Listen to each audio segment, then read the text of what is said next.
Chapter 421, A Sudden Change of Plan. When Saul appeared in the small garden, pushing the main ingredients along with a heap of magic crystals, Anne slightly opened his eyes and feebly said, "Even Saul has arrived. Where's the Tower Master?" No one answered his question. "So, can we start making the potion now?" This time, someone finally responded. Rum chuckled and said, "What? You still don't get it. The Tower Master had us bring the ingredients here to prevent us from acting dishonestly during the potion making. If he hasn't arrived yet and you ask us to start now, what are you going to do when he shows up and asks you to start all over?" Rum had essentially laid Gorsa's intention bare for everyone to hear. Immediately, all eyes turned toward the two of them.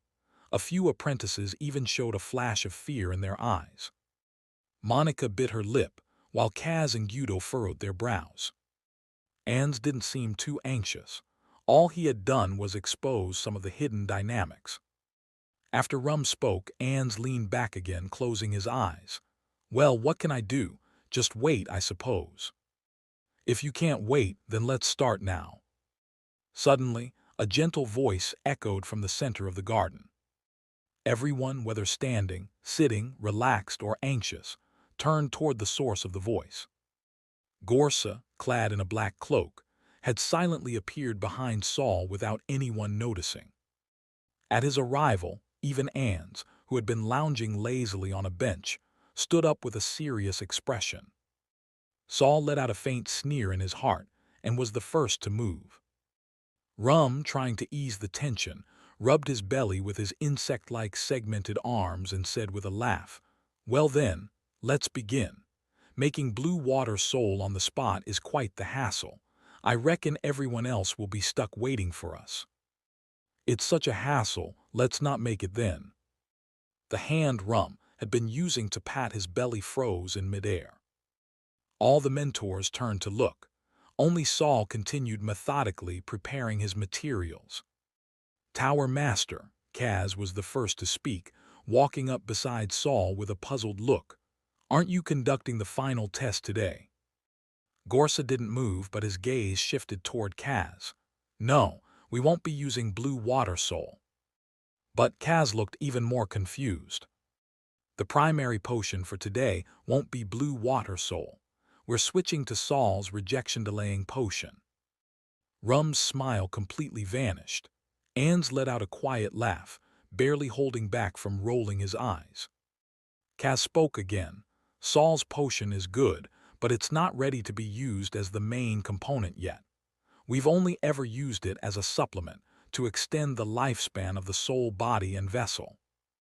The original version wasn't, but I've made some improvements these past few days. I sacrificed some features to extend the duration." Even Saul paused at that. Gorsa had actually improved his potion formula in just 8 days. Of course, maybe not completely. Who knew what functions had been sacrificed? After speaking, Gorsa handed a few messy, scribbled pages to Saul and pressed a hand on his left shoulder, gently pushing him forward. For today's final test, Saul will replace Rum as the lead.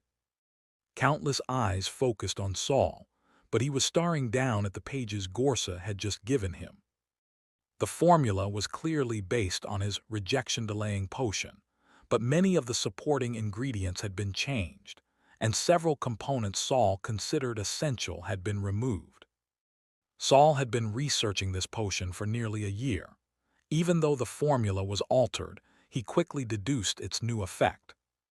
The efficacy had improved, but so had the side effects. If this potion were administered to Lady Yura, the assimilation process would be excruciating. She would feel as if she were being branded with red-hot irons every second. Would anyone even want to be resurrected like that? But if Gorsa could alter the formula to this extent in just 8 days, maybe he's planning to gradually reduce the pain over time. Saul stared at the notes for a long while, before realizing the entire place had gone silent. No one was speaking. Everyone was either watching him or looking toward Gorsa behind him. Gorsa showed no concern for their confusion or dissatisfaction. He waited patiently for Saul to finish going through the notes. "Can you ensure success on the first try?" he asked when Saul finally looked up. Was he really expected to succeed on the very first attempt?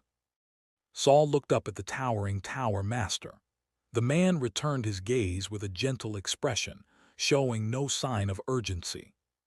Saul exhaled, "Yes, I can." Gorsa nodded and then addressed everyone present. "Rum and Kaz assist Saul.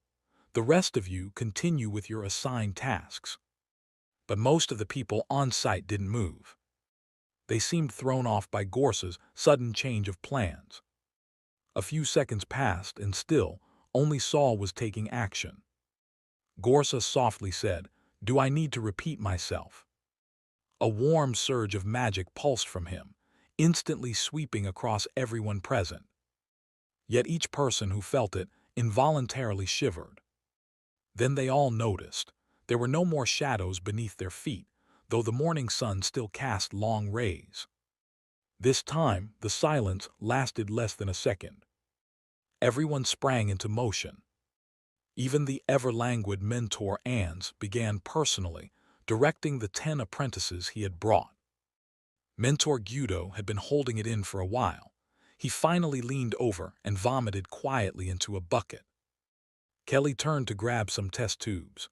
One hand sneakily reached out from under her arm and gave Saul a secret thumbs up. But Saul didn't notice. He was already focused on processing the ingredients. Rum waved Saul over. "Come on, Saul. I know the materials I brought won't be used, but you can check to see if any might still be useful. You may be the lead, but asking me to go to you is a bit much." Saul saw that the 2 apprentices Rum had brought had already arranged the tables and glassware, so he pushed his mobile lab cart over. Kaz didn't say a word, simply followed Saul in silence. When Saul arrived, Rum extended his segmented arm. "Let me see the Tower Master's new plan." Since everyone would be working together on this potion soon, there was no reason to keep it secret. Elsewhere, Lockeye smacked his lips and walked over to the rare sight of Ans working with his own hands. "No wonder the Tower Master took back all our blue water soul these past few days. Do you think he—" Before Lockeye could finish, Ans shot him a cold glare. At that look, Lockeye shuddered from head to toe and immediately shut his mouth, pretending to be mute. Less talking, more working. Ans wasn't far from Saul, so Saul naturally overheard everything. Ans seems unusually irritable today. He never used to speak to Lockeye like that. Then again, Lockeye was acting a little strange too. But Saul only cast a brief glance in that direction. Today, almost all the top figures in the Wizard Tower were present. As one of the younger generations, he just needed to do his job well.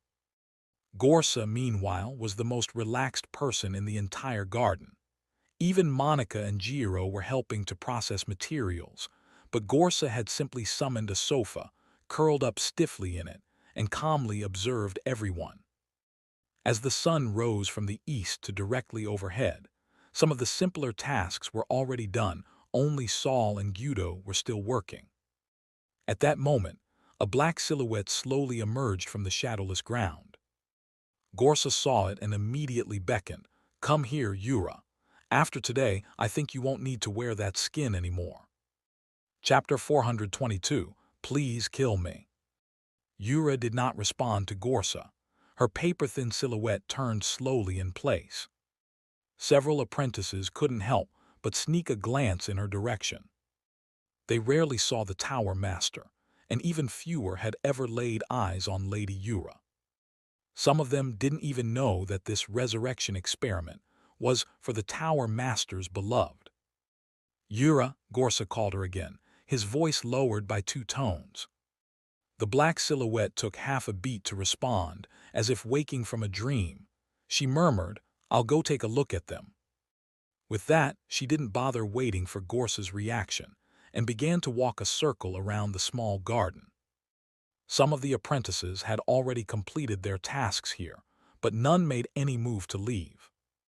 Whenever Yura passed by them, their entire bodies would stiffen, but once her paper-thin figure drifted away, they would secretly lift their eyes to steal a glance at her back. The mentors, on the other hand, greeted Yura openly, but none received any response. Saul was still making the final adjustments, but when Yura approached, he set down the beaker in his hand and nodded respectfully at her. In truth, he paused more out of caution, on guard for any sudden or covert move from Yura. Even as he bowed, his nerves were taut. Yura slowly swept her gaze across the entire area, but her eyes did not linger on Saul. Saul suddenly had a feeling she wasn't observing everyone's work. She was saying farewell. Gorsa's sudden decision to abandon the blue water soul and switch to the potion Saul had selected likely disrupted their original setup. Most of the materials had been retrieved by Saul himself from the first and second storage vaults.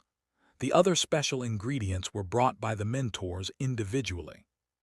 But tampering with the raw materials was nearly impossible. These materials were both rare and fragile. Any harmful additions would be easily visible on the surface. Half-finished potions, however, were a different matter.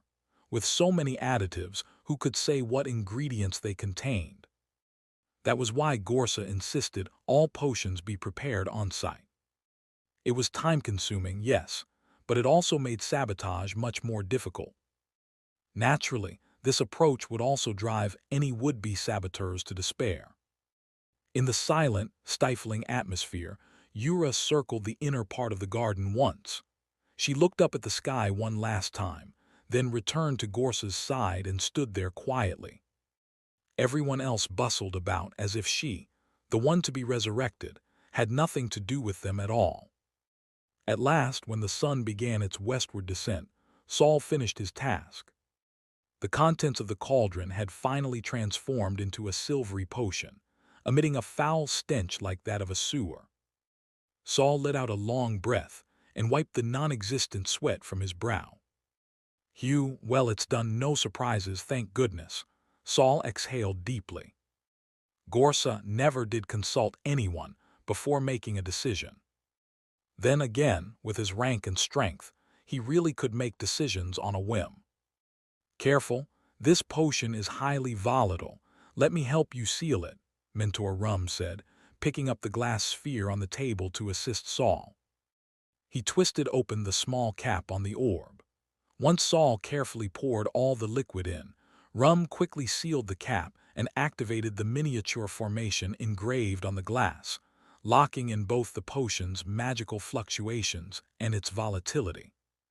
At the same time, Mentor Kaz also finished dealing with the remaining materials and walked over, staring intently at the potion in Saul's hands with a complex expression. On the other side, Mentor Guido accepted a similar glass sphere from Kelly and cautiously approached. Since you led the potion preparation, you should also be the one to administer it, Mentor Rum said as he handed the potion back to Saul. According to the original plan, Rum himself was supposed to handle the administration. Mentor Kaz frowned. This is a major task. Saul hasn't done anything like this before. Let me do it instead. As he spoke, he reached out to take the potion from Saul. Let Saul handle it, came Gorsa's voice from behind, laced with a trace of amusement. He's been through enough significant events by now. At that, Kaz could only withdraw his hand. No need to be nervous. You can mentally review the steps before proceeding. For this part, precision matters more than speed, Kaz advised Saul in a low, rapid whisper. Realizing that Mentor Kaz was sincerely trying to guide him, Saul felt a surge of gratitude. But he needed to stay calm right now, so he simply nodded to Kaz and walked toward the mid-sized magic formation that had already been drawn. This particular formation wasn't very large. It was based on a sharply angled triangle, with each corner containing a circular subarray 1 meter in diameter. The area covered was no larger than an ordinary bedroom, but the formation within was extraordinarily intricate. Its most crucial sections had been personally drawn by Gorsa. No one else had been allowed to interfere. Saul carried the potion steadily to the circular formation at the left base corner, not allowing himself to be distracted by the runes etched on the ground. At the same time, Mentor Guido also stepped into the circular formation at another corner, holding a similar spherical glass container in his hands. He gave a heavy gulp as though swallowing something, then turned his head and smiled at Saul. "I thought it would be Kaz standing here with me. Didn't expect it to be you, little guy, but maybe that's for the best." Saul blinked, unsure of what Guido meant by that. "All right, everyone else, leave the garden." Gorsa stood up stiffly, raising a hand to loosen the tie at his collar.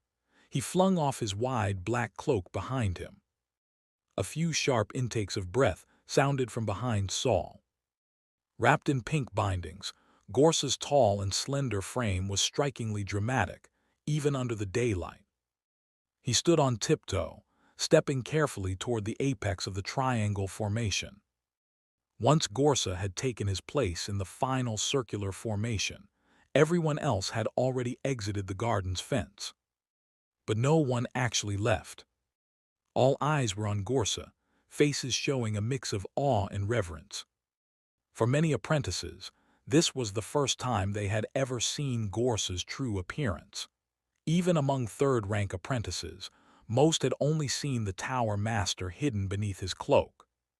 Before the ritual began, Saul scanned the crowd quickly. Monica and Jiro stood furthest back, behind the line of apprentices. The other mentors had gathered near the fence, watching with intense focus. As Saul drew his gaze back, he suddenly noticed Lockeye standing nearest to the fence, much closer than he liked. Immediately, Saul went on high alert. He hadn't forgotten that there was still a suggestion spell on him. Smash it. Looking down at the potion in his hands, Saul clenched his teeth. Maybe they'd anticipated that Gorsa would choose him to assist with the ritual, and that's why they'd cast that suggestion spell on him in advance. But even if he did accidentally smash this potion, they could always make another one.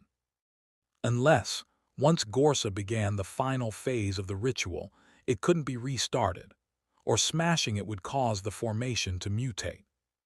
Or was it something else entirely? Just then, a blinding white light suddenly radiated from Gorsa's body, snapping Saul's attention back to the present. In an instant, everything turned blindingly pale. He immediately focused his mental energy and finally saw what was happening. A beam of white light spread out from Gorsa, forming a hemispherical barrier that enclosed the three of them. The dome then expanded until it covered the entire spell formation before halting.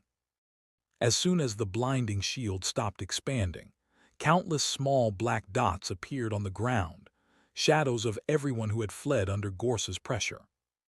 They hopped and flitted through the three figures' bodies, leaping onto the dazzling shield to block out the blinding light with their own forms. When all the shadows had settled, the piercing white light disappeared. A giant, opaque gray hemisphere now enclosed the three participants, and the black silhouette of Yura, who had been standing quietly behind Gorsa the entire time. Now those outside couldn't see anything inside at all. Low murmurs broke out again. Clearly, none of the apprentices had expected that, once the ritual started, they wouldn't be able to witness any of it. Those who'd hoped to observe the resurrection ritual were deeply disappointed. The four mentors, however, weren't surprised. They stared at the blackened shield, their expressions complex. Among the crowd, Kelly slowly clenched her fists. She stood on her toes, head raised, trying with all her might to peer through the gray barrier, as if her gaze alone could penetrate it. A rare moment of foolishness from the proud girl. Inside the barrier, where all eyes were focused, the bindings on Gorsa's chest split apart down the middle. The opening stretched nearly 20 centimeters wide. He reached a hand inside, and with several wet, squelching sounds, slowly and laboriously pulled out half a human head. Saul unconsciously licked his dry lips. Even his breathing felt difficult. And then he saw it. The Tower Master was pulling half of Concha's head out of his own body. Concha's eyes were closed, her face pale as if molded from clay. Atop her head sat a thumb-length red candle, flickering quietly. Gorsa raised his other hand and pinched the flame out. In an instant, the red candle melted. Wax flowed down Concha's brown hair, across her forehead, and trickled down from the corners of her tightly shut eyes. A soft sobbing sound rang from the top of her head. "Please kill me."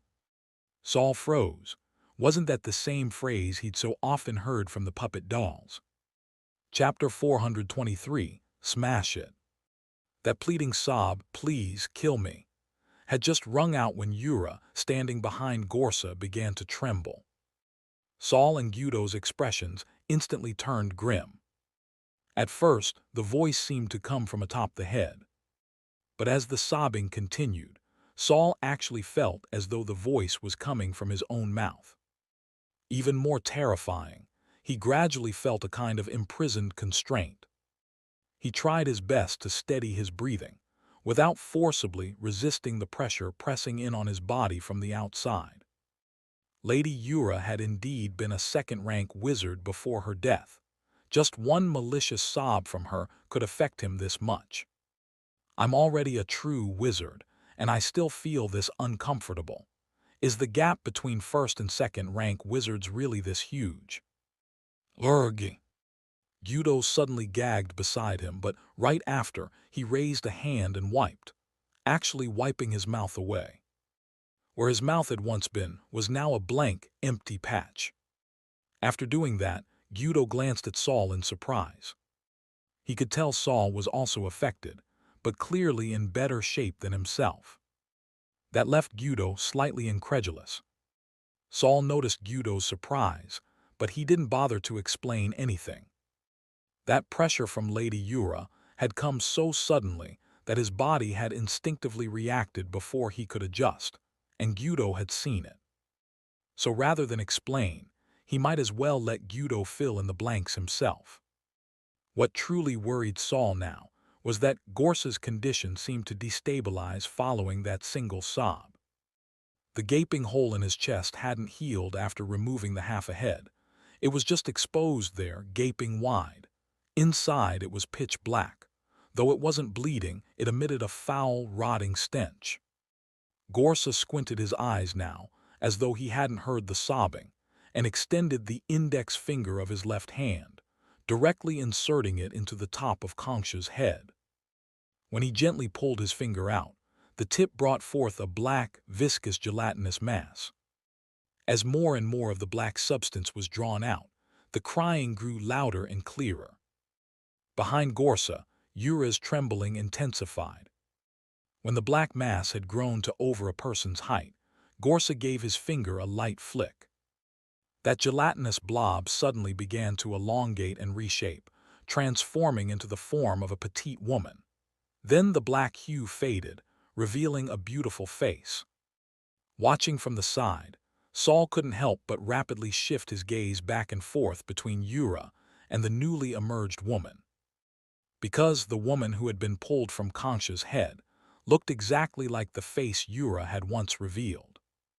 Could it be that the Yura Saul had always thought he knew wasn't the real Lady Yura? The next moment Gorsa gently said, "Vinny, come here." "I won't." In that instant, the original Yura, or rather Vinny, suddenly screamed in defiance. "You're not going to sacrifice me just to revive Yura." Gorsa turned his head, since Vinny was still behind him. He rotated his head a full 270 degrees and repeated again, "Vinny, come here." "I won't, I won't." Vinny clutched where her ears would have been and kept backing away. Gorsa let out a soft sigh, with a faint tremble barely perceptible in his voice. He raised his left hand, palm facing the retreating Vinny, now at the edge of the gray barrier. A beam of light, as thick as a finger, shot from his palm and instantly pierced through Vinny's abdomen. "Ahhhhhhh," Vinny let out a pained and piercing scream. But she had no way to resist Gorsa's actions.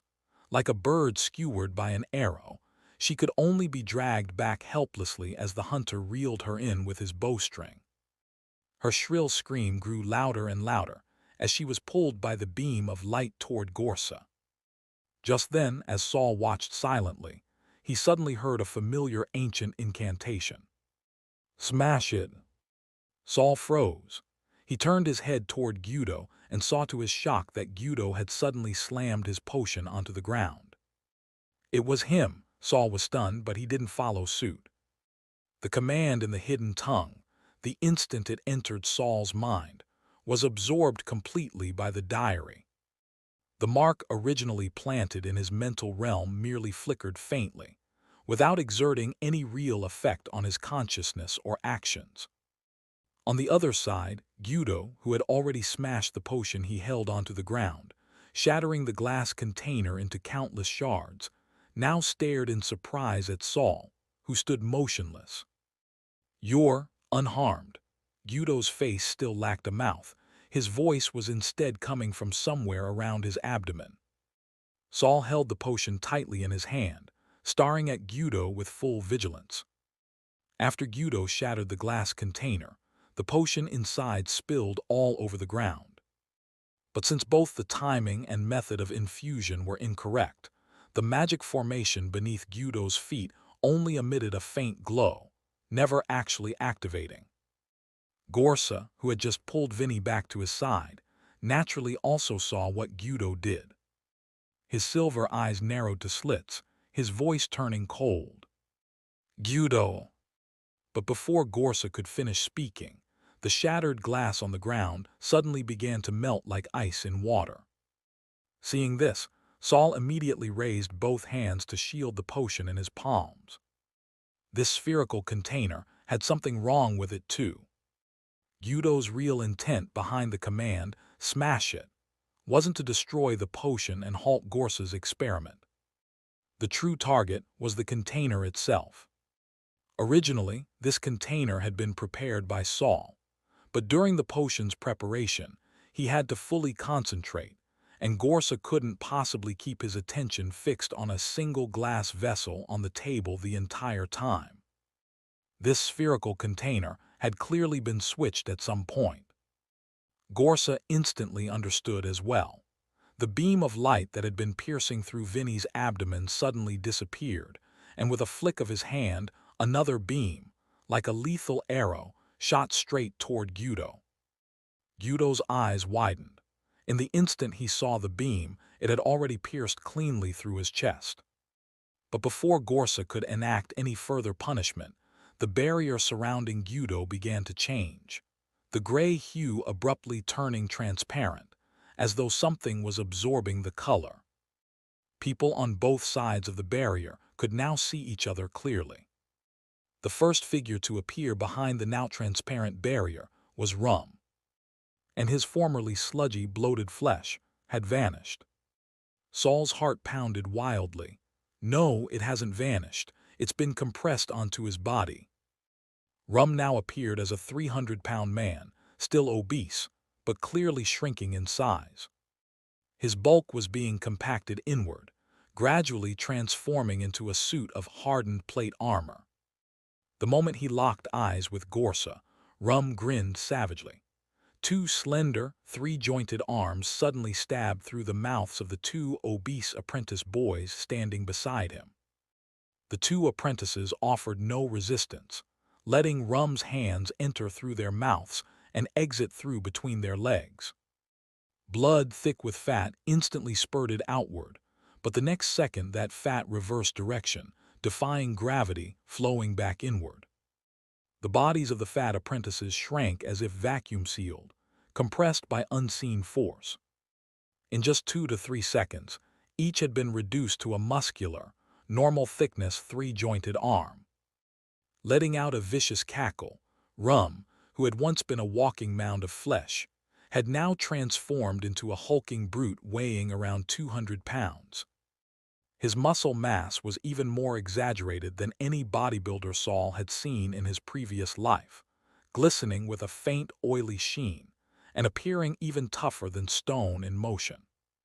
He wore no clothing, but the armor-like fat encasing his frame now shielded every vital spot.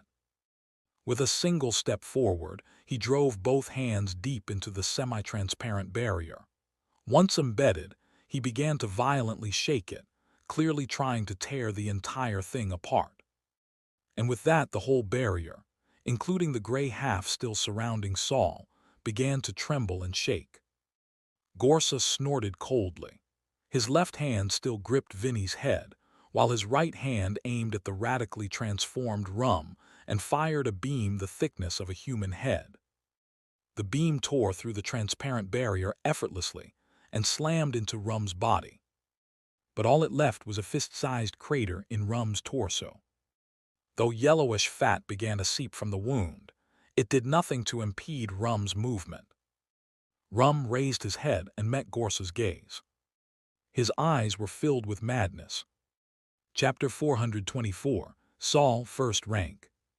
Just as Rum transformed and was attempting to break the formation, on the other side, Ans looked at the unmoving gray barrier before him and chuckled softly. Heh, as expected, something went wrong with Saul. Good thing I never pinned all my hopes on one person. Kaz also noticed the barrier trembling. Hearing Ans' words, his expression suddenly changed drastically. Ans, what are you doing? Ans lazily turned his head, the corners of his mouth curling up, obviously taking back what's rightfully ours. You're insane. The deep wrinkles on Kaz's face seemed to stretch taut from the shock. Ans looked at Kaz, then suddenly reached to his own neck and gave a firm tug. Over a dozen fine black threads, as thin as hair, were pulled out nearly half a meter from beneath his skin. Looking closely, those black threads were still squirming and twisting slightly. They were actually slender black worms. Go now, let's add a little spice for our esteemed tower master. No sooner had he spoken than Kaz suddenly noticed several third-rank apprentices, standing near the barrier, start to tremble violently. They shook as they raised both arms in unison, hands forming talon-like claws, heads lifted high, and then they viciously tore open their own throats. A torrent of blood mixed with countless black worms splattered onto the gray barrier. The barrier, which had only been trembling faintly, began to shake violently the moment the eerie blood made contact. The gray layer on it started to split and shrink, gradually revealing the scene inside. However, breaking through the gray barrier from the outside wasn't so easy. The shadowy gray material on the barrier began to struggle and expand again after splitting, attempting to heal itself. The blood, thick with writhing black insects, kept splashing across the barrier. The gray material melted and regenerated, locked in a fierce battle with the invading corruption. For now, the barrier showed no signs of being completely destroyed. Nevertheless, the people on both sides of the barrier were already catching glimpses of each other's actions through the intermittently clearing patches. Gorsa, noticing that both ends of the barrier were beginning to falter, stopped attacking the suddenly super-resistant Rum. Instead, he pulled back his hand and began pressing Vinny's head forcefully against the expressionless face of Yura, who stood motionless nearby. Sobbing sounds continued to pour from Yura's body, while Vinny began struggling fiercely. Kaz, kill Ans. Gorsa growled as he restrained Vinny's violent resistance, apparently with no energy left to deal with anyone else. He could only order Kaz to handle Ans. His movements were anything but relaxed. His arm trembled constantly, and a spot on his pink bandage had even torn apart. On the other side, Rum furiously attacked the barrier even more fiercely, but since Saul had not smashed his spherical vial, for the moment, Rum still could not fully pass through the barrier's obstruction. His angry eyes darted back and forth between Saul and Gorsa, as if trying to decide which of them to kill first to vent his rage. In contrast, Gorsa's gaze remained calm and gentle. He merely looked down as Vinny's form, like a human skin mask, began to fuse piece by piece onto Yura's body. "Gyudo, if you don't want to die, then get moving," Ans shouted. A protective shield suddenly appeared behind him and blocked the spell Kaz had thrown. He tilted his head toward Kaz. "You're not my match, Kaz. Just stand aside like Monica. If you really step into the ring, be careful not to die on it." Kaz then noticed that Monica and Jiro were still standing silently at the back of the crowd. They hadn't fled in panic like some lower-rank apprentices, nor had they approached the barrier like the other third ranks. They just stood there quietly, coldly observing everything before them. Especially Jiro, who was even stroking his chin, wearing an expression as if he were enjoying a good show. Kaz's facial muscles twitched sharply. He clenched his teeth and said, "You're right, I'm not your match, but you're no match for the Tower Master either. And Lady Kira is already on her way here. Once she arrives, none of you will leave alive." He paused, taking a breath, then tried to persuade Ans, "Stop this. Considering your years of service and loyalty to the Tower Master, he will spare your life." A mocking smile tugged at the corners of Ans' lips. "Kira, not coming. Kina's has already launched a surprise attack, and there's someone leading a rebellion from inside the Kemaduchi. Kira's barely keeping herself alive right now." Kina's dared. Kaz was stunned. Just recently, Kina's had still been seeking an alliance through marriage with the Kemaduchi. A thought struck him. Aruba advanced. "That's right. Took a lot of my resources, but that waste finally made the breakthrough." Kaz's expression turned grim. "A newly advanced second rank. You think he can hurt Lady Kira? What if you add in a wounded but still barely functional Wilder?" "What?" Kaz's eyes widened in disbelief. Wilder was also a seasoned second-rank wizard and could probably hold his own against Kira. If you added the newly advanced Aruba into the mix, it was likely that Kira really couldn't get here quickly. No wonder she never showed up after the test started. Kaz's expression kept shifting. "So, wouldn't it be better if you just behaved and stepped aside?" Yet Kaz's response to Ans was another round of fierce attacks. Ans let out a cold sneer and directly met Kaz head-on. At the same time, he secretly kicked Lockeye. "Hurry up." A flash of struggle passed through Lockeye's eyes, but then, as if he had made up his mind, he seized the moment when a portion of the gray barrier turned transparent and thrust his right hand fiercely into it. At that moment, Saul was following the Tower Master's instructions, carefully pouring a silver potion from a vial into the magic formation beneath his feet. These potions weren't meant to be directly consumed by Yura. After all, a soul body didn't possess organs like a mouth. Originally, the rejection-delaying potion and the adhesive were supposed to be poured into the magic formation, and then, through the formation's effects, infused into Yura's body using magic. But now, the adhesive was barely effective, so Saul could only proceed with the plan and pour in the rejection-delaying potion first. At the same time, Gyudo, whose abdomen and chest had just been pierced by Gorsa, was struggling to rise. He saw Saul beginning to pour the potion, glanced at Gorsa desperately pressing Vinny against Yura, and his face twisted with fury. As if forcibly circulating magic, he suddenly raised both hands, aiming at Saul. But in that instant, a golden pillar of light struck Gyudo squarely in the face. When the light faded, Gyudo's head was gone. Only a charred, smoking stump of a neck remained. Gyudo swayed for a moment, and then collapsed with a thud. The deafening crash made Saul instinctively glance that way, but Gorsa immediately said, "Focus on pouring the potion." Saul quickly gathered his thoughts again, and continued controlling the flow of the potion with his mental strength. The formation beneath him had already begun to emit a soft white glow. It was just moments away from full activation. At that moment, Yura, already fused with Vinny, suddenly began a final struggle. She opened her mouth, and let out two voices full of anguish. "Kill me! Kill me! Kill me!" Countless overlapping cries echoed within the gray barrier. The reverberations drilled into Saul's skull like a power drill burrowing into his temples. Sweat instantly beaded on Saul's forehead, but he gritted his teeth, blood in his mouth, and kept his hands steady. Clatter! Uriah's howls seemed to become the final straw that broke the camel's back.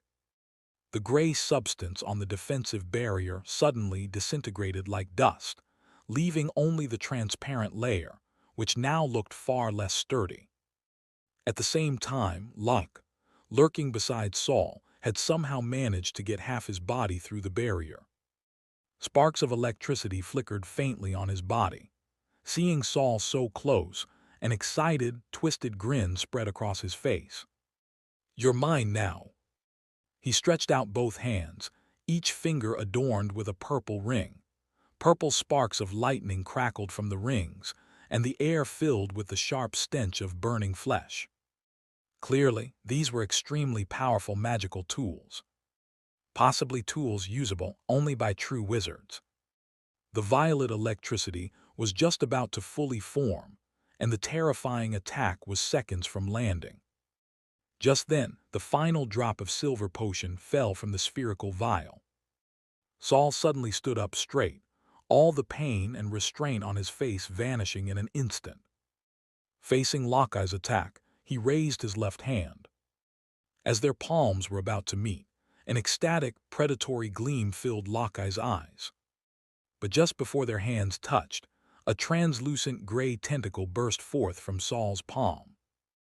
It bypassed the purple lightning in an instant, coiling tightly around Lockey's neck and skull.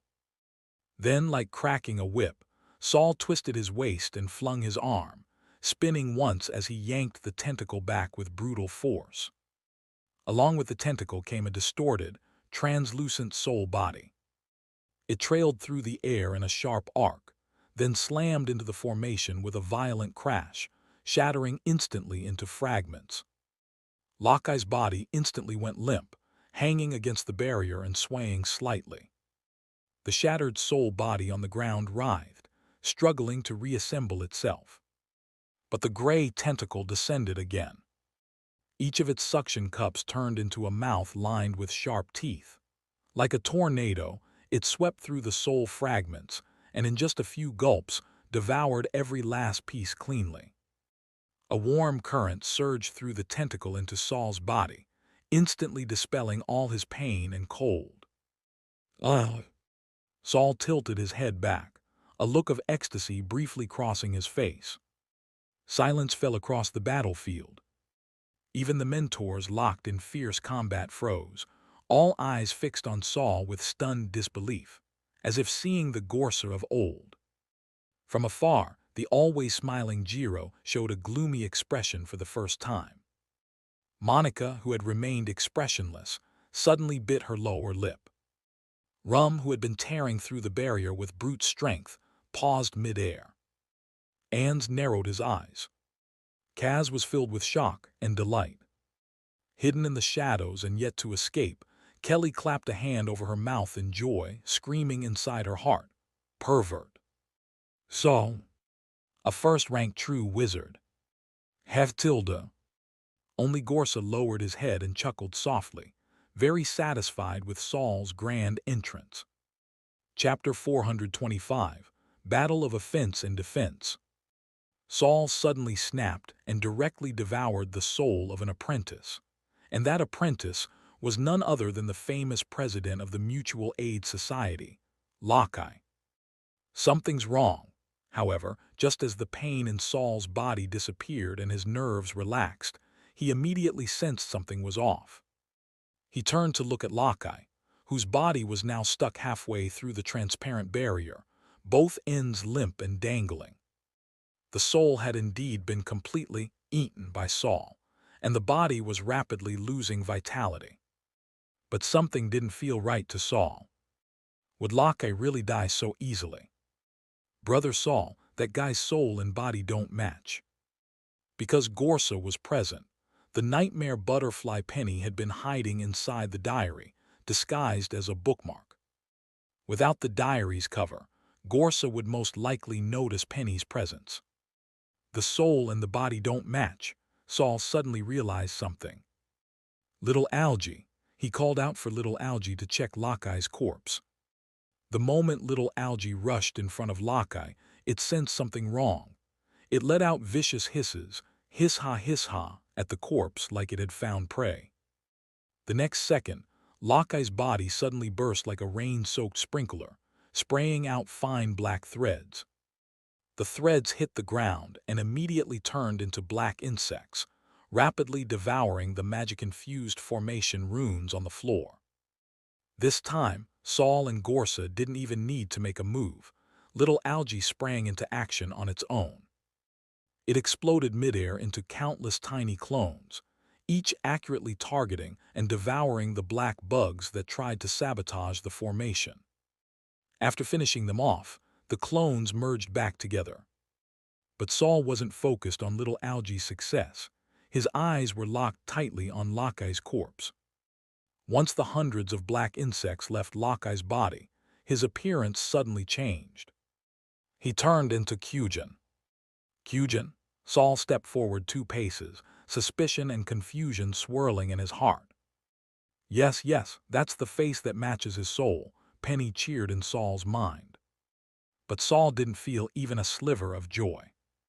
Why would Kyujin, who had no reason to be at the resurrection experiment, disguise himself as Lockeye? And where was the real Lockeye? A thought flashed through Saul's mind, but before he could grab hold of it, a loud commotion behind him interrupted his train of thought. Behind him, Rum finally exploded in rage, shattering the large defensive barrier Gorsa had put in place. Of course, the fact that he could break it was thanks not only to support from Ans and the others, but also because Gorsa was fully focused on assisting the fusion of the Black Shadow Vinny and Yura, and hadn't spared any mental energy to sustain the barrier's magic. Once one section of the barrier lost balance, the rest quickly followed, magic surging out of control until Rum completely unraveled it. The transparent barrier melted away in an instant like thin snow under a blazing sun, vanishing before their eyes. Just as the fighting paused briefly due to Saul, Ans seized the opportunity. While Kaz was distracted, Ans launched a sneak attack. Several thin black threadworms emerged from underground and ambushed Kaz. Caught off guard, Kaz failed to dodge and was wrapped up tightly by layer upon layer of threadworms, forming a giant cocoon. The moment the cocoon sealed shut, it began to pulse, swelling and shrinking, clearly unable to contain Kaz for long. Ans didn't go for the kill, but instead turned and charged into the half-dissolved barrier with Rum. Now's the time. Ans' eyes gleamed as he directed the muscle-bound Rum, now a beast of brute strength. Before he finishes reviving Yura, he's at his weakest. With Ans' shout, Rum raised his hammer-like arms and charged in. Gorsa was indeed in the middle of the crucial phase of fusing Vinny and Yura. Just as Ans said, he couldn't afford to be distracted. Not only that, but the crack on his chest still remained, clearly taking a toll on his condition. He couldn't unleash his full power. But that didn't mean he couldn't fight back. A flash of irritation crossed Gorsa's silver eyes, as if something boiling inside him was about to shatter his rationality. With a wave of his hand, countless hair-thin golden threads materialized in the air. After a brief pause, they shot forth like a torrential downpour, targeting Rum and Ans. Rum didn't dodge. He simply raised one arm to shield his eyes and charged ahead. The golden threads didn't pierce through Rum's muscular armor, but left countless tiny holes on the surface. The assault didn't stop. The holes on Rum's skin began to burn, like sparks falling onto paper, creating tiny craters that grew larger by the second. But Rum's body was also healing automatically. With healing spells and his own regenerative fat, he managed to endure the barrage. On the other side, Ans grabbed Kujin's body and used it as a shield in front of himself. The golden threads passed through Kujin's body without resistance, but just before they reached Ans, they were stopped by an advanced mage armor barrier. "This really is your weakest moment," Ans sneered, his eyes locked onto the crack in Gorsa's chest. "Get him. He barely has any magic left. Whoever lands a hit gets first pick of the loot in the vault." Instead of charging in like Rum, Ans stood his ground and began commanding from a distance. The apprentices he brought with him didn't escape and instead remained not far off, watching the scene. When they saw that the great tower master couldn't even threaten a first-rank wizard, their greed began to overtake their reason. They didn't need to go to the front lines, they could just harass from a distance. If lucky, maybe they could even injure the great tower master. However, as soon as this thought arose, several third-rank apprentices suddenly started twitching uncontrollably, foaming at the mouth. But despite the apparent pain, these apprentices didn't fall. Instead, they charged at Gorsa, mimicking the actions of Rum, and initiated a self-destructive attack, trying to explode themselves. However, their eyes clearly showed fear and reluctance. This group of third-rank apprentices had been controlled by Ans. This Ans threadworms are terrifying. Saul, still standing in the circular magic formation, had not moved recklessly. The resurrection experiment had not yet been completed. Now that Gyudo was dead, only he could still assist Gorsa and offer support. Looking at the situation, it was clear that Gorsa had no intention of stopping the experiment, but it was more likely that he had no way of halting it. Since that was the case, the only option was for Gorsa to complete the experiment quickly so that they could turn their attention to Ans and Rum. If Saul ran now, and if Gorsa did accidentally fail, those who would overthrow Gorsa would come looking for him next. Saul was confident that, in a one-on-one fight, most first-rank official wizards would not be his match. But he was not arrogant enough to think he could fight all his enemies at once.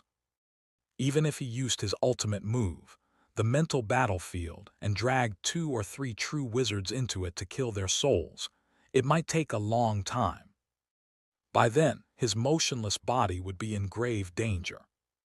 So in this kind of multi-person chaotic battle, unless someone could protect Saul's body, recklessly opening the mental battlefield would be suicide.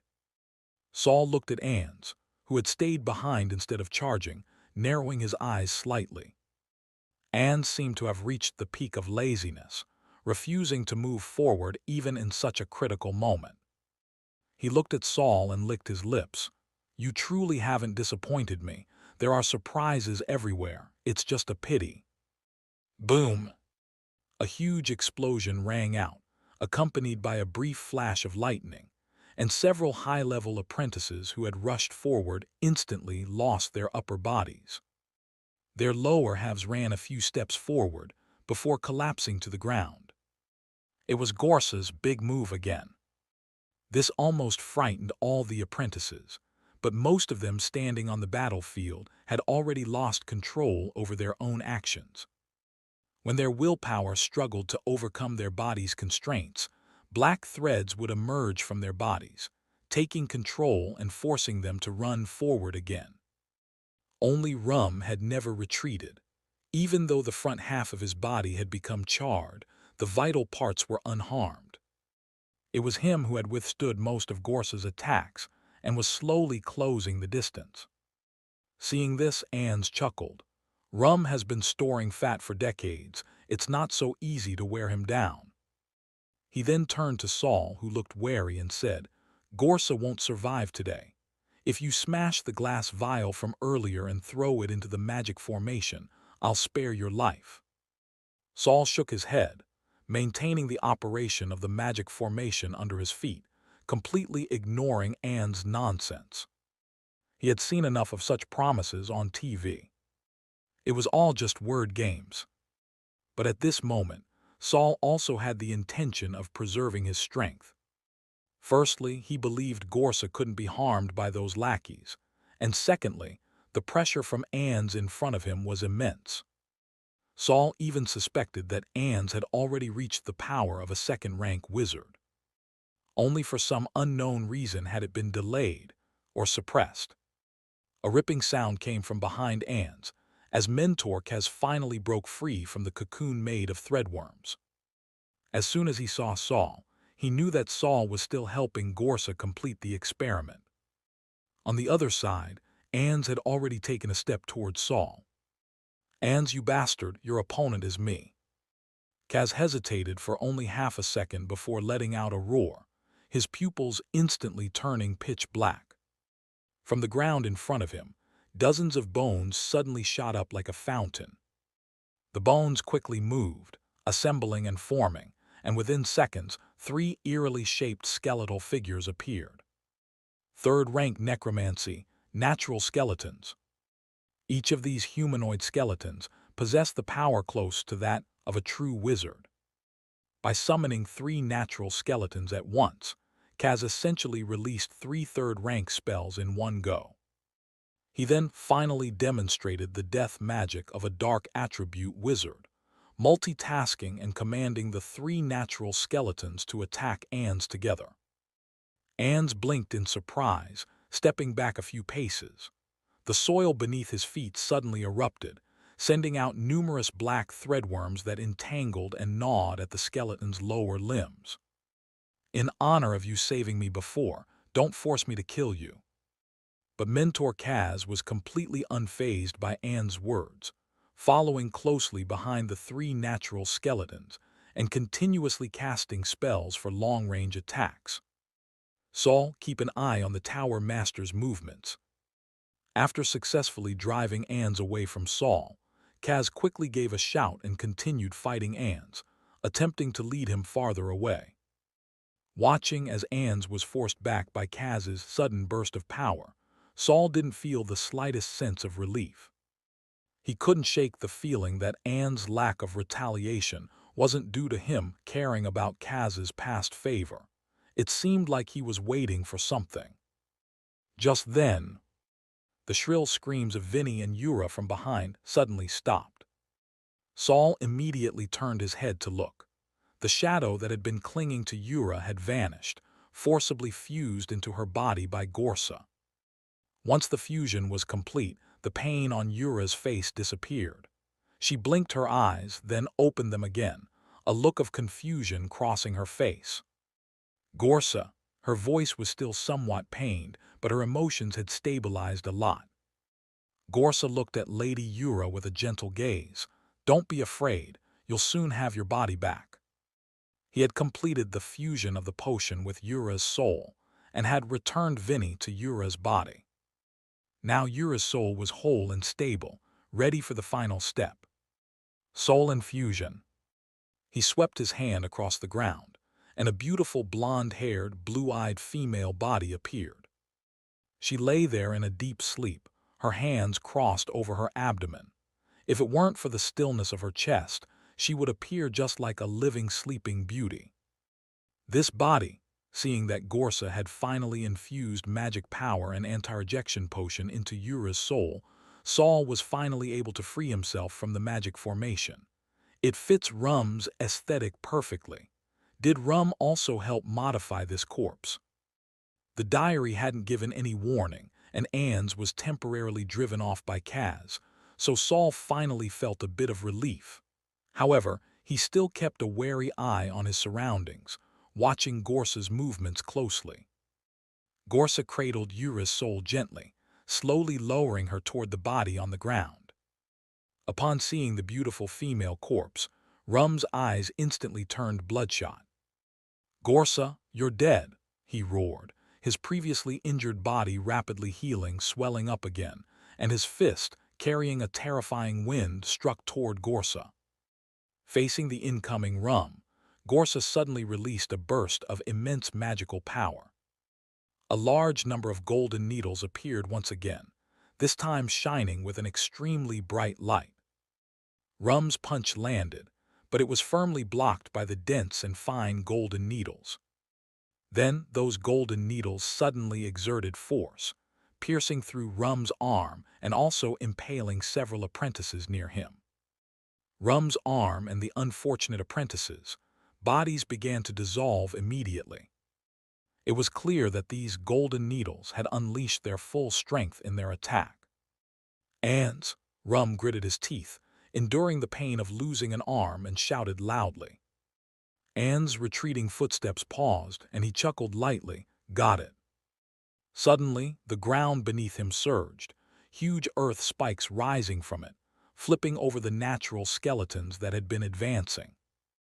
In the next moment, he flashed forward, closing the distance to Kaz, and a finger transformed into countless thin threads, forming a black conical shape that violently stabbed toward the back of Kaz's head.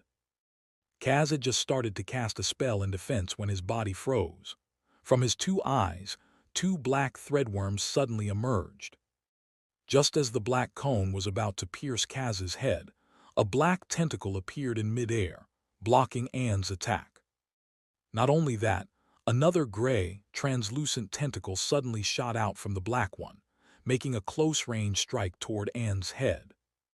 It was Saul's soul fishing, hidden inside the body of little Algae. Chapter 426, Poison and Corruption. Faced with an attack just inches away, Ann's pupils suddenly shrank. A layer of black light appeared on his face, attempting to block Saul's ambush. However, Saul's gray tentacle pierced through that black light without resistance, even corroding it a little. What a powerful spiritual attack! Although Ans had already seen Saul easily use this move to kill Kujin, he hadn't expected that even the magical defensive item he had specifically prepared for spiritual attacks would be useless. The moment the gray tentacle touched Ann's head, he felt a tremendous suction. His entire body's soul trembled, as though it was about to leave his body the next second. But Ann's was no ordinary first-rank wizard. While resisting, he began channeling his mental energy to counterattack Saul.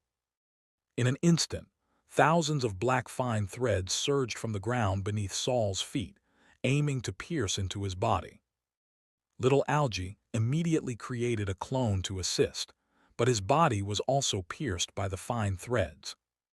Never before had little Algae cried out in pain, yet now he emitted a painful whimper. Little Algae, Saul was startled and immediately cast Fireball.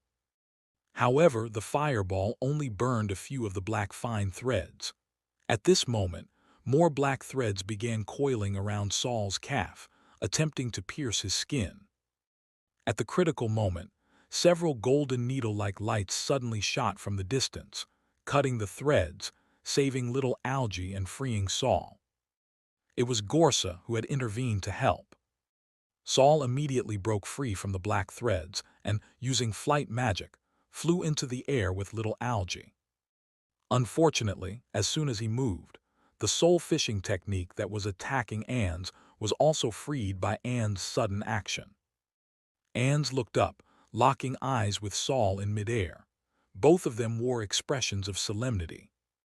Meanwhile, Kaz, who had just been saved by Saul, vaguely watched Saul, who could now face Ans head-on and couldn't help but doubt the wizard's abilities. Kaz took half a step back and suddenly felt something at his heels. He was about to turn around when he saw a monstrous, tumor-covered mouth biting into his neck. With a single bite, it tore away half of his flesh. The immense pain left Kaz no time to think. He punched the tumor, and a cloud of black mist exploded, forcing Kaz and the tumor apart. Kaz clutched his neck and ran, his palms glowing alternately with black and white light. Clearly, he was healing himself. The tumor didn't pursue him, as it was blocked by Saul, who had flown in to protect him. "Saul, I'll leave him to you," Anne said, not joining the battle but instead flying off to support the critically endangered Rum. Saul lashed out with several touches of torment, only to realize that the tumor he had blocked was actually growing on Gudu's shoulder. The tumor that had devoured half of Kaz's neck was now pulsating, and features resembling those of a frog were emerging. "Gudu," Saul furrowed his brows. This mentor had been pretending to be dead all this time. Gudu specialized in poison magic, and Saul didn't want to engage in close combat with him. He immediately sent out his soul fishing technique, not caring whether Gudu had a head or could die. Without a soul, he certainly couldn't survive. The semi-transparent gray tentacle sped toward the center of the tumor. At that moment, a familiar voice suddenly rang out behind Saul. His head won't work, attack his stomach. Kelly could no longer hold back and jumped out from the gardener's small house. Kelly, you little ungrateful wolf, always hiding and lurking for Saul. Don't forget who your mentor is. Gudu's voice came from the tumor. Kelly's face was filled with struggle, and it was clear she was also pained by betraying her mentor. Saul immediately redirected his attack, the gray transparent tentacle now targeting Gudu's stomach. Just as Gudu was about to dodge, he found his legs tightly grasped by a natural skeleton. It was Kaz who, though severely injured, was desperately controlling the skeleton from a distance. Because of this delay, Saul's tentacle finally pierced into Gudu's abdomen. He immediately grasped Gudu's soul, but just as Saul was about to absorb it, something else entered his tentacle before Gudu's soul did. Saul was stunned for a moment, and the next instant, a warm current flowed directly from the tentacle into Saul's body. Slap! First, there was a sensation of rapid falling, followed by a soft touch. Saul, Kelly's voice suddenly changed pitch. Awakened by the girl's cry, Saul slowly raised his head, only to realize that he had no idea when he had fallen down. If it hadn't been for little Algie promptly forming a soft cushion, he likely would have crashed to the ground. But this wasn't the end. As Saul sat up, he saw that his hands had started to deform. The soul resin, which had undergone a second body modification, seemed to, perhaps, was melting. Saul suddenly looked up and saw Gudu, still bound by the natural skeleton, laughing heartily without a care. Ha ha ha, I knew Kelly would help you, but what you didn't expect is that I've already poisoned you with a special toxin designed just for you. Saul immediately scanned his body with his mental energy, and instantly realized that the warm current that had suddenly invaded him was rapidly spreading across his skin. What kind of poison is this? Saul's heart sank as he realized this toxin seemed specifically aimed at his soul resin. This is a soul toxin, and it's been personally modified and strengthened by Kelly, Gudu sneered. Kelly's face turned pale, looking even more anguished than before. She stared at Gudu in disbelief, unable to believe her own ears. Suddenly, her eyes widened, and she turned to run. Gudu initially wanted to laugh but quickly realized what was happening. He immediately shot a rope toward Kelly. But just as the rope flew toward her, it was severed by Saul's tentacle. "Don't let her run," Gudu shouted. However, at this moment, the only two who remained uninvolved, Monica and Jiro, stood still, allowing Kelly to pass by them and head toward the wizard tower. Gudu gritted his teeth in frustration. "Jiro, catch her. I'll give you everything you want." Jiro finally spread his hands. "You should have agreed earlier." With that, he lazily followed Kelly into the wizard tower, looking in no rush at all. Seeing Kelly run into the wizard tower, Saul let out a sigh of relief, only to hear Gudu's menacing voice. "Don't get too happy. Even if she enters the wizard tower, she won't come back. Don't think she can save you." Saul collapsed to the ground. His skin seemed to sag like that of an old man, and he weakly leaned against little Algie. "I don't need her to come back," Saul said coldly. "Do you think you can kill me?" Despite saying that, Saul couldn't shake the feeling that the toxin on him was quite troublesome. This toxin was cunning. It didn't directly infect his soul but instead targeted the soul resin, rapidly degrading it as though it were a type of infection. This caused Saul to be unable to move and prevented his magical energy from flowing through his body. Even the spell used to heal light injuries couldn't recognize the softened soul resin as a wound.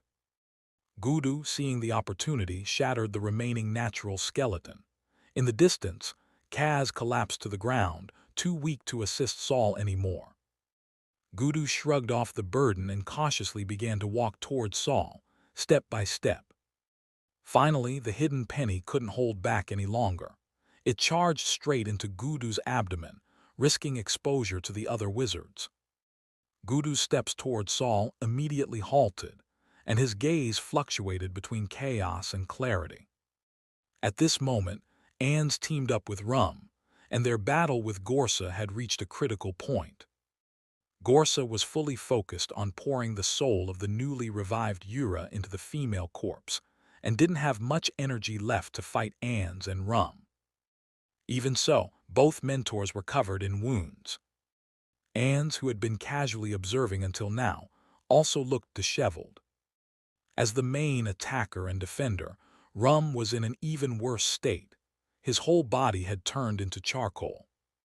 Every time he moved, pieces of black residue would fall off him. Yet Rum didn't care about his injuries. He charged forward again, only to be knocked back once more. How much longer? In pain, Rum quietly asked Ans, who had been slacking off. On the surface, Ans seemed to be doing nothing, but in reality he was constantly making subtle moves. Before he could answer Rum, his eyes suddenly lit up, his spirits lifted. Now's the time. Upon hearing this, Rum revealed a twisted grin, his body still shedding fragments of ash. Gorsa! He howled and charged forward once again. This time Ans, who had been hiding behind Rum, also rushed forward. Both of them unleashed their most powerful magic at Gorsa. A torrent of black threads and a downpour of yellow grease poured toward Gorsa's position. By now, most of Yura's soul had been injected into the female corpse, with only her head still outside. Once Yura's soul was fully settled, Gorsa would be able to turn his attention to killing Ans and Rum. After all, they were of no use anymore. Killing them wouldn't be a loss. But now, with two first-rank wizards simultaneously unleashing their most powerful spells, even Gorsa had to raise his head and take the attack seriously. Just as Gorsa shifted his focus away from Yura, the previously dazed Lady Yura suddenly trembled, and her cyan-colored eyes instantly turned gray. "Kill me," she suddenly whispered. Yura turned and grabbed Gorsa's arm that had been supporting her, and then, a head identical to hers sprouted from her chest, thrusting directly into the crack in Gorsa's chest. "Kill me, kill me." Yura's face twisted, no trace of the earlier confusion left. At the same time, her own head, along with the one piercing into Gorsa's chest, were both twitching in unison, with the same frequency and intensity. Her once pure, white soul began to crack, revealing the nature inside, which was filled with an overwhelming amount of black evil thoughts. A large volume of mixed evil thoughts energy was swelling, attempting to tear apart the beautiful skin of the woman. This was no lover recently revived. It was clearly a demon that had just crawled out of hell. Gorsa immediately regained his composure, and without hesitation, he tried to throw Yura away. However, he found that the head piercing his chest was biting down fiercely, and he couldn't break free. Not only that, but a vast amount of extremely evil thoughts was continuously transmitted from Yura's body into Gorsa. For the first time, there was a flash of ruthless anger in Gorsa's usually gentle eyes. He raised his hand and unleashed an incredibly strong spell, forcibly withstanding the attacks from Ans and Rum. But just as he was about to strike back and kill one of them, the pink bandages all over his body suddenly began to shrink and expand uncontrollably, emitting tearing sounds from every part of his body. Then deep red, nearly black blood began seeping from the seams of the bandages, gradually turning the pink color of his body into a dark red. Gorsa let out a painful grunt, trying to tear Yura off with his other hand, but it was futile, and only more evil thoughts clung to him. As a result, the distortion in his body intensified, and he was forced to curl up, battling the chaotic energy erupting from within. Ans finally let out a burst of laughter. "Gorsa didn't expect this, did you? You thought we wanted to stop Vinny and Yura from merging. Wrong.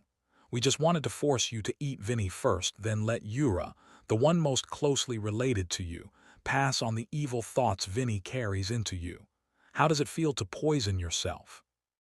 It wasn't easy to fight against a top-tier second-rank wizard, and Ans was also secretly controlling Yura's transformation. By now, he was both mentally and physically exhausted. In contrast, Rum, though heavily wounded, still had some brute strength left. He helped Ans up and backed away a few meters with him. Next to them was Saul, who was battling the toxic soul poison inside his body. Black tendrils tightly protected their master, showing their teeth and growling as they threatened Ans and Rum, who were approaching. Ans glanced at Saul. From his appearance, it was hard to tell if he had been poisoned and lost his ability to move. He then cast an annoyed look at Gudu, who was standing still for some reason, cursing under his breath. Useless. However, he still kept his guard up against Gorsa's possible sneak attack and did not act against Saul. "You suddenly abandoned the blue water soul, which did catch us off guard. Luckily, I never put all my hopes on one person." Anne's gaze fell on Saul. "I started having Vinny devour evil thoughts long ago. Once she enters your body, all the evil will be released within you." Gorsa's body twitched. At this point, both Yura and Vinny had already merged most of their bodies into the crack in Gorsa's chest, and an evil thought aura so thick it seemed about to solidify was spilling from the crack. Gorsa weakly lifted his eyelids. "Devouring so much evil, Vinny, it's impossible for her to retain her sanity." "That's why we've been preparing for so long," Ans grinned triumphantly. "For many years, want to know how we did it. I won't tell you." But then Saul suddenly spoke, grinding sound fruit. Gorsa's gaze turned toward him, and a trace of confusion appeared in his twisted eyes. The grinding sound fruit had once been part of a revival experiment plan, but it had been discontinued after it failed to yield any results. Gorsa rasped, "It seems you've concealed the true effect of the experiment. You used it on Vinny." Ans pursed his lips. He had intended for Gorsa to figure it out at death's door. But Saul had a lot more on his mind. Back when he was led to Grind Sail Town by Nick, it was probably meant to make the grinding sound fruit appear before his eyes. However, Saul hadn't considered it in the context of the revival experiment, and it was clear that Gorsa hadn't paid enough attention either.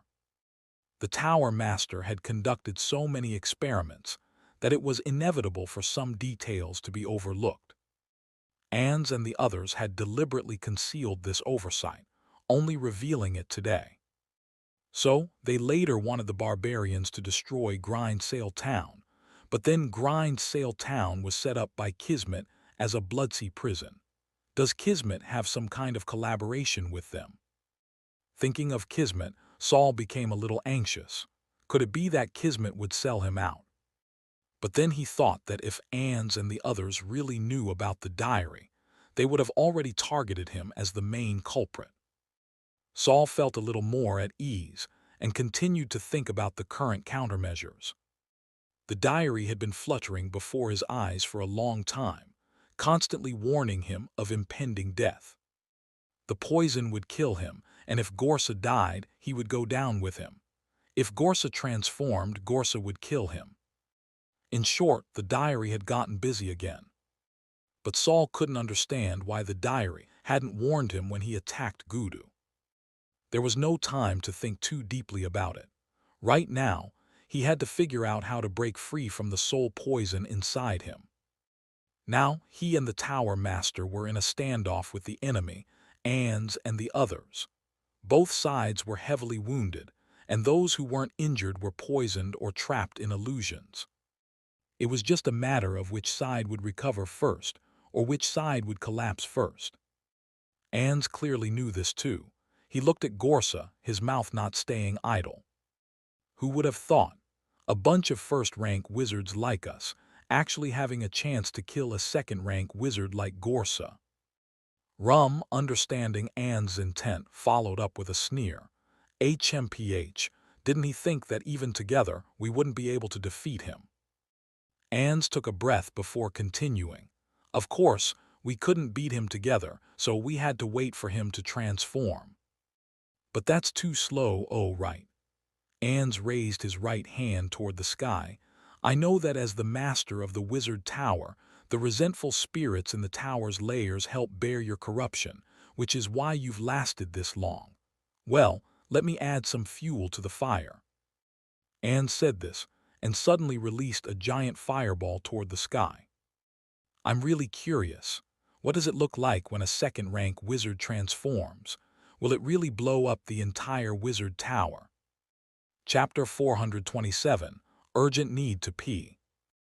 Meanwhile, standing before the 27th bronze door, the president of the Mutual Aid Society, still only a second-rank apprentice, Lockeye, stood with a blank expression.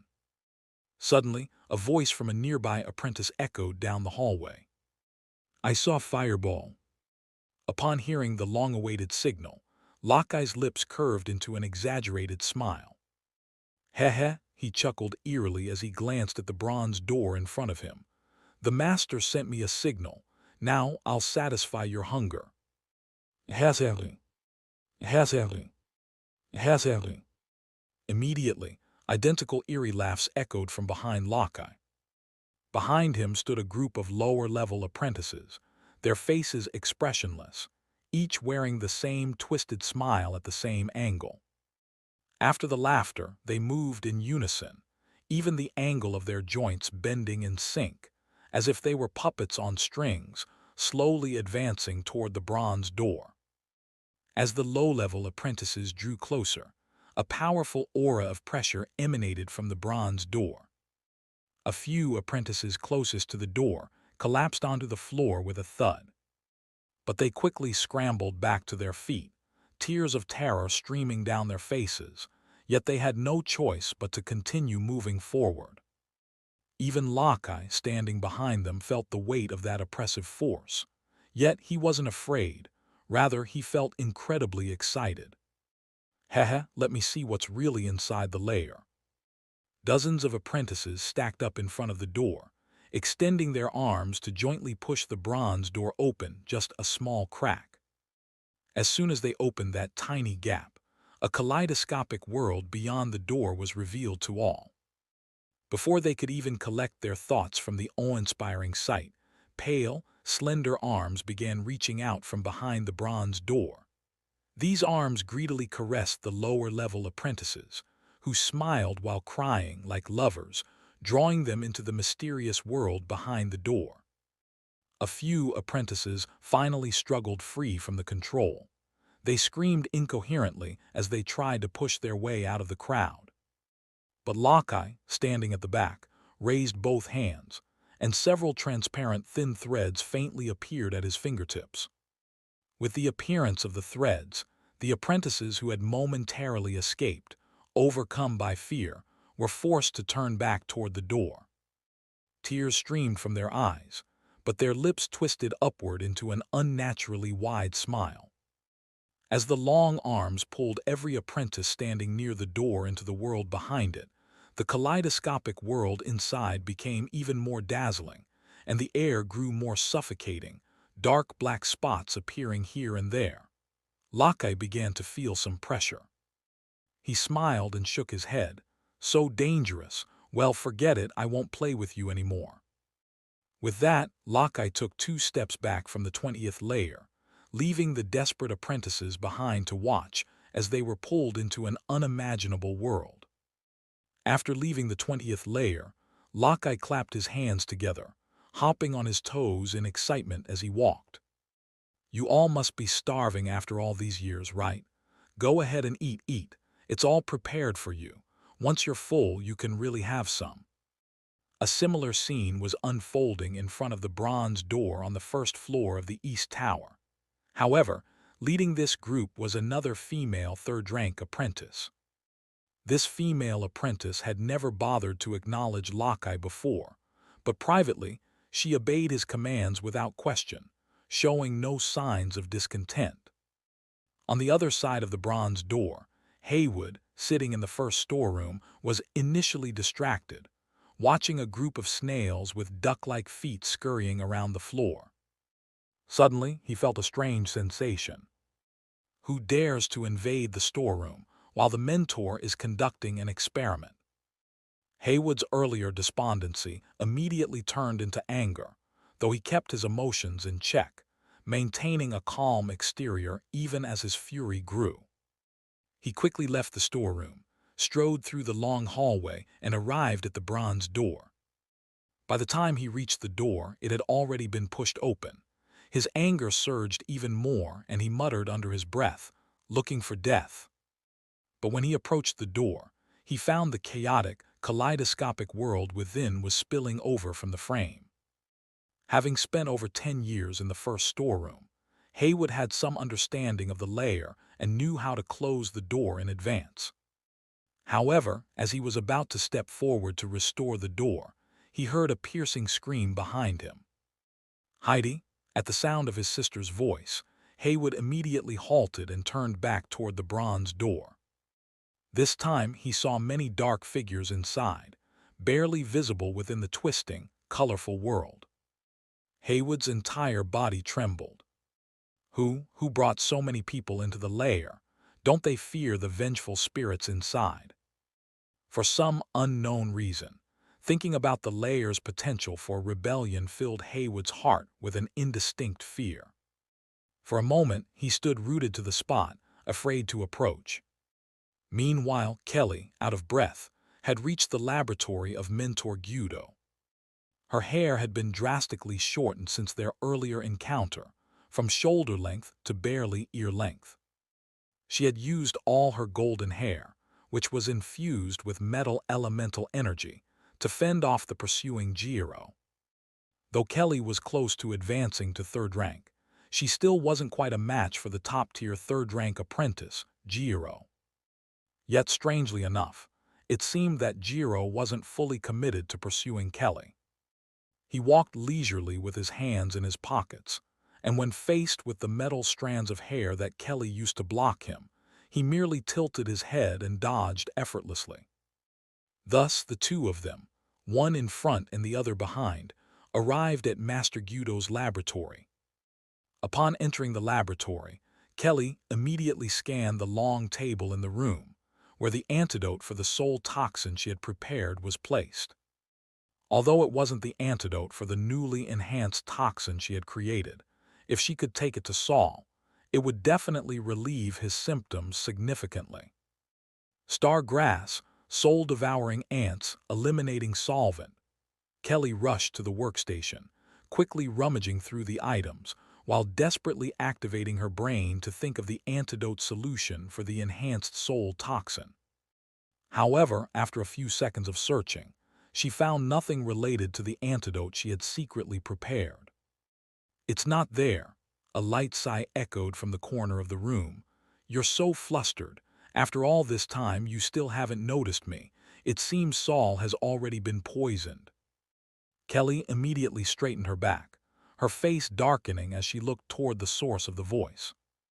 At the end of the room sat a person whom she had completely overlooked despite rushing in so urgently. It was Billy. Kelly had never seen Billy involved in any resurrection-related experiments. He was solely focused on the experiments involving the soul toxin. In fact, the soul toxin Kelly had improved was originally created by Billy. But now, from what Billy said, it seemed that he was very aware of Master Gyudo's conspiracy. Could it be that Billy was also involved in the rebellion of the mentors? Kelly bit her lip. If that were the case, obtaining the antidote for the soul toxin would be much more difficult. Just then Jiro appeared outside the laboratory door, swaying slightly. "Oh, back in the lab. Looks like you really like this place. How about dying here?" Jiro said with a smile, arcs of dull electricity flashing in his palm. Kelly leaned against the workstation, keeping her eyes on both Jarrow and Billy, as a golden hue began to appear on her skin. Jarrow, suddenly Billy spoke, interrupting the tense atmosphere on the verge of battle. Jarrow clearly understood Billy's strength. Although Billy might not be particularly powerful in direct combat, his various toxins were nearly impossible to defend against. Unless absolutely necessary, Jarrow didn't want to clash with Billy. "What's this? You want to take care of things yourself?" Jarrow's eyes shifted between Kelly and Billy, gradually revealing a hint of interest. "All right, it's all yours then, just don't let her return to the little garden." With that, the arcs of electricity in Jarrow's hand dissipated, and he clasped his hands behind his head, humming a strange tune as he casually walked away. Before Jarrow's figure had fully disappeared, Kelly immediately began to look around. Even if she had to fight Billy, she needed to find out where the antidote was first. Billy didn't make a move and allowed Kelly to search. Finally, Kelly's gaze fixed on a corner of the room. There, two spherical glass containers stood, one small and one large. The smaller one still contained beta toxin, but the larger one had been replaced with something else. Kelly was very familiar with its appearance. It was the antidote for the soul toxin, and it was the very bottle she had personally prepared. Kelly immediately dashed forward, ready to take her antidote. "Kelly," Billy, sitting on the other side, called out to her, "don't take the antidote to Saul. Stay here obediently, and I guarantee that no matter who succeeds in the end, I can get you out of the wizard tower safely." Kelly froze mid-motion, her hands still in the air, and slowly turned her head, giving Billy a look that seemed to say, "Are you an idiot?" "What did you say?" Billy lowered his head and didn't meet Kelly's gaze, and thus he didn't notice the complicated emotions in her eyes. "Saul has already been targeted by Ans and Guido since early on. Don't walk into the grave for him. You're a genius, and there's still so much room for growth."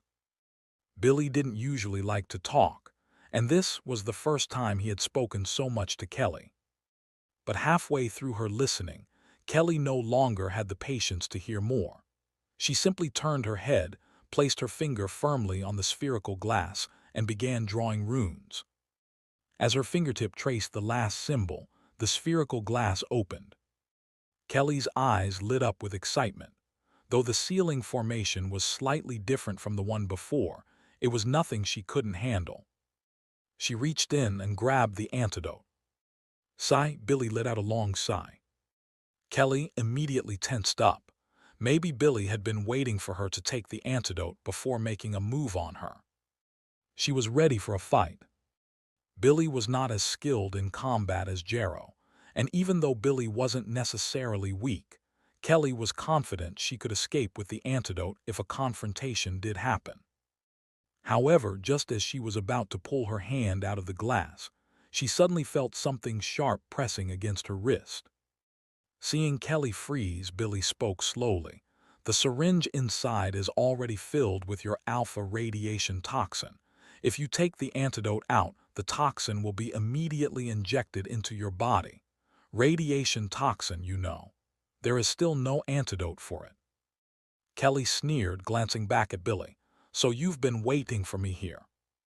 Billy raised his eyes and looked at the furious Kelly, his expression complex. "It seems you're not as reckless as I thought. You must be really anxious. This trap wasn't set by me. It was left for you by Master Guido. He knows you're close to Saul, and he probably figured you would come for the antidote to save him." Billy briefly explained Master Guido's actions. "But he doesn't really want to kill you. As long as you stay here for a day, the syringe will retract, and then you'll be able to take the antidote and move around freely. This is also to save you." Billy didn't remind Kelly about the trap in the glass container, not wanting her to return to the battlefield. Kelly's breath quivered slightly. She lowered her head, looking at her arm extended into the glass.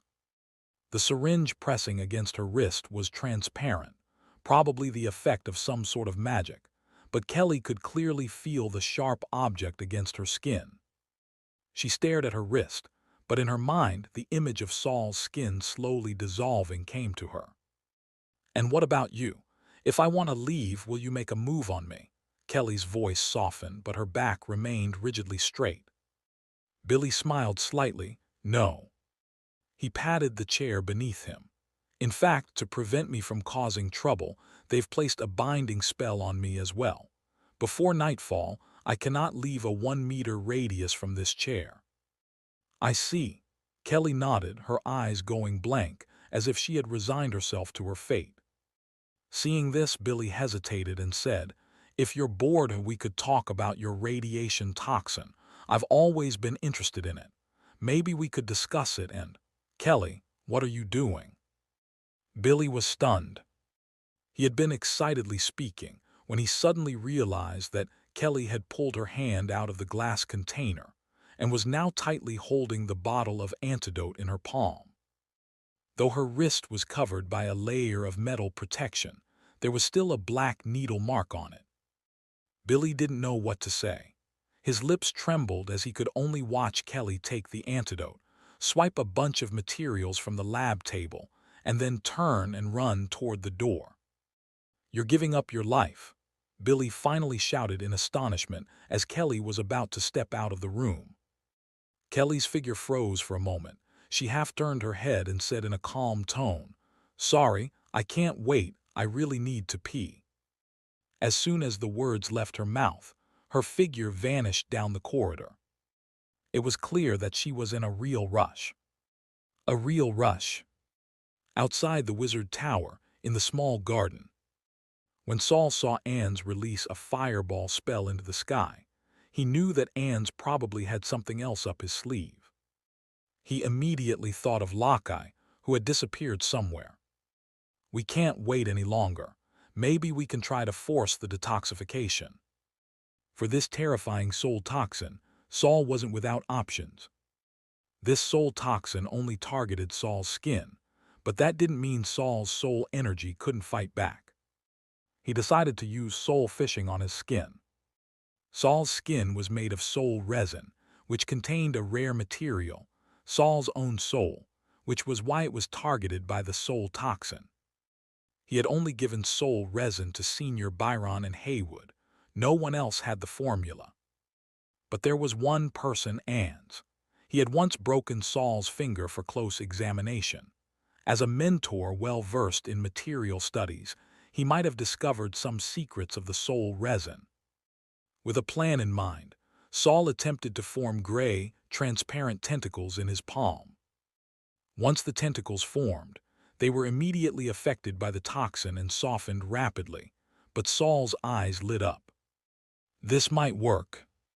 He made all the skin covered by his clothes quickly grow tiny octopus-like tentacles.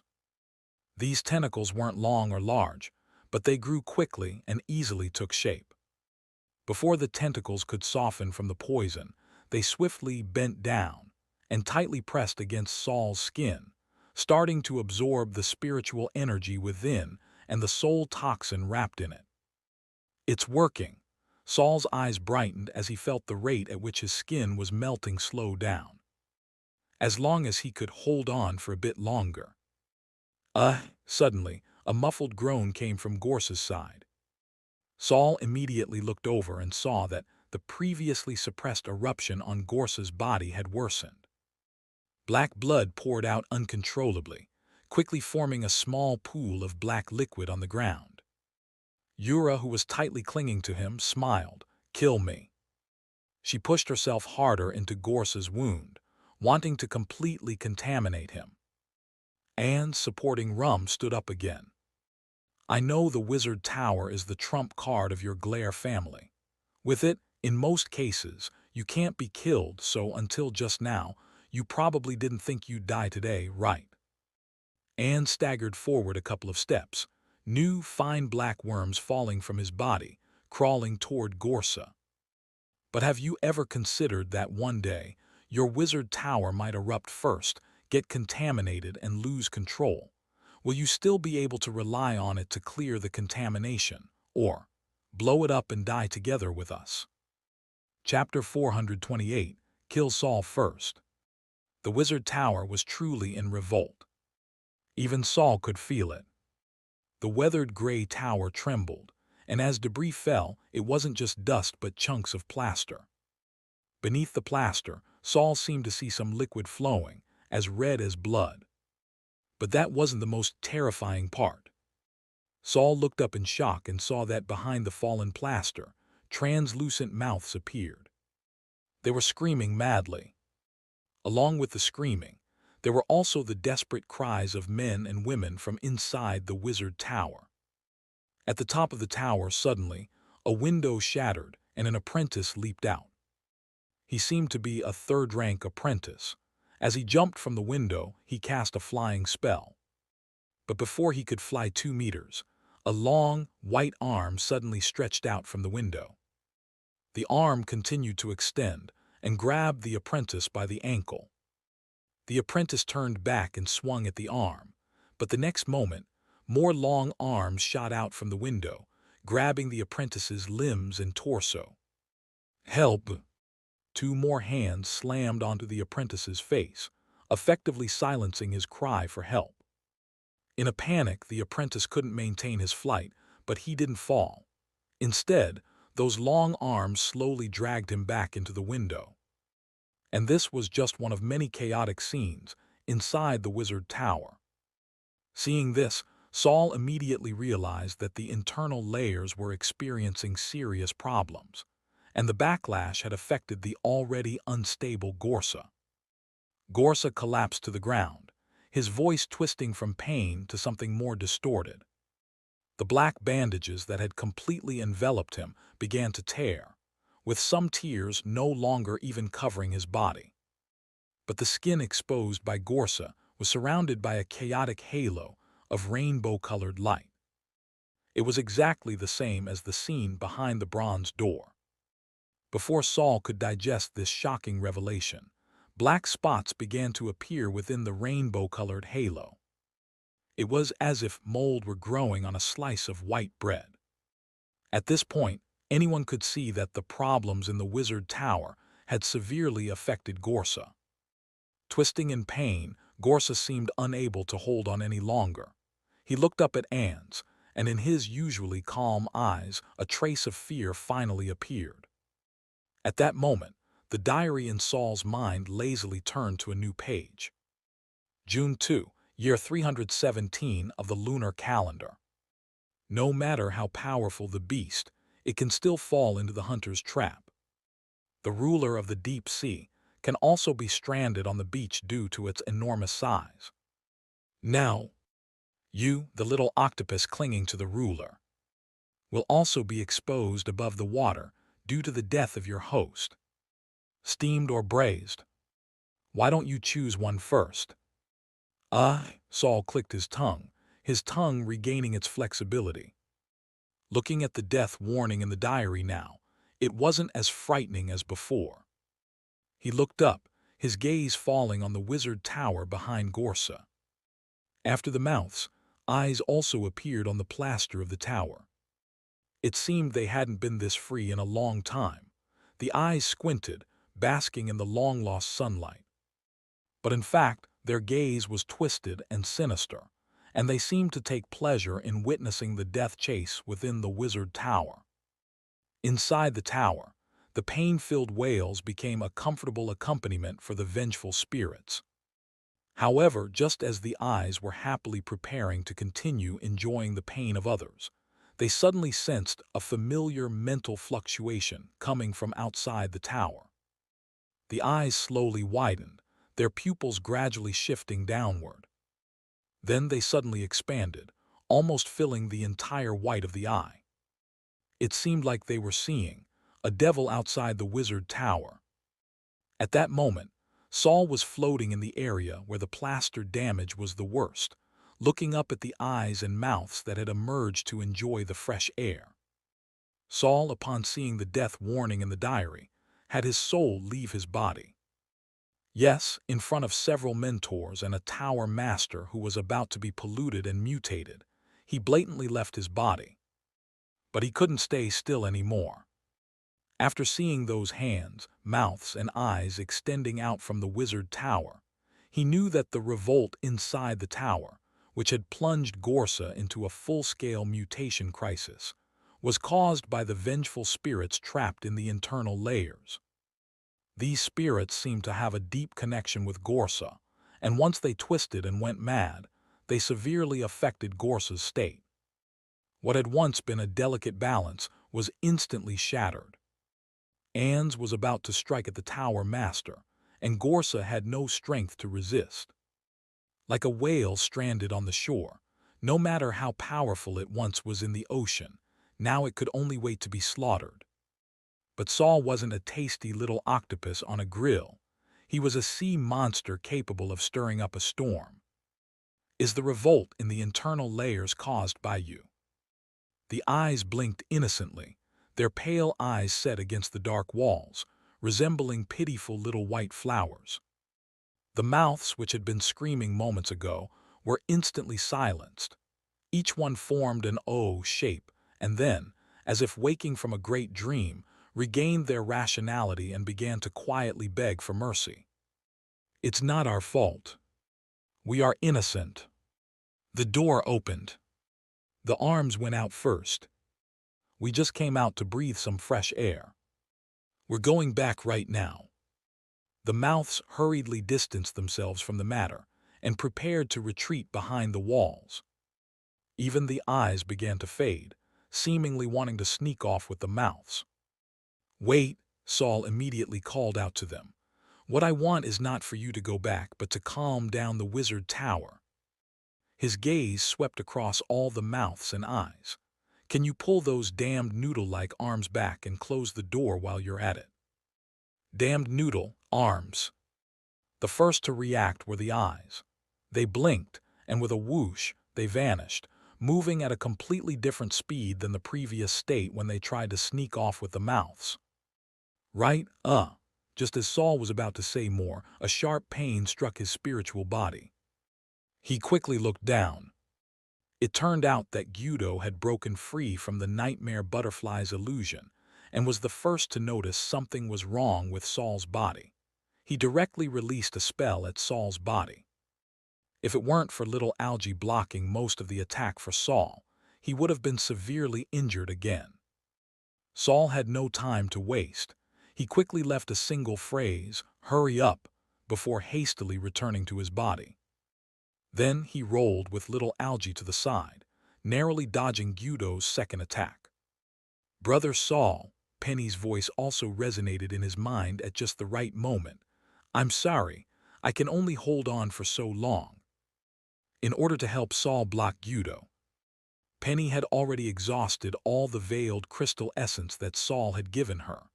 However, the newly born nightmare butterfly could only do so much. The rest still required time and experience. Thank you, Penny. You've already done well enough.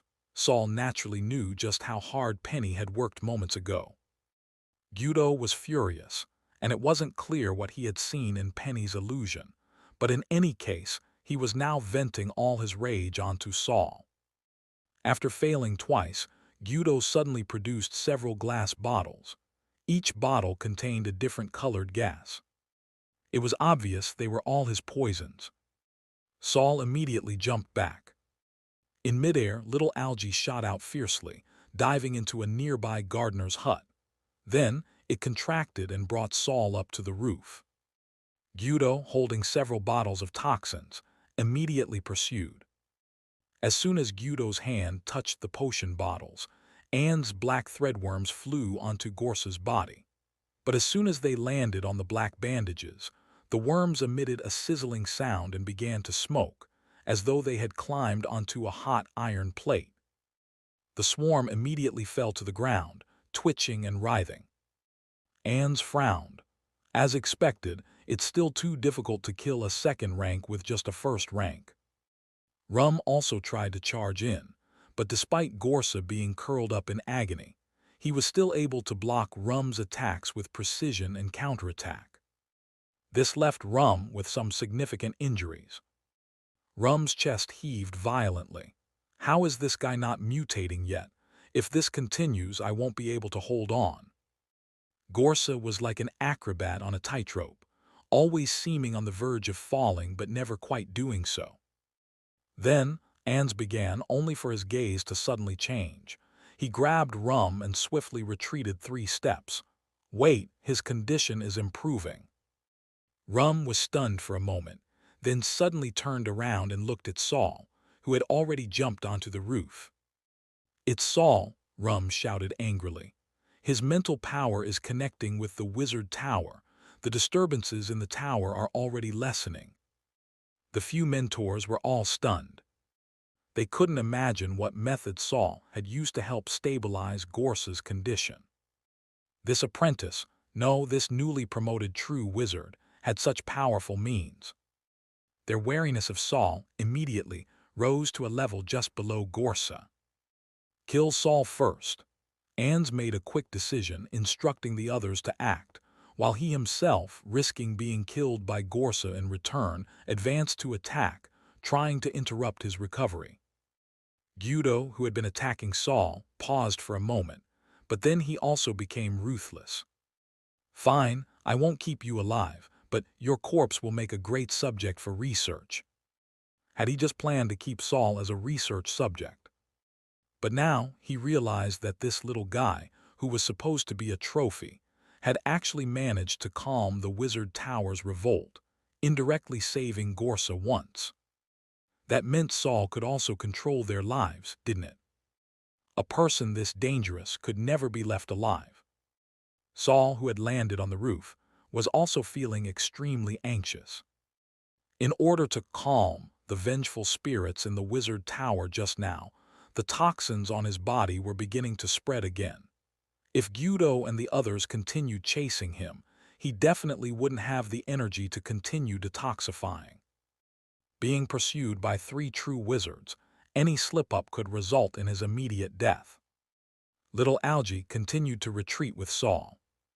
Just as they had just descended from the roof, the spot where Saul had been standing was shattered by the already approaching Rum. After accumulating so much fat, it seemed Rum had completely switched to a close combat style. His compressed muscles had an extremely strong magical resistance. If he hadn't been constantly enduring Gorsa's magic, Ans and the others wouldn't have had a chance to wait for Yura's counterattack on Gorsa. Brother Saul, watch out behind you. As soon as Saul landed, his legs gave way, but he barely managed to steady himself and heard Penny warning him. Saul immediately glanced behind him and was surprised to find that he had already retreated to Monica's side. Monica. Rum also saw this officially recognized wizard who had always stayed apart from the group and immediately grinned, blocked Saul. Monica didn't move, but Saul, now on high alert, quickly shifted to the left, moving away from Monica. Monica, your electric shocks are just what Saul is weak to. If you don't want to kill him, you can still help me block him.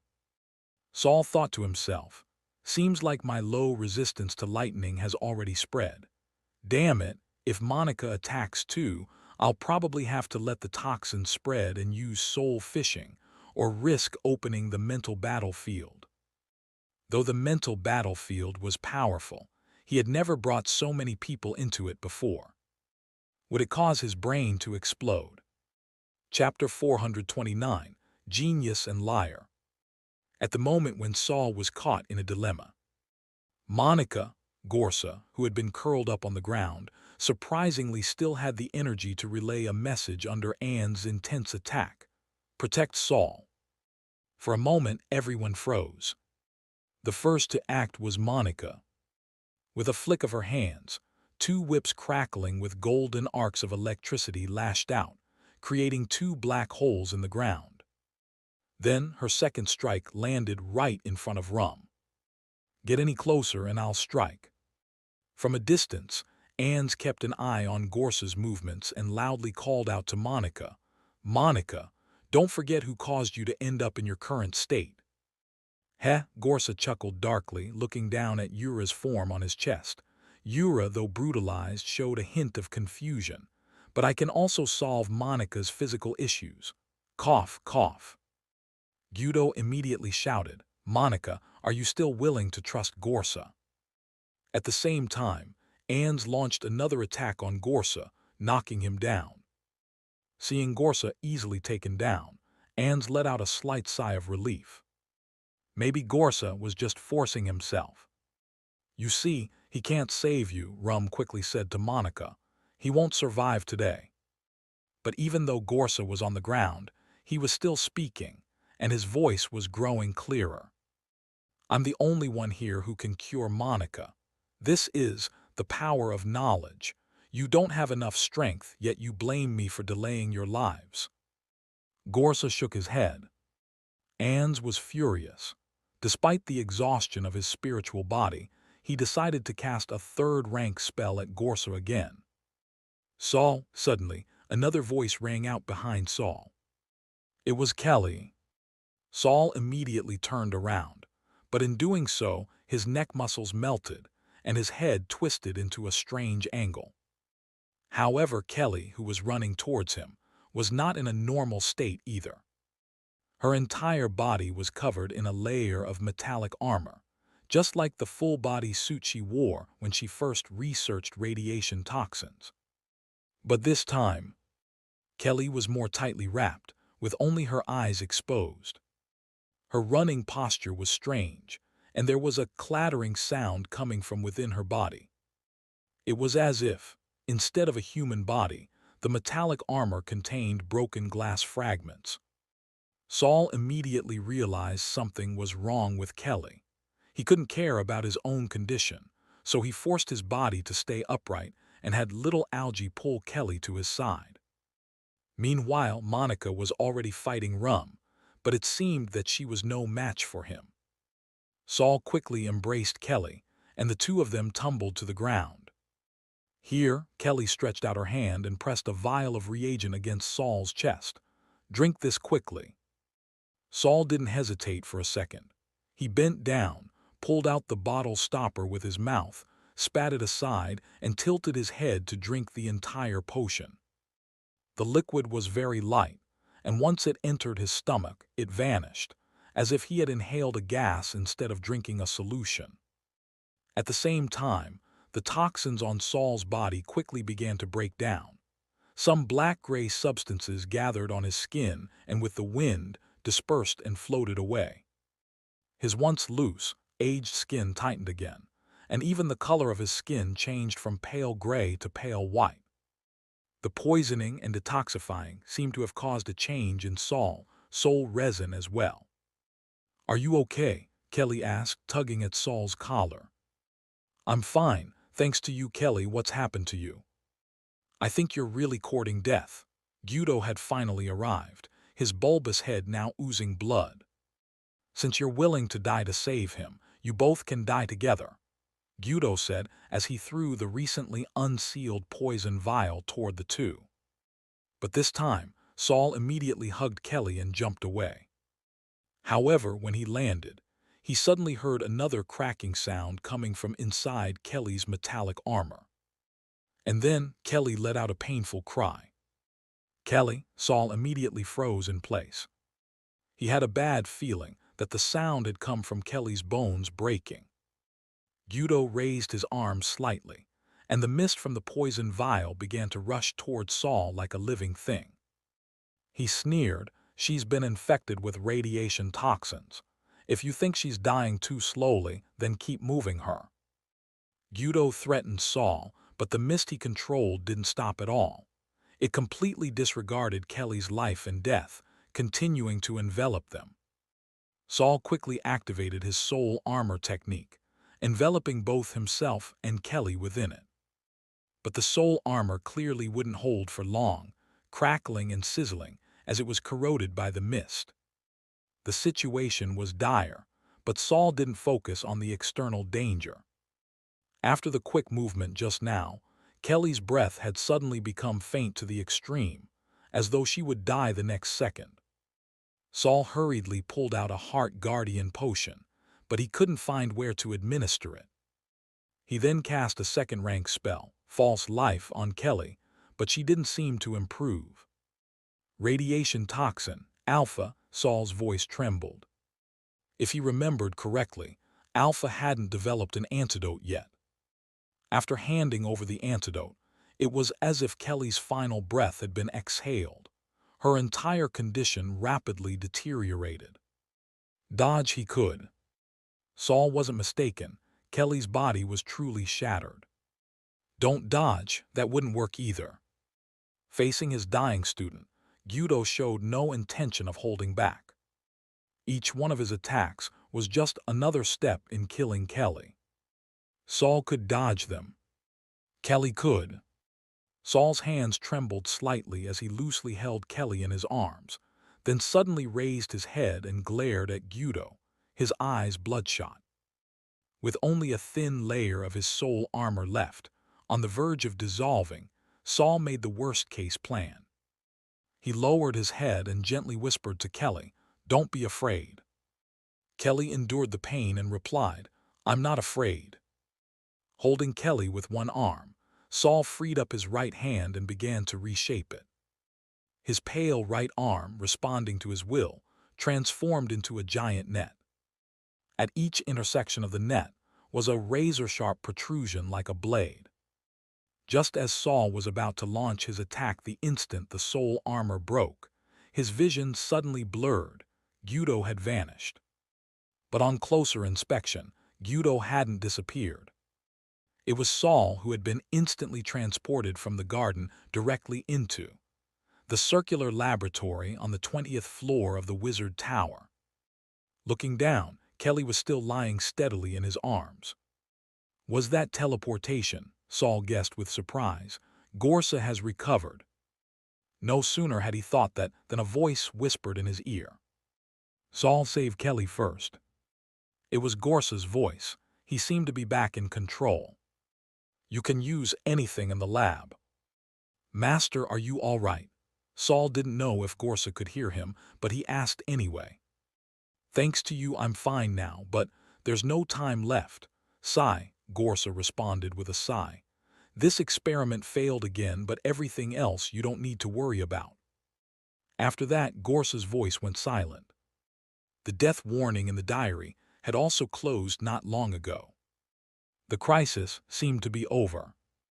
Although Saul didn't know how Gorsa resolved the contamination from Yura, the diary made it clear that this major crisis had finally been averted.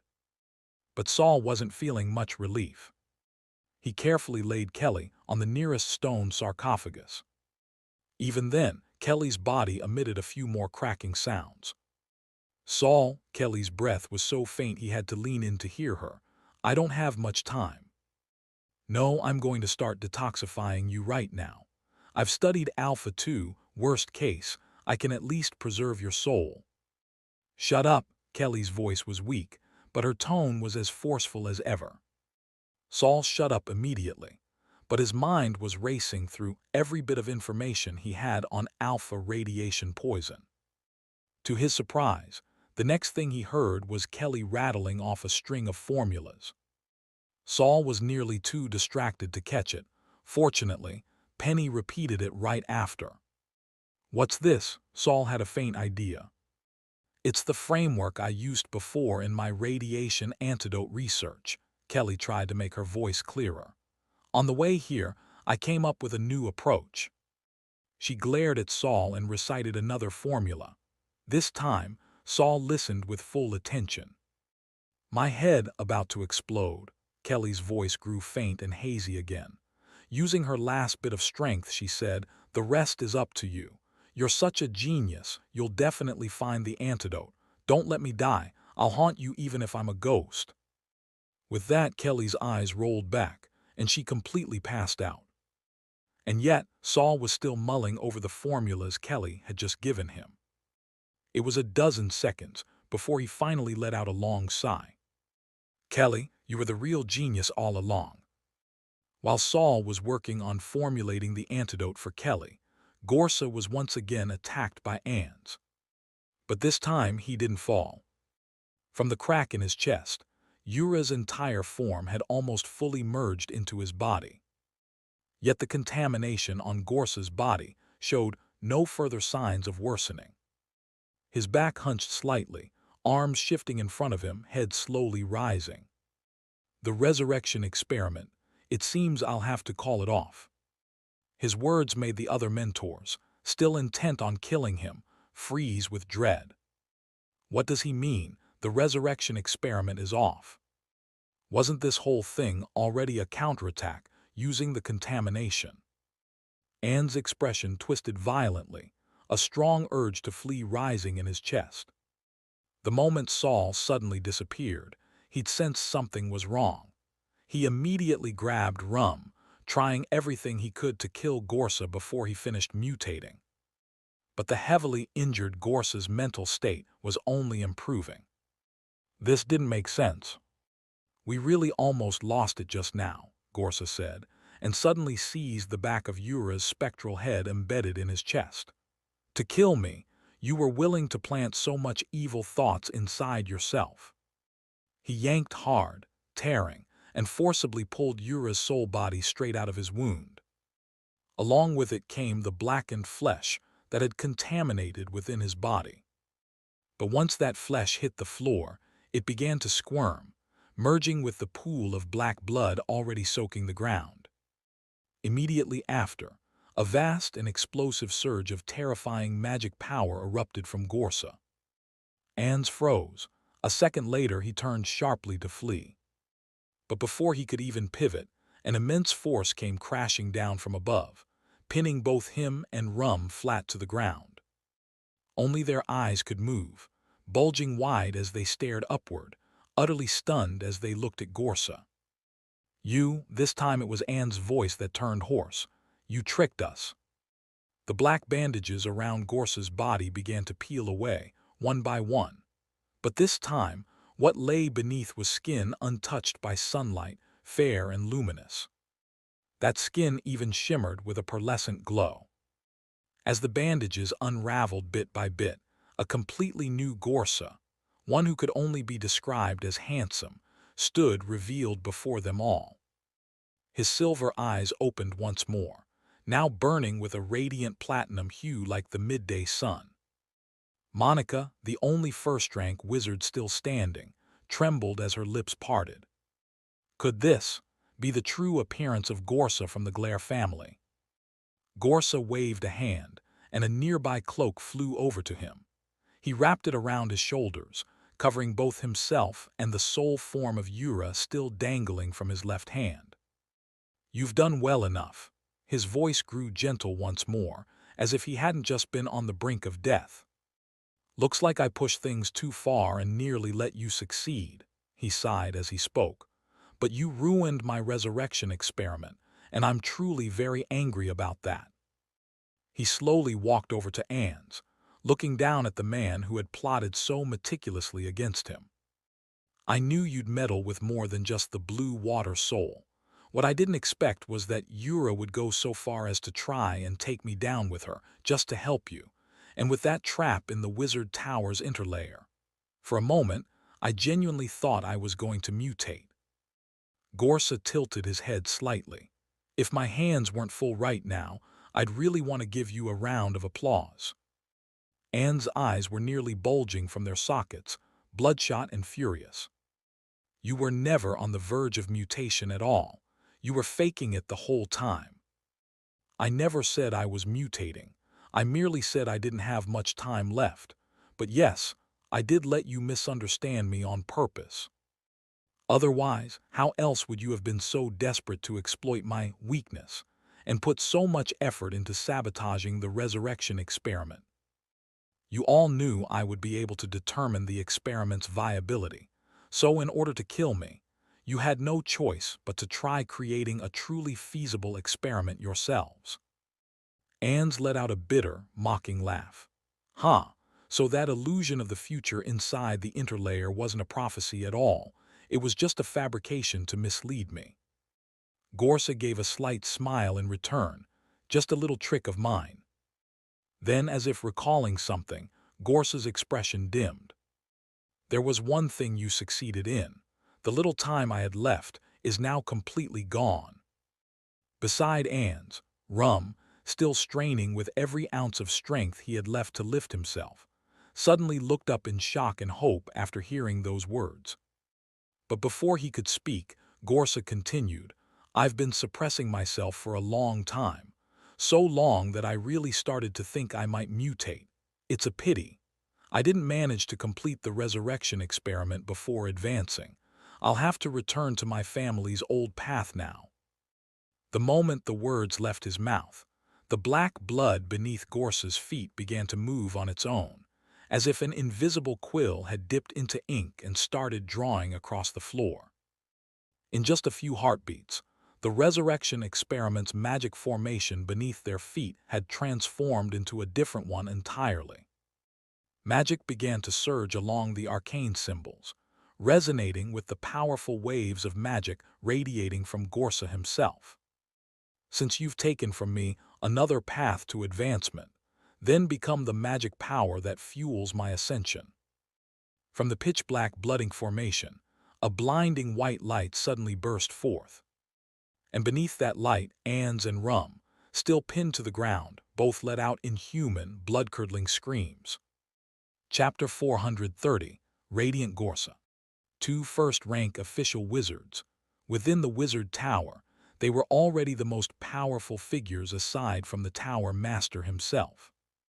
Yet when facing the fully restored Gorsa, they still stood no chance at all. The pitch-black magic formation drained two powerful first-rank wizards completely dry in just a short span of time. Anne's, already exhausted to his limits from the battle, was the first to die. Even in his final moment, his eyes remained locked on the wizard tower behind Gorsa. Rum, on the other hand, charred all over and bearing the worst injuries, lasted longer. But as the formation continued to operate, his once burly frame began to shrink, bit by bit. When the alternating black and white light faded, the man who had once stood over 2 meters tall was reduced to a shriveled body, barely 1.5 meters in height. Yet strangely, the disappearance of all that muscle gave Rum back a more normal appearance. "Gorsa, I'll kill you," he was still muttering. Gorsa slowly walked out from the center of the formation and looked down at Rum. A head of newly grown, soft platinum hair fell past his ear. "You hate me that much. I was the one who saved your life, you know. You slaughtered my entire clan." Rum trembled as he stretched out his hand, fingers curling around Gorsa's neck in the air, as if he could choke him like this. Gorsa shook his head. "I already told you, I was just passing by and picking up corpses, but fine, hate me if you want."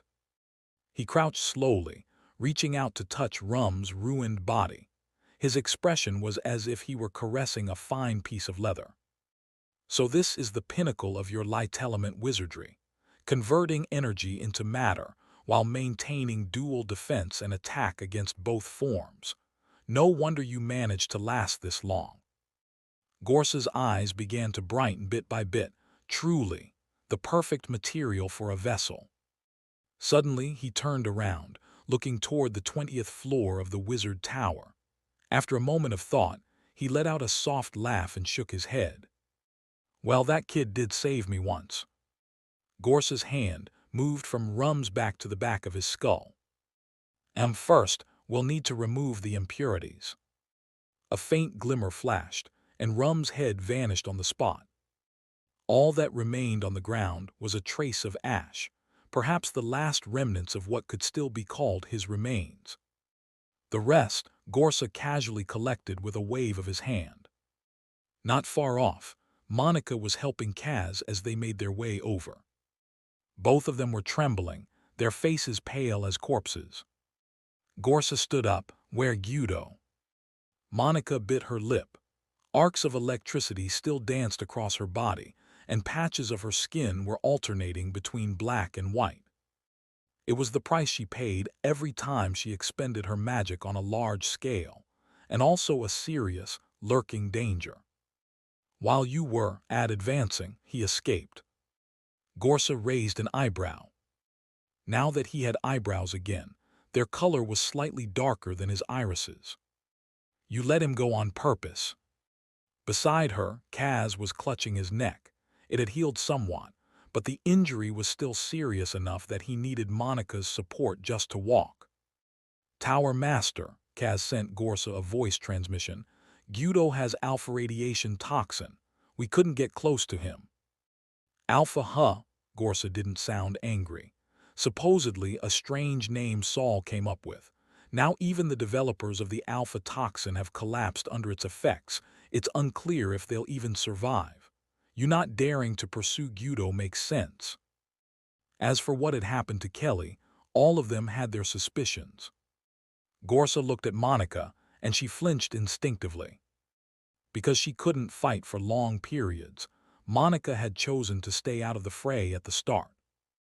Though she did protect Saul at the last moment, that act also served under threat and promised to treat her critical condition. So when Gorsa suddenly advanced rank 3, fear had already gripped Monica's heart. The only reason she still had the courage to walk over was because Gorsa had always kept his word. Even though most of the time, he was a complete liar. Now that I've advanced to 3rd rank, I have to return to my family and inherit the wizard tower that's rightfully mine. You're coming with me. Monica abruptly looked up, eyes filled with both fear and joy. She didn't quite understand why Gorsa, who already owned a wizard tower, would need to inherit another one. But just hearing that he was returning to his family made her that much more confident that he could heal her body. The Glare family that Gorsa belonged to was a powerful clan with a 4th-rank wizard among their members. It was said they'd even produced a 5th-rank wizard in the past, though none had appeared for the last 100 years, and no one knew if that rumor was true. If not for the gossip that Gorsa had been exiled to the western regions of the Stat continent, Ans and the others would never have dared to covet Gorsa's wizard tower. After deciding to take Monica, Gorsa turned to look at Kaz. The old man was already on the verge of collapse. Gorsa raised his hand and pressed it against Kaz's wound. When he let go, the half-missing neck had already returned to its original state. What is this? Kaz touched his neck, it had healed that fast. Got the idea from rum turning energy into matter, but it's fragile, so take care of your cervical spine. With a smile, Gorsa then asked, I'm handing this tower over to Saul. Do you want to come with me to Glare or stay here? Kaz clearly hesitated, but before he could decide, a voice suddenly burst out from inside Gorsa. Kill me, kill me. You're already awake. Gorsa pulled out a dark, writhing shadow from his cloak. Deep within the shadow, even darker currents of black twisted endlessly. Gorsa frowned. I let you absorb that much evil thoughts, and now the contamination's gotten worse. Monica straightened her back, concerned for her boss first. Tower Master, you weren't contaminated just now, were you? I was. Otherwise, I wouldn't have nearly mutated from that interlayer riot. But Glare's inheritance has its ways of dealing with contamination. I've already returned it to Yura, which is why she's even worse off now. As the group spoke, Yura's cries of "kill me" echoed around them like background music, growing sharper and sharper. Kaz couldn't bear it any longer. He was from the Kema Duchy and had known the living Yura. Now, seeing that the resurrection experiment had failed and that Gorsa had reached 3rd rank, he tried to plead, Tower Master, could you maybe let Yura go? She's been like this for so long, it's torture. Gorsa smiled. The curve at the corner of his lips was exactly the same as when his face had been wrapped in bandages. I can let her go, but only once the resurrection experiment is complete. Then I'll personally kill her, clean and swift. Kaz shuddered all over, feeling like even his breath came out with shards of ice. Monica hurriedly tugged on Kaz's robe, silently begging him not to speak again. Only then did Kaz come to his senses and slowly lower his head. All right, I'm going to check on Saul. Gorsa clearly didn't want to talk anymore. He tucked Yura's soul, now condensed into a tight ball, back beneath his cloak. He'd just gotten halfway through speaking when he suddenly noticed that from the 20th floor downward, cracks had begun to appear along the wizard tower's outer wall, spreading all the way to the first floor and then sinking into the earth. The whole tower started shaking violently. From inside came several terrified screams. Was the wizard tower collapsing? But right then, from within those cracks splitting the outer walls, countless slender white arms reached out. Some wrapped around the tower to keep it from breaking apart, while others extended to the ground, holding up the structure to prevent it from toppling over. Hundreds of delicate white arms gripped the wizard tower, barely maintaining its original form. Gorsa whipped his head around to glare at Kaz and Monica, uncharacteristically flustered. You see that? And you're still talking about letting him inherit the tower. He's already looted almost all my secrets. In that moment, Gorsa understood very clearly. After the mouth and eyes, even the last of the interlayer's limbs, the arms, had switched allegiance. Chapter 431. If you've come, don't leave. Time rewinds, back to when Gorsa was still undergoing his advancement. Saul first sent little Algie to prepare all the materials needed for Kelly's formula. Having all the ingredients ready was the main reason Gorsa had sent him to the 20th floor. Meanwhile, Saul himself quickly drew a mental realm formation on the ground. Entering the 20th floor required passing through a bronze gate, and anyone else capable of getting in was either already dead or engaged in a deadly fight. No one would have time to wander here. Saul needed to heal Kelly, and every second counted, but with a few assistants, the process could be several times faster. So once he confirmed that Kelly could hold on a little longer, he immediately began summoning helpers. All 4 souls were pulled straight from the diary. As for vessels, frankly speaking, the 20th floor had no shortage of them. In fact, they were even higher quality than those corpses in the second storage room. Saul worked fast. Within 3 minutes, the room was already bustling with 4 figures moving around. One was preparing potions, another setting up the formation, another assisting, and one stood guard at the door. The only one not present was Agu. Familiar with the wizard tower more than anyone, Agu had been sent out by Saul to gather materials. Just earlier, the tower had suffered an interlayer upheaval. Its internal damage remained unclear. And those vengeful spirits in the interlayer, no one knew what state they were in now. To make sure Agu could return without being blocked by the bronze gate, Saul had kept the gate open. Herman was stationed by the ramp to guard the entrance and keep unrelated people out. Just recently, a riot had broken out between the 1st and 20th floors interlayers, claiming the lives of many apprentices, but most of them had been controlled and delivered as food for the noodle-handed entity. A small number of apprentices had obediently hidden in their dorms and avoided wandering. Those were the ones who survived. But most apprentices weren't that obedient. They lived day-to-day beside bizarre dangers, and in the face of a tower riot, few were willing to simply hole up and wait it out. So this group of adventurous apprentices became the second wave of casualties. Still among them, a few managed to survive out of sheer luck. And that survival only made their adventuring spirit burn even brighter. 2 or 3 of them, upon noticing that the danger had subsided, followed the retreating arms and ended up at the 20th floor. The one leading the group was a seasoned 3rd-rank apprentice. He once made it to the 20th floor by chance, but had been scared off by the bronze gate. This time, seeing that the arms were no longer grabbing people, he boldly followed them again and reached the 20th floor. There he found the bronze gate surprisingly wide open. And in front of the gate stood a woman with a blank expression. Turn back, this isn't a place you should be. Even though the 3 were moving cautiously, the woman at the bronze gate noticed them instantly. The lead 3rd-rank apprentice wasn't willing to just leave. He couldn't sense her power clearly, but figured she wasn't yet a true wizard, so he pressed forward under her gaze. There were tons of vengeful spirits just now in the wizard tower.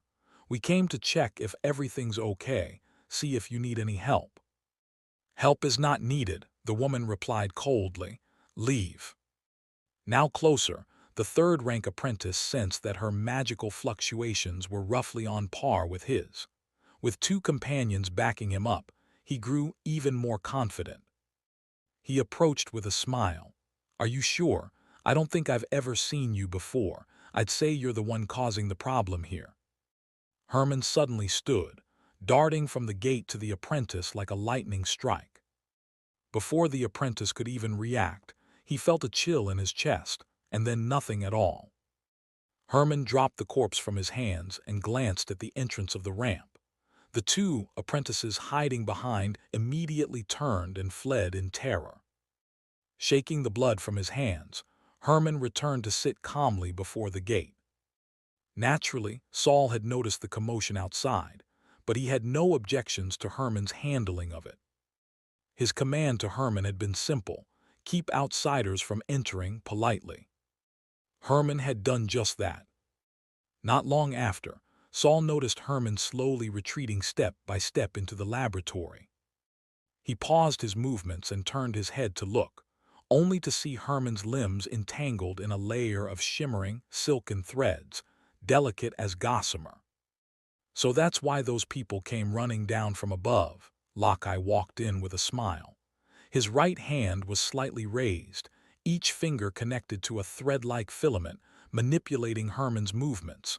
So it was you who came back. He tilted his head to glance at the person lying beside Saul, but didn't recognize who it was. If you're here, then it seems Master Ans ran into trouble.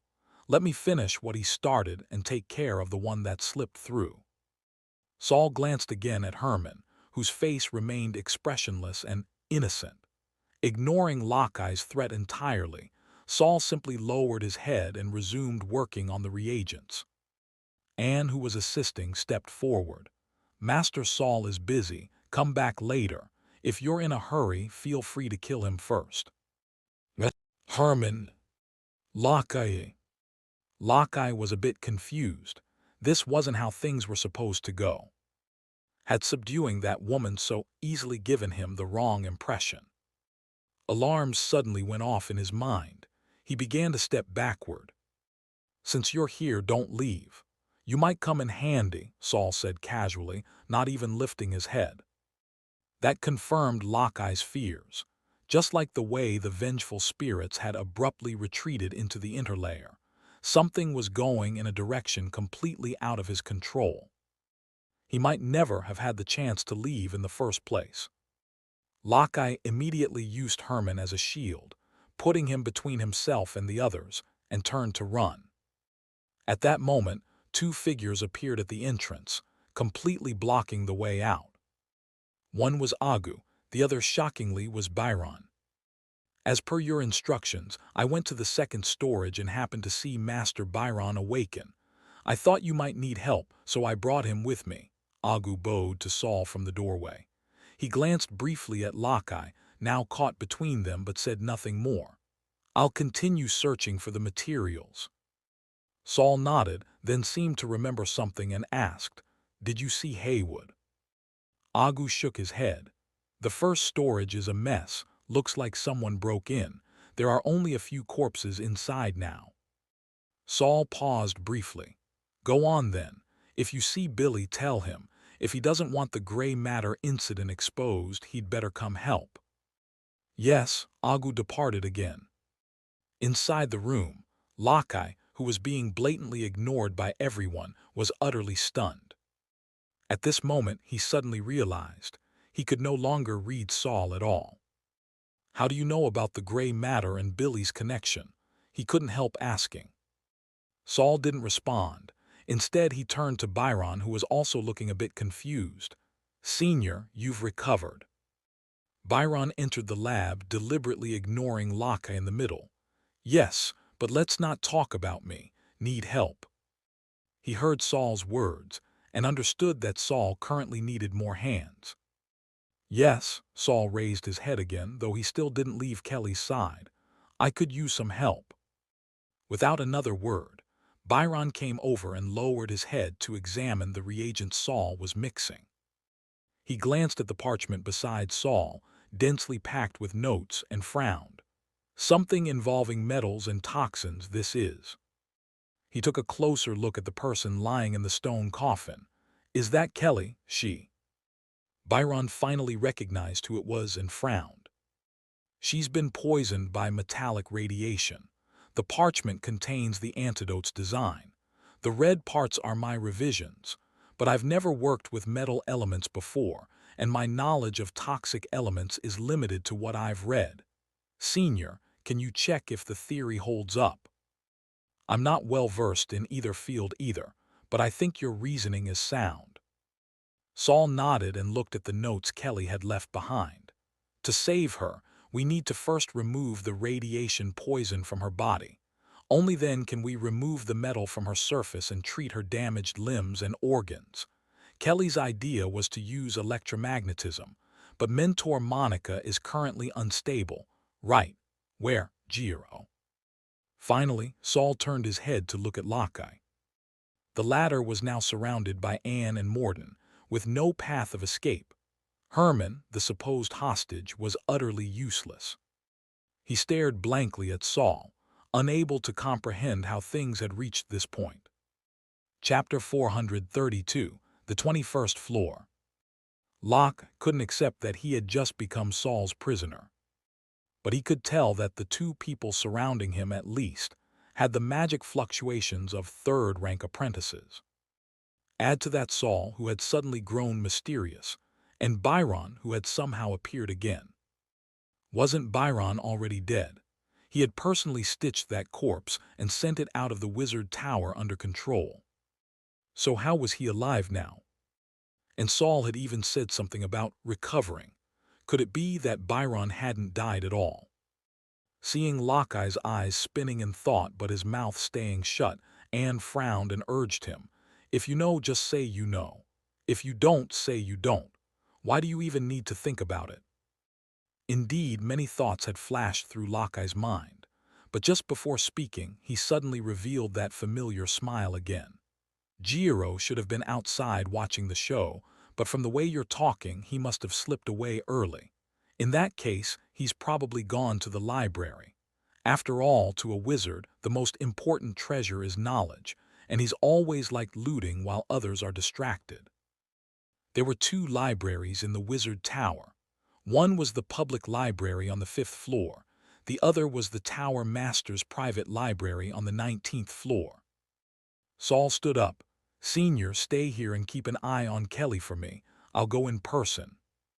At the moment, aside from Saul, no one here would be a match for Giro. Byron nodded. I'd like to make a few relief potions. Lockeye, seeing that Saul was about to leave, lowered his head slightly, deep in thought. But as Saul passed by Lockeye, he suddenly reached out his hand, and a semi-transparent gray tendril instantly wrapped around Lockeye's neck. They were close and Saul's move was sudden. Lockeye, already restrained, had no time to react.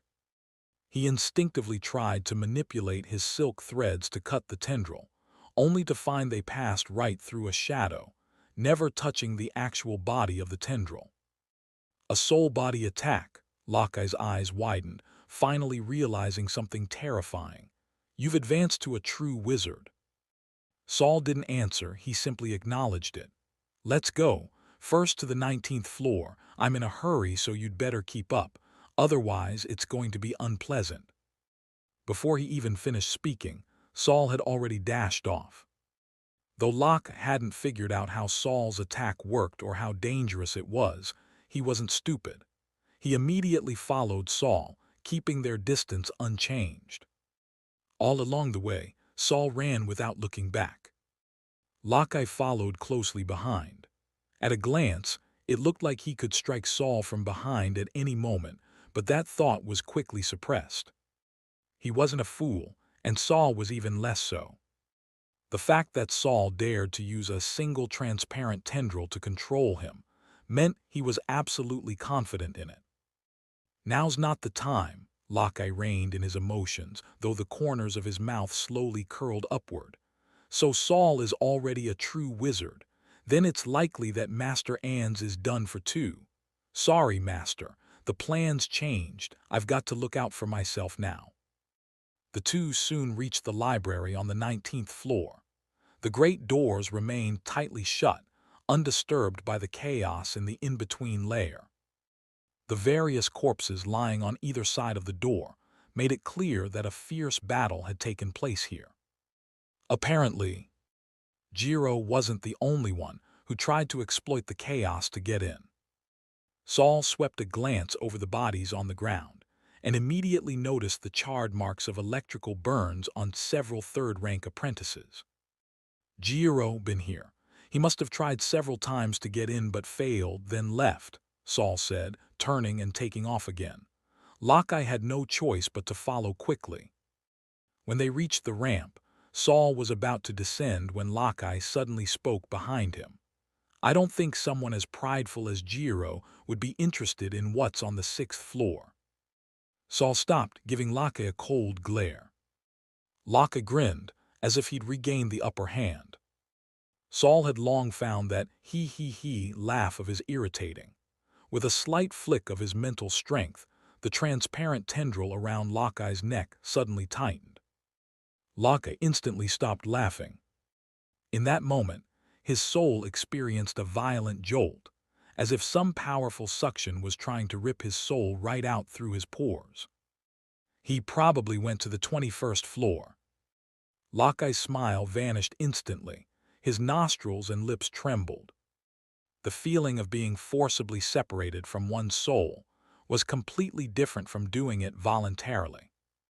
The 21st floor. Why? Saul asked expressionlessly, not easing his grip on Lockeye in the slightest. People like this would bloom at the slightest hint of sunshine, and who knew what scheme he might already be brewing. Lockeye noticed that his face had begun to twitch, an early sign of numbness. So he answered as fast as he could. Master said the 21st floor is the most special place in the Wizard Tower. No one but the Tower Master has ever gone there.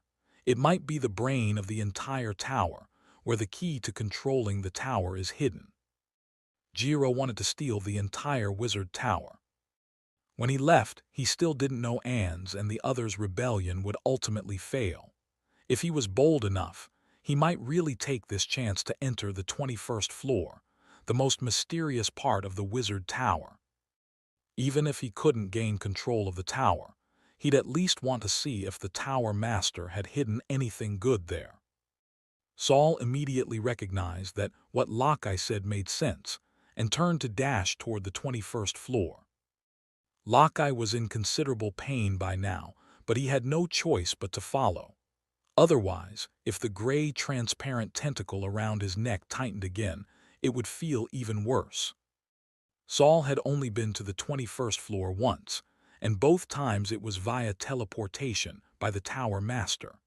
He had only stayed inside that small dark room and had no idea what the true secret of the 21st floor was. He had already decided, if he couldn't find Jiro soon, he'd bring Monica over. Even if her electrical magic was unstable, it was still better than nothing. However, when they reached the 21st floor, both Saul and Lockeye were stunned. The mysterious 21st floor didn't contain any complicated instruments, nor were there vaults full of rare materials. There weren't even any books. The 21st floor was the topmost level of the Wizard Tower. Above it was only the rooftop. This was the smallest floor of the entire tower, which widened as it went downward. But even so, it still spanned several hundred square meters. And yet the entire 21st floor was completely empty. Around the edges were just 9 candle lamps emitting a faint glow, barely illuminating the entire room. In the very center of the room stood a single rectangular pillar, about 1 meter wide and just over 2 meters long. It supported the structure of this level of the tower. Lockeye didn't pay much attention to the pillar at first. He looked around instead, trying to find the rumored core of the wizard tower. But Saul's gaze fell on that rectangular pillar, and he couldn't look away. He remembered that, when he was brought to the 21st floor, he had been kept inside a very cramped room. That room was about 1 meter wide and just over 2 meters long, but built quite tall. Could I have been inside that pillar with the tower master back then? Just as this thought surfaced in Saul's mind, he saw a person emerge from behind the iron-black pillar. 3 people crossed paths. It was none other than Jiro. And before Jiro turned around from behind the black iron pillar, none of the 3 had noticed each other. Could the black iron pillar have the ability to obscure magical fluctuations? No, not to obscure. It might also be absorbing. Before the other 2 could react, Saul immediately rushed forward, his palm shooting out a black tentacle. Unlike Lockeye, who hadn't seen how Saul suddenly struck and killed Kyujin in the small garden, Jiro saw it, and he knew that Saul had officially become a wizard. That gray, semi-transparent tentacle was likely a direct soul-attacking method, and a very powerful one. Kyujin, though useless, was a third-rank apprentice, and his soul strength had been honed. I must be careful to avoid Saul's transparent tentacle. Although the tentacle Saul was using to strike at Jiro wasn't the transparent gray one, Jiro didn't make the mistake of assuming the black tentacle wouldn't carry soul-attacking power. In an instant, Jiro took flight, leaping into the air. His body was enveloped by golden arcs of electricity, which immediately transformed into a massive electric net. The net rapidly expanded, casting a shadow over Saul as it descended upon him. Saul's weakness was electrical attacks, something Lockeye had told him about long ago. Saul looked up at the descending electric net, unperturbed. His body, covered in soul resin, had low resistance to the lightning element, and after a strong electrical shock, he could easily melt. But that didn't mean he would shy away from facing off against the lightning element. The black tentacles extended from his hands and neck, splitting into dozens of small tentacles in an instant, charging toward the electric net. At the moment of contact, little algae and its clone emitted a layer of white smoke. Jiro laughed heartily. Did you think earth element creatures don't conduct electricity? However, when several tentacles convulsed and fell to the ground, Jiro was shocked to see that Saul was standing perfectly unharmed. Instead, Lockeye, who was standing aside, was immediately stiffened by the shock. Jiro's smile froze on his face as he scanned around, stunned to find that the black tentacles that had originally been connected to Saul had somehow detached, the other end now hanging on the black iron pillar between the 2. Most of the electrical shock had been easily conducted into the pillar, and the remaining bit was easily blocked by Saul using his magic armor technique. Lockeye had also intended to cast a spell for defense, but his mental energy fluctuated violently. The transparent tentacle around his neck immediately tightened, preventing him from casting a defensive spell, with Jiro going all out as soon as they met. Lockeye was almost knocked out by the electrical shock. While Saul was virtually unharmed, he could feel a layer of static electricity building up around him, his skin tingling. Such powerful magic, Saul spoke up. You've advanced to a true wizard. No wonder you dared to break into the 21st floor trying to take advantage of the situation. If he were still just a third-rank apprentice, no matter how powerful he was, it would be impossible for him to covet the Tower Master's assets. At most, he would be dabbling in petty theft, skimming off the top. But if Jiro had truly become a true wizard, there was a real possibility that he could take the wizard tower while both sides were severely wounded. However, with the turmoil in the intermediate layers suddenly ceasing, his plan was now at a crossroads. To stay or to leave. Ultimately, the adventure-loving Jiro still entered the 21st floor. But as soon as he entered, he was stunned to find it was completely empty, nothing there at all. The candles around the room were nothing special, and the central pillar showed no signs of being unusual. Jiro had just circled the pillar and looked up, only to see Saul, who had come in along with Lakai, standing there, as though he hadn't noticed anyone entering the 21st floor. Chapter 433, Slow Slicing. This pillar is still the problem. As soon as Jiro thought of this, he saw Saul charging toward him from the opposite side. He found it amusing and thought that Saul had been hiding his strength, not realizing that Saul's lack of action was actually to conceal his abilities. Moreover, Saul's lightning element had a certain restraining effect on him. With a relaxed heart, Jiro wasn't the slightest bit afraid. However, upon seeing Saul advancing, Jiro immediately understood that the battle in the small garden had ultimately been won by Gorsa. That meant he would have to prepare to escape. Jiro didn't want to end up like the other mentors who boasted about being true wizards, but were no different from some large machines in the laboratory. So in his hurry to escape, Jiro immediately cast his most powerful spell. However, to his surprise, Saul managed to redirect it using the black iron pillar and the soul-devouring mire. HMPH, Jiro raised his chin, and in an instant several bolts of lightning were unleashed from his body. These bolts of lightning were incredibly fast.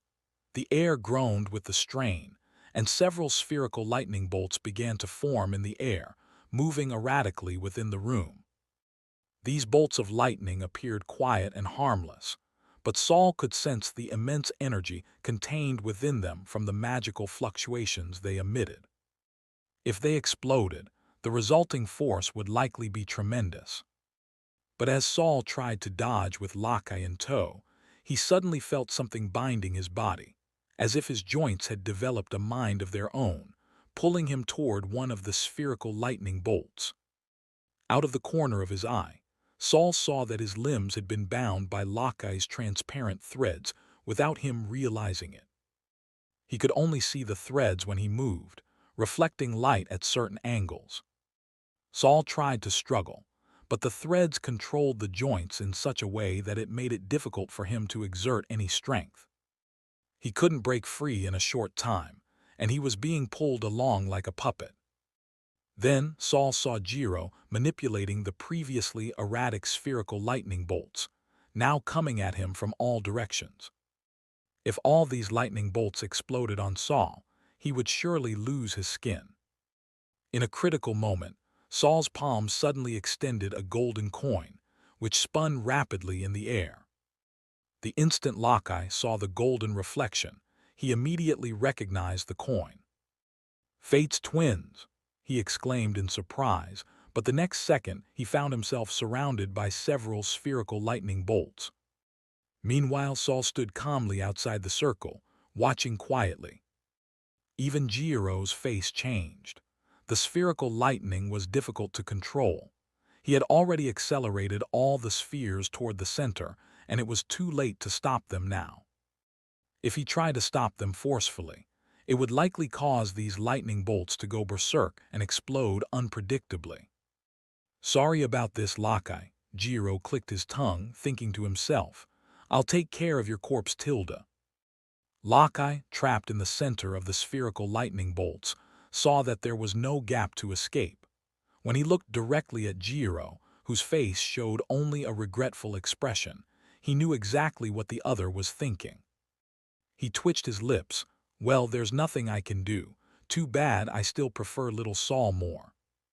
"Jiro!" Lakai suddenly looked up at Jiro, who was in the air.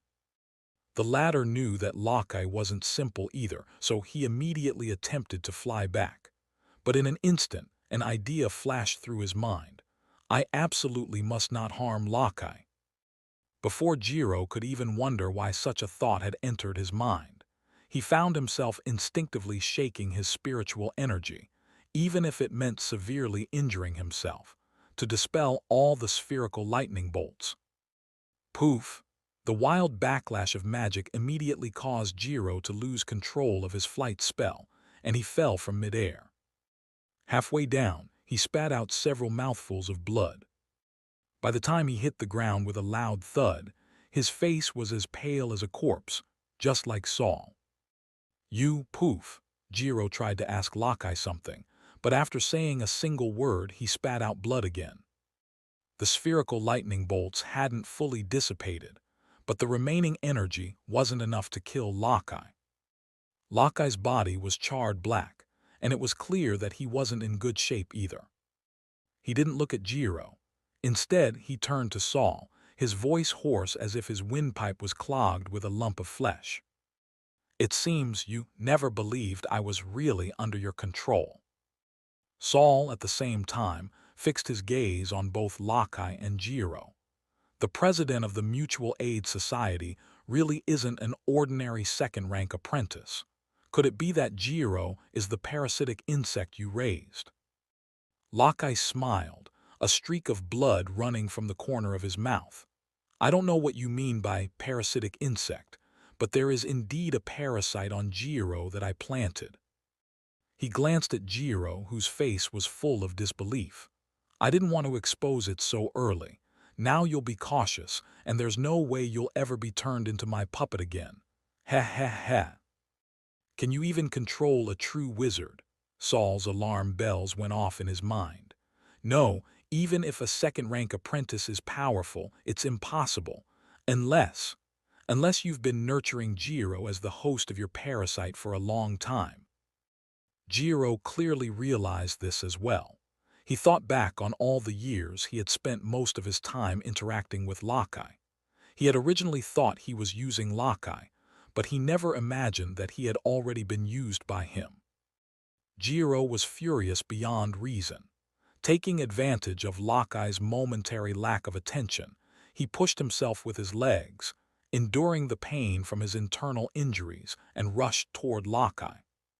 But Lakai only raised a hand slightly, and Jiro saw his kneecap explode with a loud bang. He was a tough man, managing to bite down on his lip and not shout out in pain. However, Jiro's balance was already unstable. He lunged forward a meter, then collapsed back onto the ground. "Jiro is done for, but he can still be used, just barely." Lakai shrugged, not sparing Jiro a glance, but looked at Saul with a hint of regret. "Such a cute little Saul. Looks like I have to run now. Not being able to plant a parasite inside you will be my lifelong regret." Lakai tilted his head, dragging Jiro as he started retreating. At some point, Jiro's body had also become entangled in the transparent threads, and now he was being dragged like a dead fish by Lakai. "Don't follow me, or I'll have Jiro explode with all his lightning element magic power." Lakai winked at Saul. Saul narrowed his eyes. "So, what you're saying is that Jiro is completely under your control now, right?" Lakai, retreating toward the rooftop, nodded in agreement when he heard this. "That's right." "Then, if you don't give him orders, he won't attack, right?" "Right, that's how it is." "What do you mean?" Lakai had been answering cheerfully but suddenly became alert. "It's nothing, just joking with you." Saul suddenly flashed a bright smile and stuck his tongue out at Lakai. But Lakai grew even more tense, ready to control Jiro to charge at Saul. If Saul truly had some way to keep him here, he would immediately have Jiro self-destruct to buy time. Although it was a bit of a pity, Lakai was truly starting to fear Saul now. But what Lakai didn't expect was that the moment he saw Saul stick out his tongue, the world changed. Boom! The stone tiles beneath their feet suddenly cracked, and below them was an endless abyss of darkness.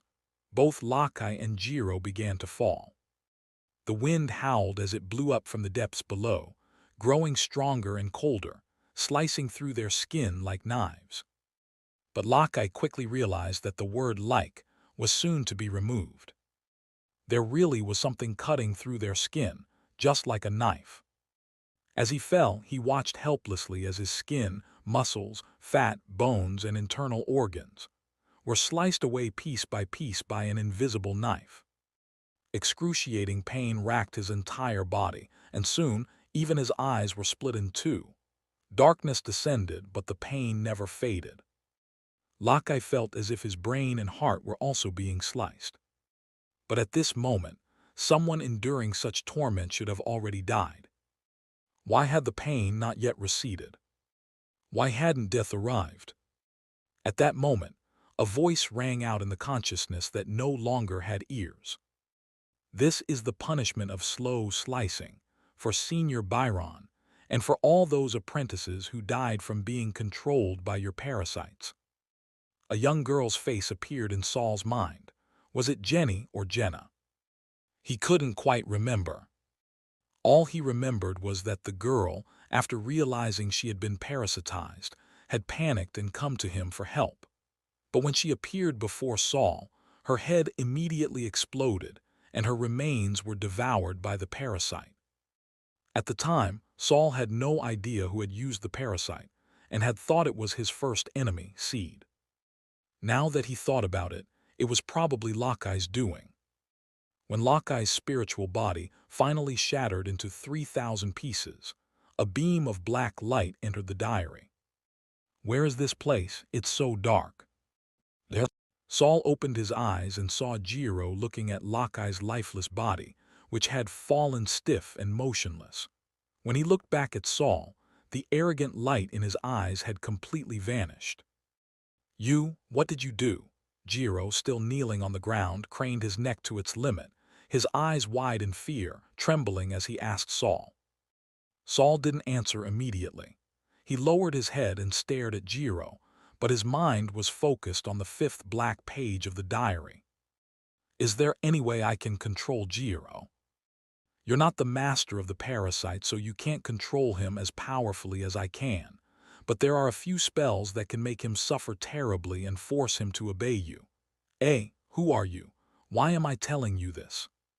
Saul nodded. That will do. What will do? Jiro felt his strength slowly returning, maintaining an appearance of fear, but actually gathering his power. However, the next second, he suddenly spasmed and collapsed, his brain aching as if a bug was crawling inside it. The intense pain vanished in the blink of an eye, as if everything had been nothing but an illusion, but Jiro knew it hadn't been a hallucination. Just now, he had been controlled by Lakai, and now his life was once again in Saul's hands. A son of heaven, in just a few minutes, had completely fallen into the dust. I'd like to ask you for a favor. Is that all right? Saul crouched down, smiling as he asked. Why, yes, Jiro sighed dejectedly, closing his eyes and resignedly speaking. Chapter 434, The Tower Fell. Saul was naturally curious about the black iron pillar on the 21st floor, but he didn't have the time to dwell on them. Kelly was still waiting for him to save her.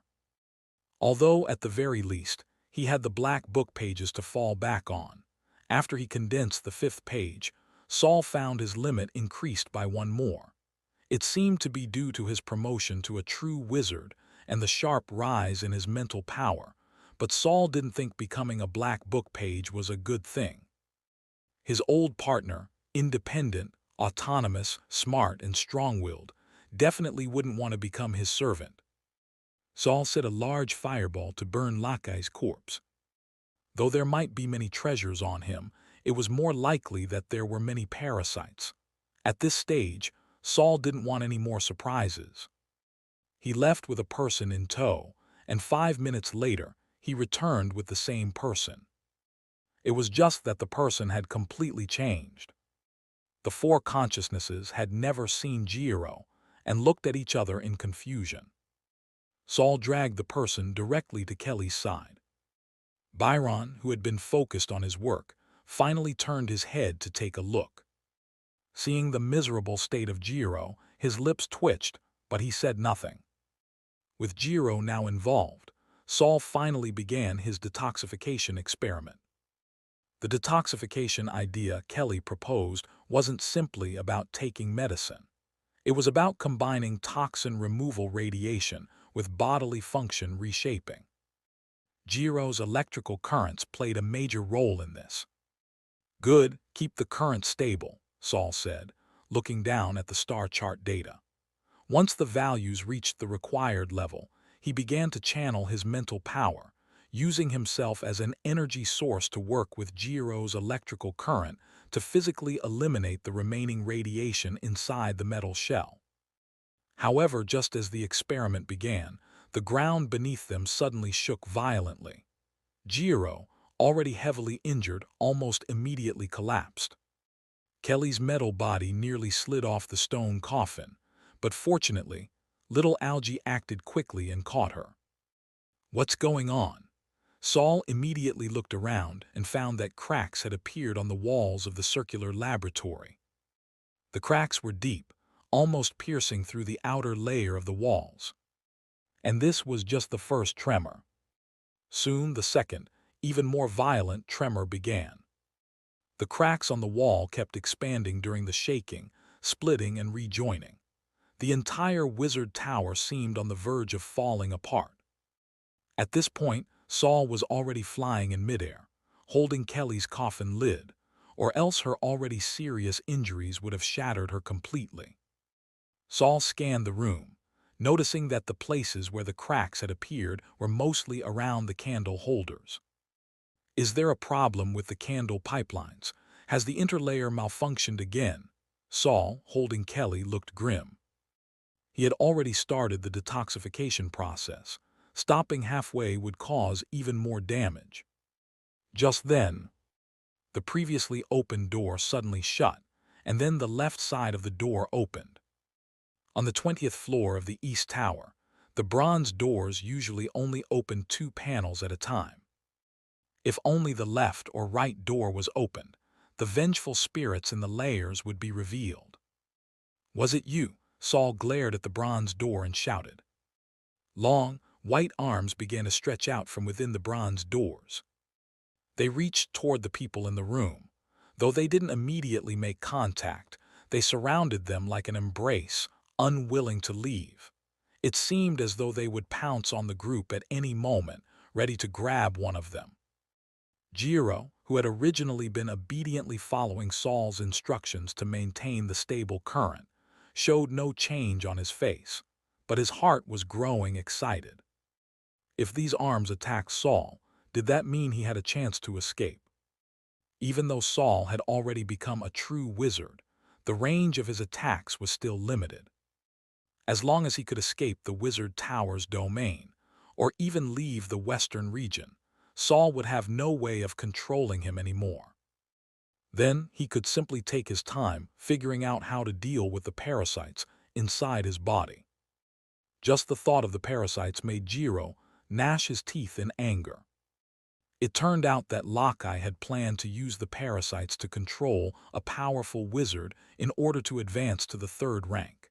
His original target had likely been Jiro, but it was clear that he had switched to Saul later. What scared Jiro the most was the possibility that Lakai might have started planting parasites in him when they were both still 1st-rank apprentices. This was why Jiro had never been able to detect the parasites. His body had already accepted the bugs as part of itself. But just as Jiro was planning to escape, an arm stretched out in front of Saul, its 5 fingers spread wide, and there was even a mouth in the center of the palm. Heh, sir, there's been a problem with the wizard tower. The support inside has been tainted by many evil thoughts. The pipelines have shattered and the core support is under attack.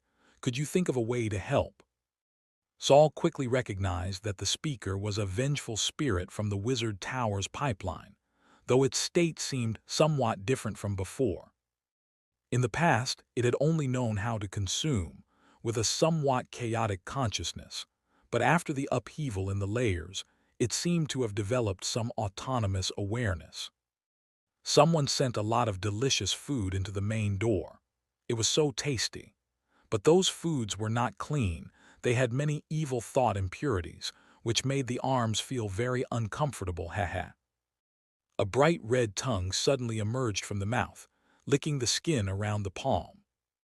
So the arms got angry and damaged the core support, Poor arms, they were so innocent. And then the core support was suddenly electrocuted. A vein popped on Saul's forehead. And then it cracked. Are you talking about the black iron pillar on the 21st floor? If it weren't for holding Kelly, Saul would have really wanted to pinch the bridge of his nose. If you're referring to that long black thing, then yes. The evil thoughts inside are still affecting the arms. We've been suppressing it with great difficulty. If you can repair the core and expel the evil thoughts, we would be most grateful. Saul glanced down at Kelly, who had transformed into a little golden figure. But the wizard tower is unstable right now. I need to get Kelly out of here first. Heh, but the core support might not hold much longer. If you just want to stabilize the wizard tower first, we can be of service. Without waiting for Saul's consent, the mouth retracted the arm on its own. What followed was an incredibly spectacular scene. Countless long, white arms began to emerge from the various cracks in the wizard tower. Some extended all the way to the ground, then bent at right angles, propping up the tower to prevent it from shaking any further. Some arms, like ropes, coiled around the walls of the wizard tower, binding it to prevent it from immediately falling apart. With the arms reinforcing it, the circular laboratory finally stabilized for the time being. Everyone and the consciousness bodies were relieved, but Jiro felt a sense of loss. Now please, sir, hurry. We can't hold out much longer. The mouth reappeared, this time speaking somewhat reluctantly. Saul nodded and turned to tell Byron and the other 4 consciousness bodies the spell that controlled Jiro. Jiro, standing aside, was filled with a sense of despair as he heard Saul openly tell others the spell. He began to wonder if he should even continue with his life. After instructing the others to continue detoxifying Kelly, Saul turned and prepared to head to the 21st floor. However, just then, an arm suddenly bent back and made an inviting gesture. No need for such trouble, the mouth in the palm chuckled. You can enter directly from here. Saul paused for a moment, glanced at the diary in his mind, bit his lip, and then lowered his head and dashed into the colorful world behind the bronze door. Heh, sir, you are truly brave. The mouth in the palm laughed wildly and then retracted back into the bronze door. The door then fully closed. The circular laboratory fell silent again. The 4 consciousness bodies looked at each other uneasily. From the mouth's words, they couldn't shake the feeling that the speaker might not have good intentions. At this moment, Byron suddenly stood up. Let's continue. The 4 consciousness bodies exchanged glances and responded in unison. Jiro, sitting by the instrument, could only honestly continue to be their power generator. A few minutes passed, the experiment continued, and Saul still hadn't returned. The wizard tower held firm with the arm's support. Suddenly, a tall man, draped in a black cloak with platinum short hair of the same color, appeared in the circular laboratory. He was holding an unconscious Haywood in his hands. Where's Saul? That voice gentle as water, it was Gorsa. Jiro's eyes widened in disbelief, and he fell out of his chair. Chapter 435, It Really Fell. At this moment, Byron was still focused on operating the instruments. When he saw the transformed Tower Master appear, he was taken aback. Most people had deep shadows cast by Gorsa. Even though they might never have interacted with the Tower Master directly, just the suppression of his strength was enough to make people shudder. Master Saul went to solve the issue with the support core. No one else dared to respond. Only Morden, who had once been a second rank, forced himself to answer. However, he couldn't shake the feeling that something was off. Gorsa now seemed to be more than just a second rank. The aura around him even reminded Morden of the battle that had taken place 100 years ago in the Hanging Hands Valley. That war which had ended as soon as it had begun. The support core, Gorsa turned his head to look at the bronze door behind him. He went in. Gorsa furrowed his brows and walked towards the bronze door, pushing it open with one hand. Behind the door was a colorful, dazzling world. Gorsa threw Haywood onto the ground and stepped into the door. The door automatically closed behind him. "What should we do now?" Herman, who had been silent until now, spoke up nervously. "He went to find the master. Could it be?" Before Herman could finish, the bronze door opened again. This time, Gorsa and Saul appeared from the ever-changing, colorful world, stepping out one after the other. Saul lowered his head, his gaze flicking across his clenched fists. After they emerged, the shaking of the wizard tower stopped. However, the massive cracks in the walls that allowed one to see the outside world were still startling.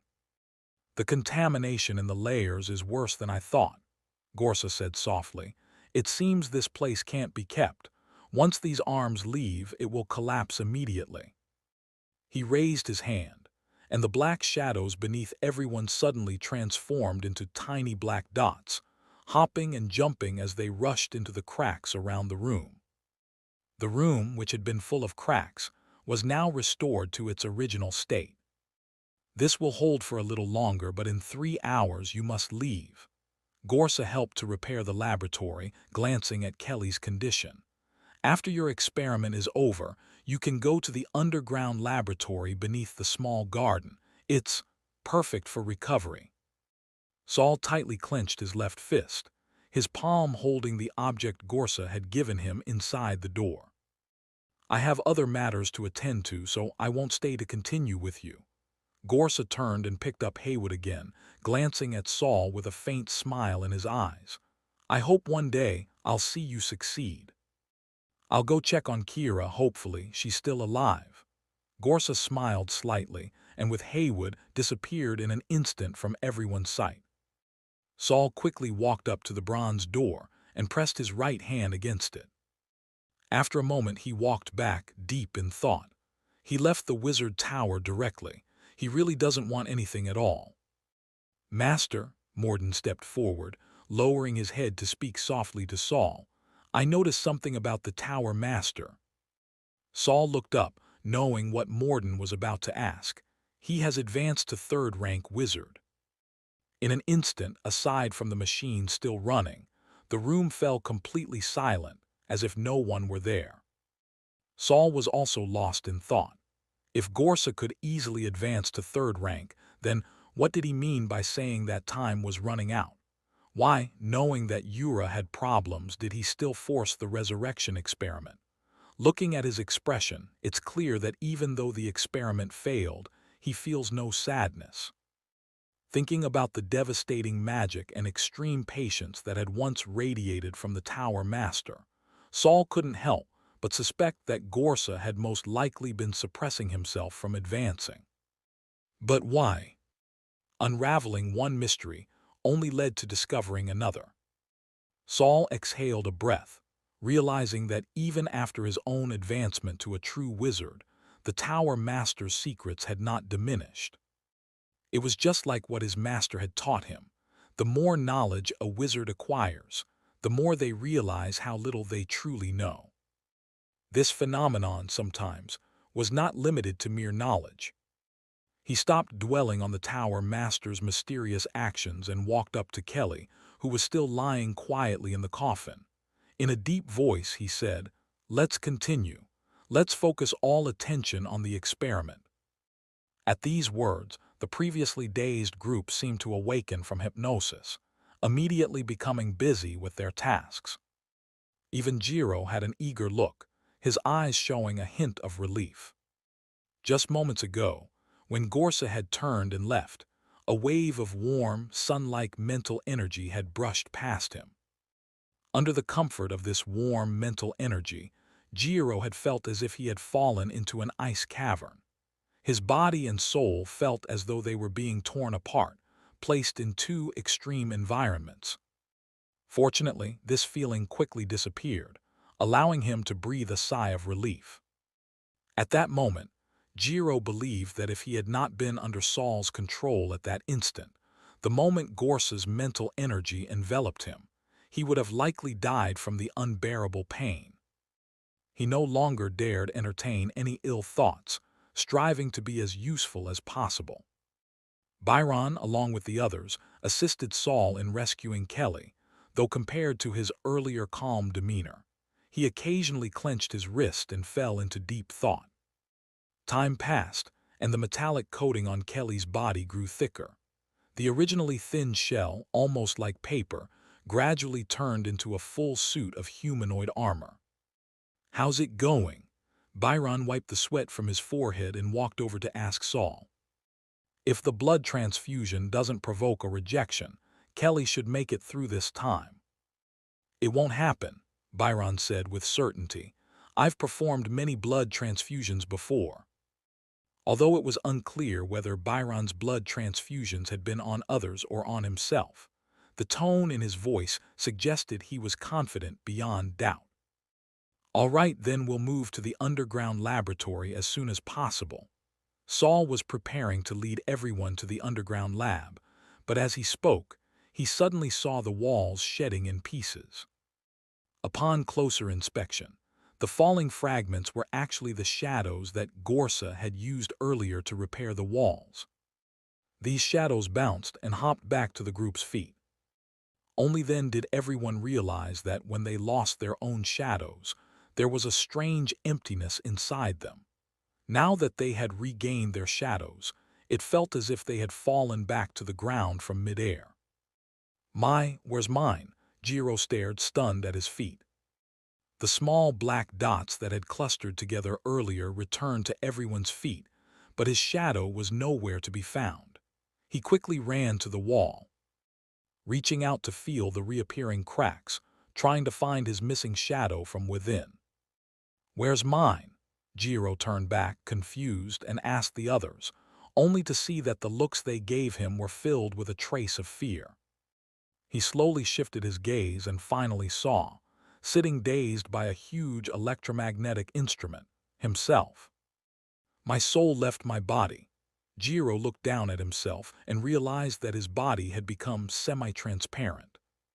He had often gone on missions with apprentices who specialized in the dark attribute and knew that they were prone to experiencing out-of-body soul states.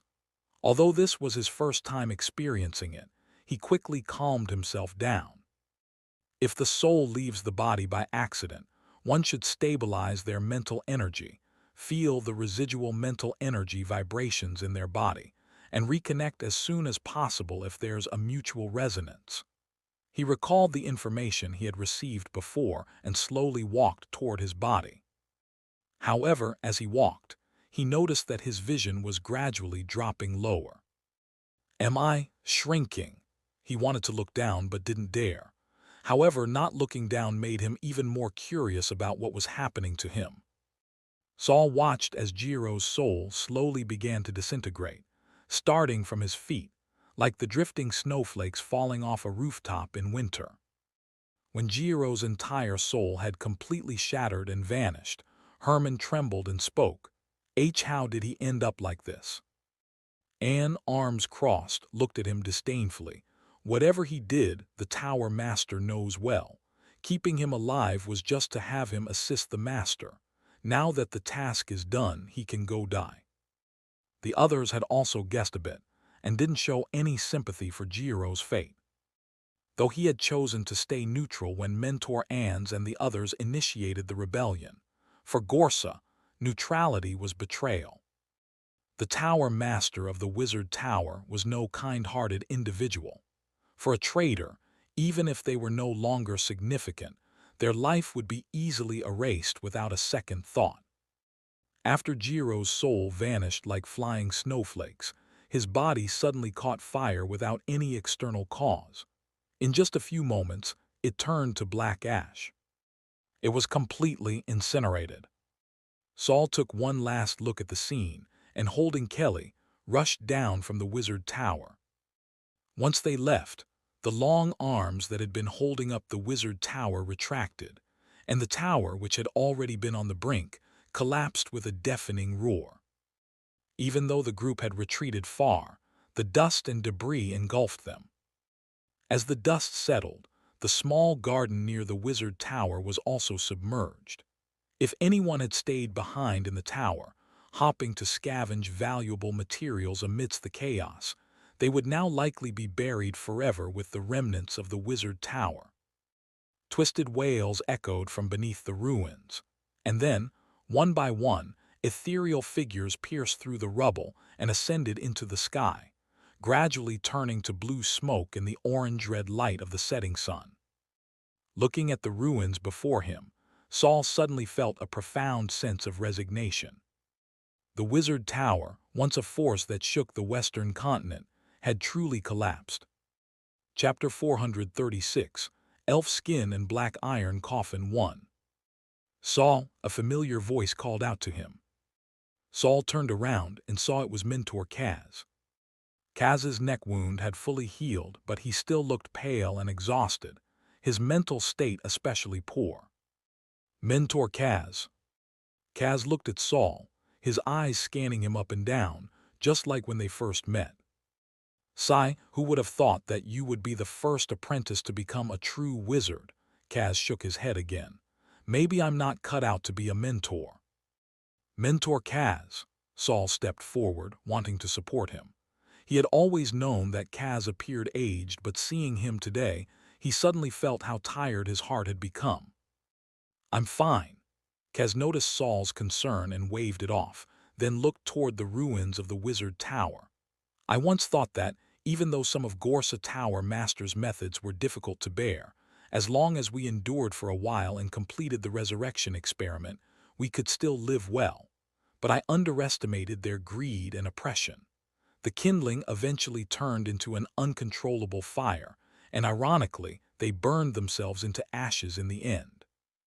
Kaz looked back at Saul, hesitated for a moment, then quietly warned him. The Tower Master still wants to resurrect Yura.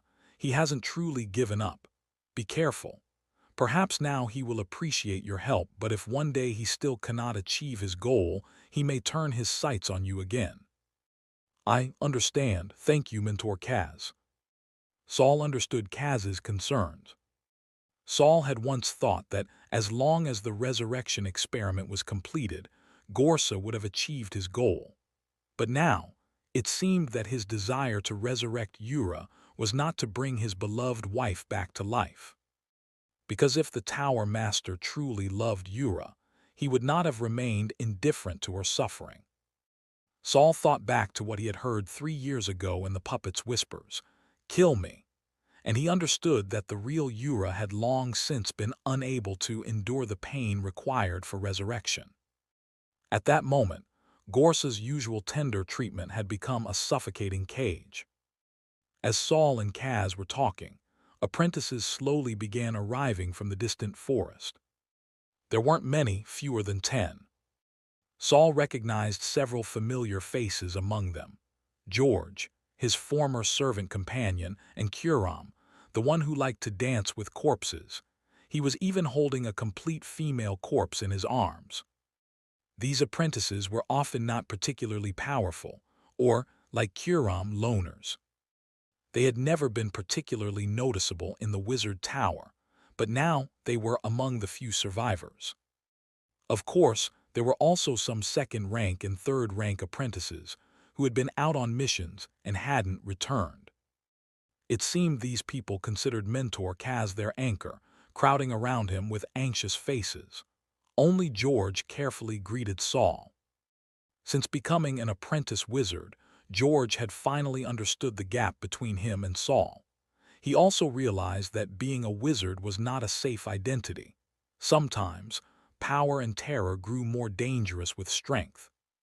This caused him to avoid getting too close to Saul, because the aura around Saul made him tremble with unease. Ah, it's Master Saul. George had a thumb-sized lump on the left side of his neck, from which a boy's innocent voice could be heard. SHH, George quickly covered the lump. Saul nodded at him. Is that your younger brother? George bowed and said, Yes, he said he wanted a head, so I thought I'd grow a human face tumor. What nonsense, Kaz scolded from the side. A human face tumor is very prone to mutation, even polluting yourself. Who taught you to do this? George was stunned and mentioned the name of a third-rank apprentice, only to realize that the person had already died in the wizard tower. Really? Kaz sighed deeply. I used to be so focused on the resurrection experiment. Now that the experiment no longer needs to be done, I should focus on disciplining you fools. For some reason, after saying this, Kaz's previously exhausted and defeated aura seemed to weaken considerably. Watching Kaz scold the incompetent apprentices in front of him, Saul couldn't help but shake his head and smile wryly. As the sun set, Kaz and the other apprentices who had returned gradually lit a bonfire at the edge of the ruins. With the faint light, Kaz and the other apprentices began to clear the rubble of the wizard tower. Saul was also among them. He was looking for the second warehouse because, besides the materials he had left there, Hayden was still lying in the stone coffin. Fortunately, although the wizard tower had collapsed, the upper part was shattered into pieces, while the lower floors from the 10th level down had collapsed horizontally and were lying on the ground. Below the 4th floor, things were relatively well preserved. However, even so, most of the butlers and servants did not survive. The collapse of the wizard tower triggered a chain reaction with some of the magical materials. Even the most ordinary of these materials were dangerous to non-wizards, and many were already unrecognizable by the time they were unearthed. In order to recover as much of Gorsa's unwanted assets as possible, Kaz led the remaining apprentices and servants to clean up the ruins. In the end, they did manage to salvage quite a few valuable items. However, Saul noticed that the elusive head butler, who commanded all the servants, was not here. There was neither a body nor any sign of him among the survivors. Could he have been taken by Gorsa as well? Saul wondered quietly. The next morning, Kaz found Saul again. We've basically finished cleaning up the ruins, Kaz said with a bitter smile. But I found that most of the items from the rooms above the 19th floor are gone. I suspect Gorsa took them. Haha, I was hopping to check out the Tower Master's collection, but it seems I'm out of luck. How about you? How did things go on your side? The East Tower's first floor was considered Saul's domain by default, and no one dared to come and steal anything, not even Kaz, who deliberately stayed away.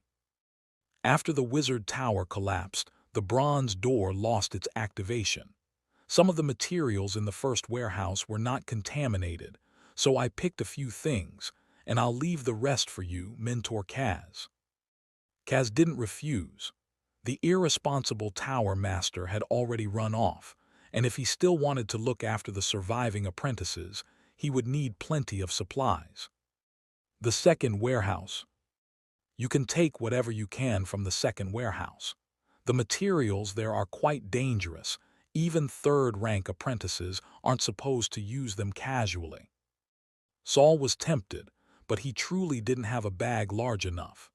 Even his compressed travel bag only had a few cubic meters of space, not nearly enough to carry an entire warehouse. The bodies in the second warehouse have already rotted. Many of the materials were stored using partitions. Some of them started to degrade when I was there, causing some loss, Saul described with a smile.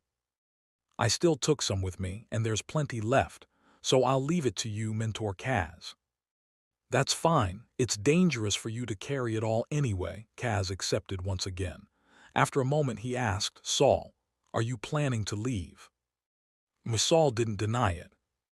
Did you take all the vengeful spirits from the interlayer? Saul froze. He hadn't expected Mentor Kaz to notice, but he admitted it directly. Yes, Mentor Gorsa must have planned it from the beginning. Once the experiment succeeded, he would leave, so he said he would leave the wizard tower to me. But now the tower has collapsed. However, Gorsa still gave me something very important. The vengeful spirit fragments are among those things. Kaz opened his mouth as though he were about to speak, but then, after thinking it over, he chose not to ask further. All right, young man. It's time to go out and make your way in the world. Once we finish cleaning up here, I plan to take any apprentices who are willing to come with me to the Kemiduchi. Saul was taken aback. He hadn't expected Kaz to leave as well. Aren't you going to rebuild the wizard tower here? Kaz smiled and waved his hand. What right do I have to build a wizard tower? Besides, this place was given to Gorsa by the Kemiduchi. I can't hold it. There are also some small wizard organizations within the Kemiduchi. I plan to find a suitable place to settle there. By the way, the organization will be called the Necromancer Garden. If you ever go to the Kemiduchi, you can come and have a look. From Kaz's words, it seemed like he had already established and expanded the Necromancer Garden organization. Suddenly, a silver butterfly fluttered into Saul's sight, followed by Penny's lively, childish voice. "Brother Saul, Kelly's awake." Saul froze for a moment, then broke into a joyful smile. He bid farewell to Kaz. "Mentor Kaz, Kelly's awake. I'll go check on her."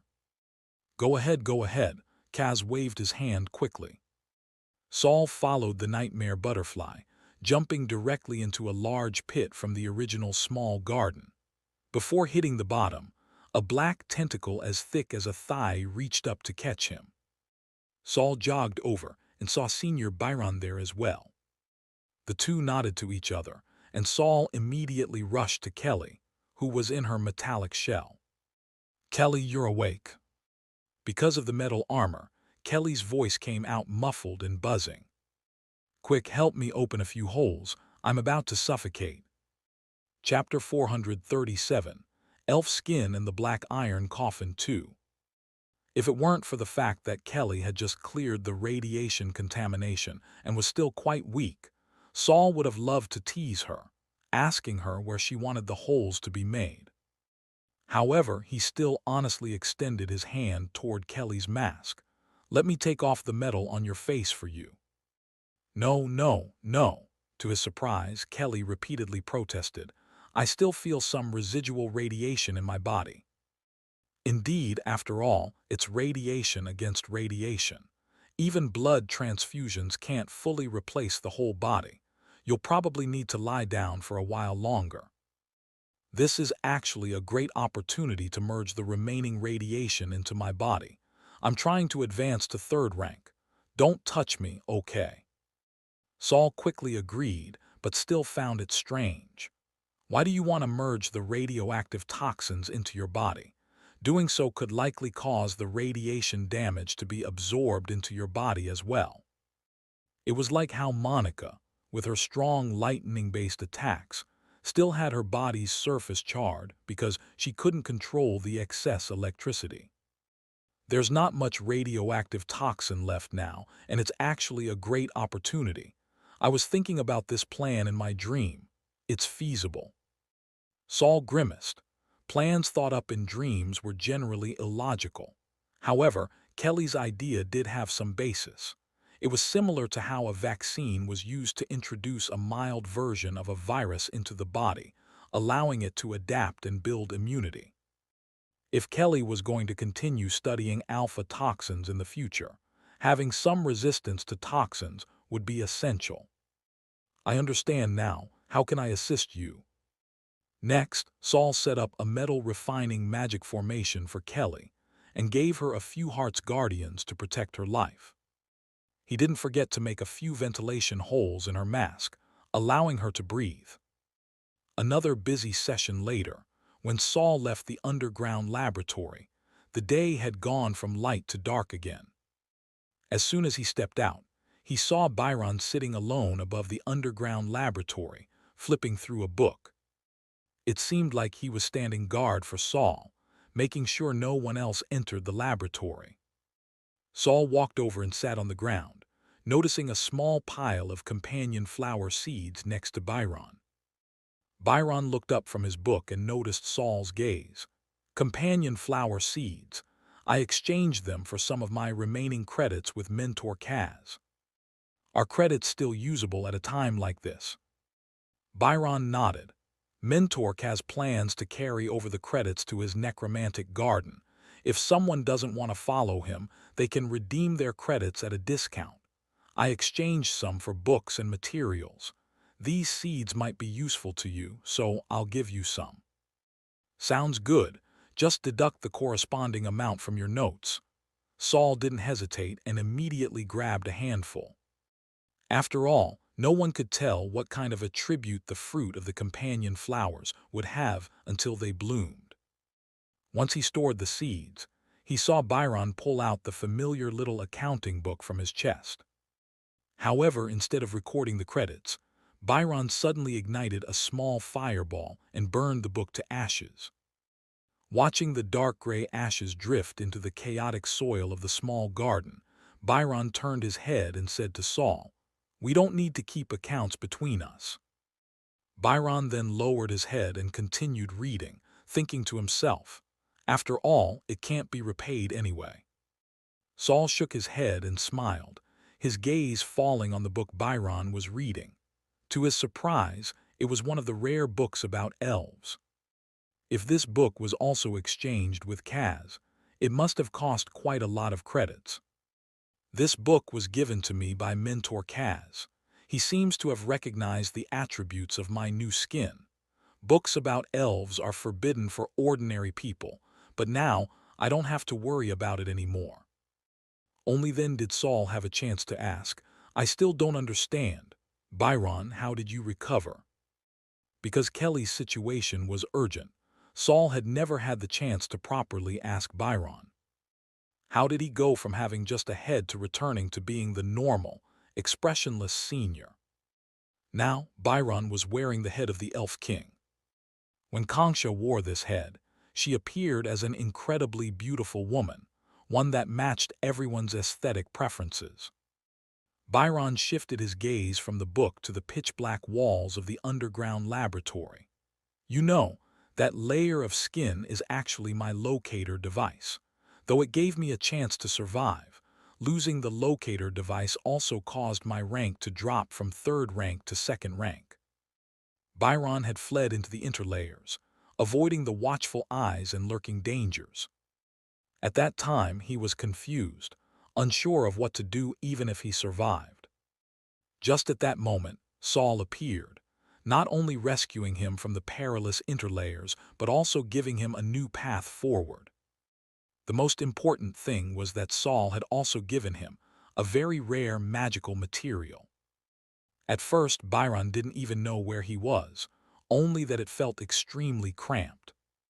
Yura had bad intentions, and both Mentor Rum and Mentor Kaz were probably involved as well. Byron just wanted to recover as quickly as possible so that he could help Saul in this treacherous situation. But when he began attempting to meditate, recharging his own magical power, he was suddenly struck by the realization that this body was particularly compatible with his advancement plan. As he began experimenting with converting this outer layer of skin into his locator device, he encountered no resistance whatsoever. In fact, he managed to adapt this new skin to his mental power and magical energy in just a few days, making it a preliminary locator device. This was dozens of times faster than his previous skin. Moreover, he found that this new skin was incredibly easy to control. Once the new locator device was initially formed, Byron returned to his original appearance. However, at that time, Saul wasn't in the second storage room. While Byron stood there somewhat confused, looking around the storage room, he ran into Agu, who had come to fetch some materials. "So that's how it is. So, Senior, you went through the original advancement plan again," Saul said, realization dawning on him. He hadn't expected that Byron's new skin would be more compatible with his research direction than his previous skin. But it made sense. After all, aren't elves a race with overwhelming mental power, so much so that it can literally obliterate them? Even though most of the special properties of the Elf King's head were removed by the half-elf, it wasn't an ordinary magical material. Its high elemental fusion compatibility was quite normal. Also, the material grade of the Elf King's head, was definitely higher than Byron's original skin, meaning it might be easier to integrate into his mental body. It was a blessing in disguise. The two of them continued to analyze the head of the Elf King, calculating the various properties of the new skin. Before long, someone else came to find Saul. It was Agu, standing outside the small garden, looking somewhat uneasy. Saul excused himself to Byron and walked out.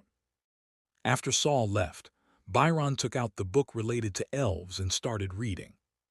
Since learning that this new skin was from an elf who had lost its mental corruption ability, he had been studying everything related to elves. Saul would likely think that he was only trying to transform the Elf King's head into his locator device. But there was something that Byron hadn't told Saul. In the Wizard Tower's 20th floor laboratory, before the Tower Master Gorsa left, he not only dealt a lethal blow to Jiro, but also left him with one final piece of advice. It was probably the only thing the Tower Master had ever said to Byron in all these years. If you take something from the elves, be prepared for the elves to come after you. The implication behind these words sent chills down Byron's spine. It even made him consider whether he should give up on fully converting the Elf King's head into his locator device. But in the end, Byron decided to continue with the transformation. After all, without such a perfectly suited locator device, he might never have another chance to advance and become a true wizard. As for the risks involved, he would bear them himself, without burdening Saul. After all, the path of a wizard was one that he would ultimately have to walk alone. However, if one day Saul needed him, Byron would spare no effort and cost to repay him. This was the kind of exchange that Byron believed in. Chapter 438, Elf Skin and the Black Iron Coffin 3. After Saul walked out, Agu led him even further. There was no one within 100 meters around them. Only then did Agu quietly ask Saul, "Master, did you see my two souls in the library?" Agu tightly clasped his hands together, visibly uneasy. Before the wizard tower collapsed, he had gone to the library once but hadn't seen his other two souls. Now that the wizard tower had fallen, he followed Kaz to clean up the ruins but still hadn't found the middle-aged and elderly administrators. This made him very anxious. Could the two of them have been affected by the chaotic layers during the riot? Could they have been eaten by the powerful, vengeful spirits in those layers?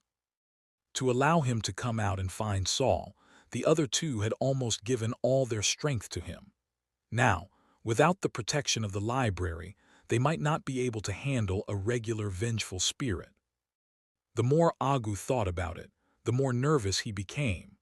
But when he looked up, he found Saul staring off into the distance with a vacant look in his eyes, as if lost in thought. "Master," Agu asked cautiously. "Huh?" Saul snapped back to reality, touching his nose.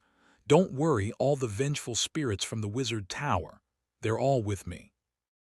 Agu suddenly realized that Saul, being able to directly absorb vengeful spirits without being tainted by their evil thoughts, might have really consumed all those spirits from the wizard tower. Even if he couldn't be polluted, wouldn't he have gotten sick from eating so many? Wouldn't it have killed him? Saul saw the shocked expression on Agu's face and immediately understood where his thoughts were going. "It's not what you think," Saul said. "You remember how I went through the Bronze Gate to delay the collapse of the wizard tower, right?" Agu nodded. "Later, Master Gorsa came in. There he gave me the true core of the wizard tower." The true core of the wizard tower? Agu was somewhat shocked. Clearly, even after being a vengeful spirit in the wizard tower for hundreds of years, Agu had no idea what the core of the wizard tower was. Saul didn't elaborate further. Instead, he fell into a moment of reflection. "Do you remember, I once told you that the structure of the wizard tower was based on the rock giants?" In the bizarre, colorful world, Gorsa found Saul. At that moment, Saul was staring blankly at a black box in front of him. The long fingers that had led Saul here had disappeared. Inside the world beyond the bronze gate, this black box was the only deep color in the otherwise kaleidoscopic surroundings. The box was covered in cracks, rusted, and looked very old. Hearing Gorsa's voice, Saul turned his head, only to be stunned by the sight of a strange man. But the voice was indeed that of Master Gorsa, so had even his eye color changed? Had he been tainted? When Gorsa had teleported Saul and Kelly away, Saul had understood that Gorsa had stabilized his condition. Once he fully recovered, even several first-rank wizards wouldn't be his match. Moreover, the diary hadn't indicated any further danger. That was why Saul felt at ease detoxifying Kelly on the 20th floor. He hadn't expected that Gorsa would return and undergo such a drastic change. Not only was the pink bandage gone, but even his eye color and appearance seemed to have changed significantly. Though his appearance had changed, his aura had not. He seemed gentle, yet his depths were unfathomable. And it seemed like he had become even stronger. However, due to the difference in strength between Saul and Gorsa, Saul couldn't fully assess the changes in the latter. Gorsa was also gazing at the shattered black box. This is the core of the Wizard Tower. You can call it the Black Iron Coffin. A coffin? Saul had thought it was just a box. Place your hand on it and feel it, Gorsa said, nodding toward the box. Saul placed his hand on the box. Thump, thump, thumpy, thump.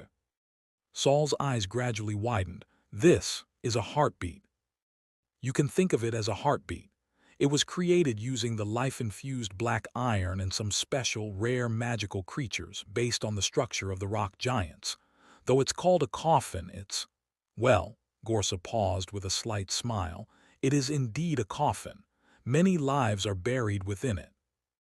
With a single wave of his hand, the colorful halos around them began to expand and contract violently, twisting and distorting.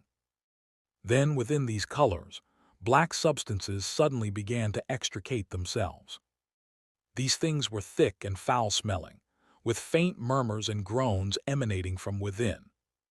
If they had been ordinary wizard apprentices, just the sight of these things would have been enough to traumatize their spiritual bodies, with weaker ones possibly being directly polluted. The black substances seemed to be drawn by some kind of force, and all slithered into the damaged black iron coffin. Once all the black substances had entered the black iron coffin, the surrounding swirling colors suddenly quieted down, as if they had lost their life. Gorsa extended his hand and gripped the floating black iron coffin. His brows furrowed sharply, then slowly relaxed. He then handed the black iron coffin, small enough to be held with one hand, to Saul.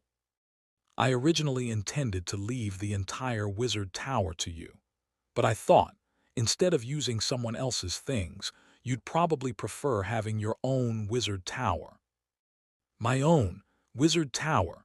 Saul stretched out both hands, looking down at the black iron coffin that Gorsa had placed in his palm.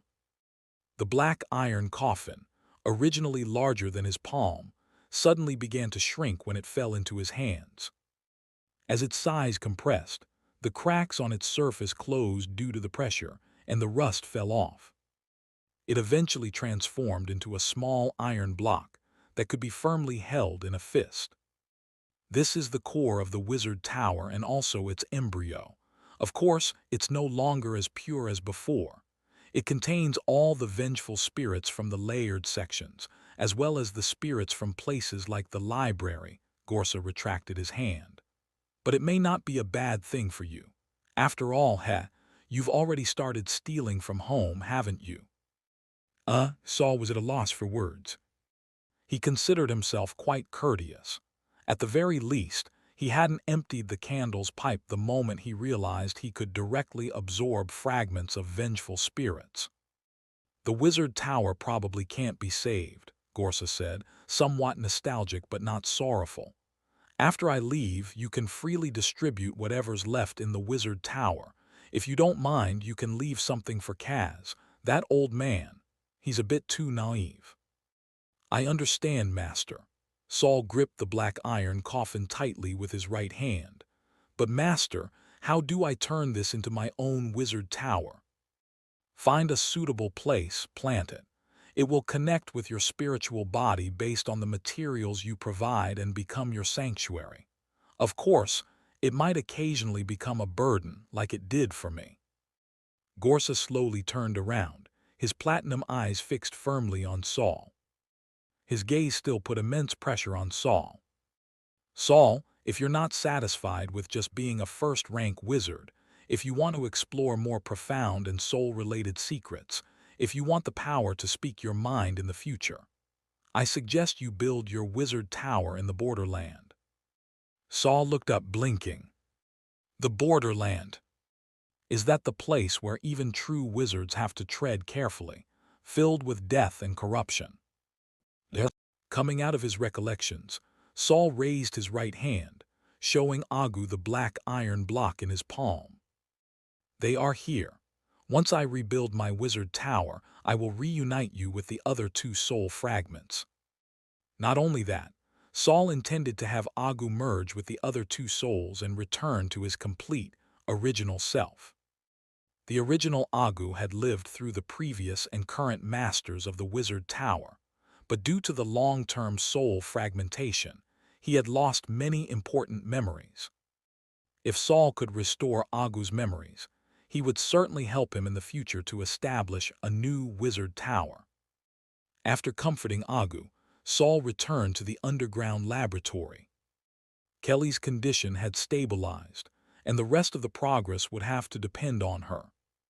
Things like the locator device, of course, had to be researched and created by her, as it would be the most suitable for her. He just didn't know what she would turn into in the future. A walking heavy metal. Chapter 439, Departure. Turning his head, Saul saw Byron still sitting there, reading, his posture unchanged. Byron's locator device must be very suited to him. But this new locator device. "Senior, why do you still look like yourself even though you're wearing an elf's head? I thought your appearance would change." Saul told Byron about the stunning effect when Konksha used this head. Byron lowered his head and looked at his own body. "You're right, I can feel that this layer of skin should be able to change my appearance according to my mental power, but in my perception, this is the way I am." "Then you can develop other functions in the future too, Senior." Byron nodded. "Once I'm familiar with it, I should be able to change as freely as I did before." As freely as before. Saul recalled Balloon Byron and Human Skin Byron and suddenly froze. This wasn't the kind of change he wanted. "All right, no more teasing, Senior." Saul rummaged through his bag, pulling out an eyeball and tossing it to Byron. Byron caught it in confusion. "What is this?" "It's a magic item I got a long time ago, the Phantom Eye." "I've heard of the Phantom Eye. It can create sounds in the enemy's mind that either make them familiar or fearful." Byron's expression was somewhat conflicted. "Yes, what's wrong?" Byron shook his head. "Nothing, just a little unfamiliar." His voice lowered for a moment but quickly rose again. "I understand now. This item is indeed very suited for this skin. I'll get the hang of using it." With that, Byron's left eye suddenly retracted into its socket, and then he plopped the Phantom Eye into his left eye socket. Saul gaped, watching. Sure enough, even with the Elf King's head, wearing it on Senior made the style look bizarre. He clicked his tongue in his heart and pulled out another item. "Give this to Kelly when she wakes up." Saul left Kelly a notebook. After learning that Kelly planned to integrate alpha toxin into her locator device, and considering her mastery of the metal element, Saul had taken the opportunity to organize some information about radioactive metals he had previously attempted to use to resolve alpha toxin, leaving it for Kelly. It was also his birthday gift for Kelly. He believed Kelly would study and apply it carefully. "Should be." "Are you leaving?" Byron suddenly looked up and asked as he took the notebook for Kelly. Saul was a bit surprised that Byron knew he was about to leave, but quickly realized it made sense. Without Gorsa's wizard tower, it had lost its most important value. And trying to build a wizard tower here would be very difficult. This place was a gift from the Kema Duchy to Gorsa. After he left, they might not be willing to let others take possession. The interactions with neighboring countries and major powers would also pose challenges. Moreover, it was obvious that Gorsa was not the type to build connections. He just walked away, leaving a pile of people and matters behind. Luckily, Mentor Kaz was more responsible. Otherwise, the remaining apprentices in the Wizard Tower would have a hard time continuing their studies and promotion. At the same time, Saul couldn't go to the Kema Duchy with Mentor Kaz. Even if it were stable there, the potential for growth would be limited. What Gorsa had told him inside the Bronze Gates world was clearly a warning that danger would arise in the future. If he didn't want to become cannon fodder, he needed to become stronger as soon as possible. After that, Saul thought a lot. He thought about the disappearance of the elves, about Gorsa's obsession with the resurrection experiments, and about the massive sinkhole on the other side of this planet. The satisfaction of becoming a true wizard gradually faded, replaced by a desire to advance further and become stronger. Byron had been observing Saul's reaction. Seeing his expression, he knew he wasn't wrong. He closed his book and placed it on his lap, then said seriously to Saul, "Since you've made up your mind, then let's leave as soon as possible. There's nothing left to hold on to here." Saul hesitated for a moment, glancing at Kelly. Before Saul could speak, Byron said, "Kelly's condition has stabilized. The locator device, though still risky, is something you can't protect her from forever. And during this time, you don't need to worry. I'll keep an eye on her." Byron patted the book on his lap again. "Of course, I'll also use this opportunity to re-advance to 3rd rank and then push straight for true wizard status. If I succeed, I'll come find you." Saul's shoulders relaxed little by little. "I'll head to the borderland. If you come, I'll naturally welcome you. All right, Senior, you're right, I really should set off." It was hard to leave his homeland.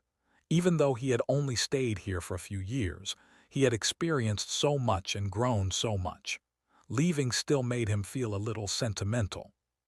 Saul raised his hand, and thick black tendrils stretched out, gently tapping his palm as if they knew Saul was about to leave and were bidding him farewell.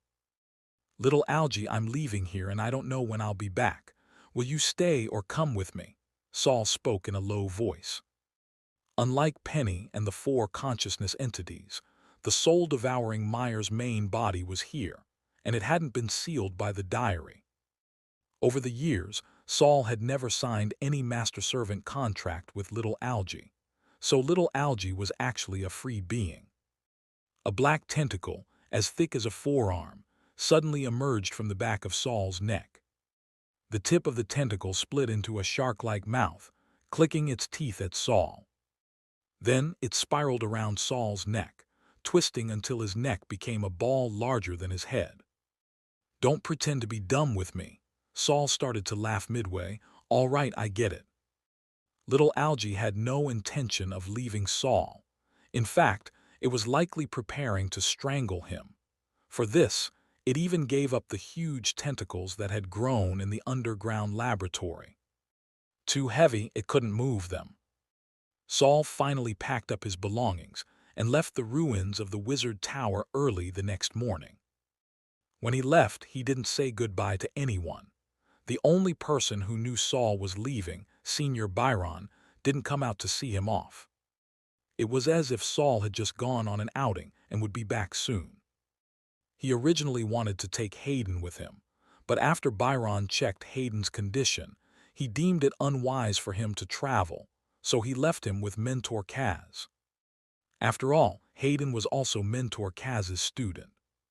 But even though Saul was leaving alone, he still had a large team with him. He took a two-horse carriage that could carry 6 people, along with many pieces of luggage. Many magical materials with life properties couldn't fit in a compressed storage bag. Moreover, his compressed storage bag wasn't that big. Apart from the many belongings, there were also quite a few people on Saul's carriage. Herman drove more smoothly and leaned out of the window, knocking on the wooden frame. "My potions are ruined." Anne was organizing Saul's luggage. It was all packed in a messy, cramped way, and she couldn't bear to look at it any longer. But during the sorting, the carriage suddenly jumped, and she accidentally crushed a potion bottle she was holding. "The ground is destroyed and I can't help it. We'll be entering the forest soon, so don't bother cleaning it up."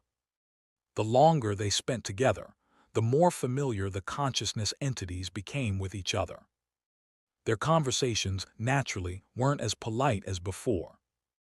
Morden smiled happily as he watched Anne and Herman argue. Agu wore a serious expression. Ever since learning they were heading to the borderland, this was the face he wore. A silver butterfly fluttered in front of Saul, buzzing with a little girl's voice as it sweetly begged, "Brother Saul, just a little more, please." Saul deliberately scowled, crossing his arms. "No, if you eat too much veiled crystal essence at once, you'll fall into a deep sleep." I won't, Brother Saul tilde tilde tilde." The carriage entered the forest and swayed a bit more. A black tentacle suddenly shot out from the window, biting off an unripe fruit from the treetop. Click, click, click, click. The jagged mouth twisted and was quickly pulled away by the increasingly distant carriage with a whoosh.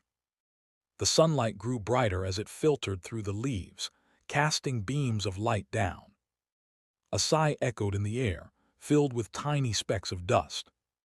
"Little algae, stop eating random stuff." Departure. Chapter 440, Teaching Plan. Just as they were about to leave the forest and enter the small town nearest to the Wizard Tower, Saul's carriage brushed past another single-passenger carriage. The driver of the other carriage instinctively looked over.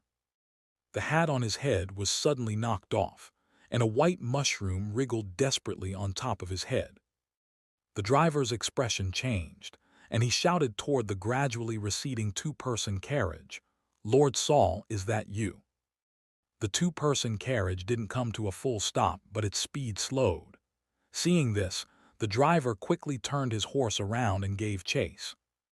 Due to the sharp turn, the person inside the single-passenger carriage almost got flung out the window. However, the anger that had just surfaced on his face disappeared when he heard the name the driver shouted. He leaned halfway out the window, gripping the frame and yelling, "Senior Saul, the Kinas suddenly invaded the Kema. The border is in chaos with heavy casualties. Duke Kira is being besieged by several second-rank wizards." As he spoke, the carriage caught up, but to his surprise, the one driving Saul's carriage was a woman. Judging by her attire, she was a third-rank wizard apprentice. She lifted her chin and glanced over casually, saying, "The Tower Master has already left for the Kema Duchy. Your news is outdated." "Really?" The pursuing apprentice was momentarily stunned, then let out a long sigh of relief. With the Tower Master stepping in, even the strongest second rank wouldn't stand a chance.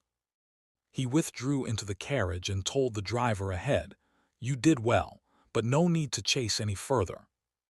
But the driver still kept shaking the reins, trying to draw closer to Saul's carriage.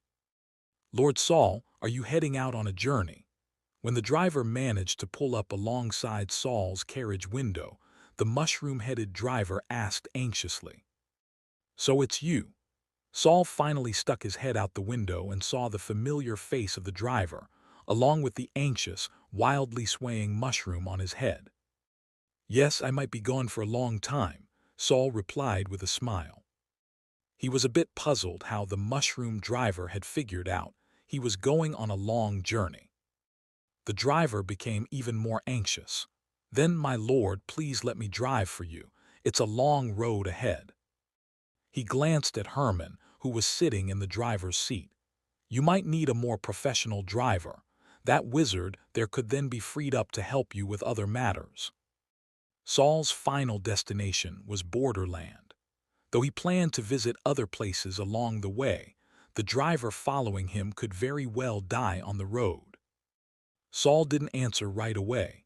Instead, Anne sat across from him, rested her arm on the window and propped her chin up, saying, "We're not going on a sightseeing trip, you know. People can die any time on the road." The driver said anxiously, "That's all right, my lord. If anything happens, I'll just hide. You don't even need to save me if it's dangerous." Anne's eyes lit up. She darted back into the carriage with a whoosh. "Master, let's take him along. This guy's ability to hide makes him practically invisible." Saul looked up and met Anne's eyes. "It's true. I've noticed that too, but I never figured out why. Do you know the reason?" Anne grinned slyly. "I've seen a case like this. Most ordinary people die quickly after being parasitized by demonic creatures, but a few lucky ones adapt to their parasites and even feed them back, forming a mutually beneficial state. This driver is probably one of them. The mushroom parasitizing him is weak, but extremely resilient and practically unnoticeable, one of those life forms that might survive even a natural disaster." "Wow, I want that kind of ability too," Herman exclaimed, as he finally brought the carriage to a halt and scooted over, clearly making room for the mushroom driver. The mushroom driver quickly and steadily stopped his carriage, then looked toward the apprentice inside. Go ahead, go ahead." The apprentice in the carriage didn't object in the slightest. He was quite happy to seize this chance to associate himself with Saul. After all, it was usually very hard to even catch a glimpse of this tower master's personal student. Anne still leaned on the carriage window, grinning. "Thanks, kind sir. Are you specialized in fire elements?" The apprentice, left alone in the carriage, brightened and nodded eagerly. Anne extended her hand, and a small crack opened in her palm. A dark red speckled egg, barely larger than a thumb, was squeezed out. With a gentle shake of her palm, the egg landed in the apprentice's hand. "A fire flame owl egg, but you'll need a corpse to hatch it, so don't delay." The apprentice was overjoyed. He had seen the fire flame owl listed in the registration hall before, but the credits needed to exchange for one were too high. He could only admire it from afar. Who would have thought he'd get one today, just like that? "Thank you, my name, Philly. I'm a second rank." He looked up, trying to build more rapport, but saw the mushroom driver had already scrambled onto the driver's seat across from him, urgently driving the carriage away, as if debt collectors were hot on his heels. Anne casually waved at Philly and ducked back into the carriage. Philly held the fire flame owl egg still in disbelief. Then he suddenly remembered something. "Right, I need to find a corpse quickly to hatch it. I recall it doesn't necessarily have to be a human corpse. Large beasts work too." Thinking that far, Philly suddenly froze. Wait, he could have sworn. The girl just now took the egg out of her body. Cold sweat instantly dotted Philly's forehead. What? Saul's carriage passed through the small town near the Wizard Tower without stopping, heading straight for the lakeside cottage he had rented in the outskirts. There were still some of Saul's belongings there that needed to be brought along. With a familiar and skilled driver, things were much easier. Saul only had to mention it once, and the mushroom driver quickly steered the carriage to the destination. Outside the lakeside cottage, several of Little Algy's fragments were still stationed. As soon as they arrived, Little Algy bounced over to retrieve them. While the others were busy packing, Little Algy ran back to Saul with two items: a slightly crumpled letter and a damp notebook wrapped in a plastic cover. "What's this?" Saul took the two items. "Little Algy." "Little Algy, Abba, Abba, Abba." Agu walked over with a stack of books in his arms. "Master, I recommend teaching Little Algy to read and write. It can leave fragments everywhere, and each fragment retains a bit of awareness, making it a great surveillance tool. But if it finds something important and can't describe it to you precisely, its monitoring ability will be compromised. Saul looked at the items in his hand and nodded. True. Even though I can receive some vague impressions through our mental link, written language would be much more accurate. Its mouth structure isn't suited for speech, so literacy is something we'll have to prioritize. Saul had already planned to make little Algae the monitoring system of his wizard tower. Compared to the fragments of resentful spirits inside the black iron coffin, he naturally trusted little Algae more for now. Anne tossed aside her work and ran over excitedly. Ha ha, I can teach it necro whispers. Morden followed up, I'm pretty good at Noah's script. Agu chuckled, practically pushing up imaginary glasses. My studies are quite broad. Just like that, as they chatted, they finalized an education plan to raise little Algae's literacy. Little Algae didn't have eyes, but judging from how its head swayed left and right, peeking around indecisively. It must be very happy, right?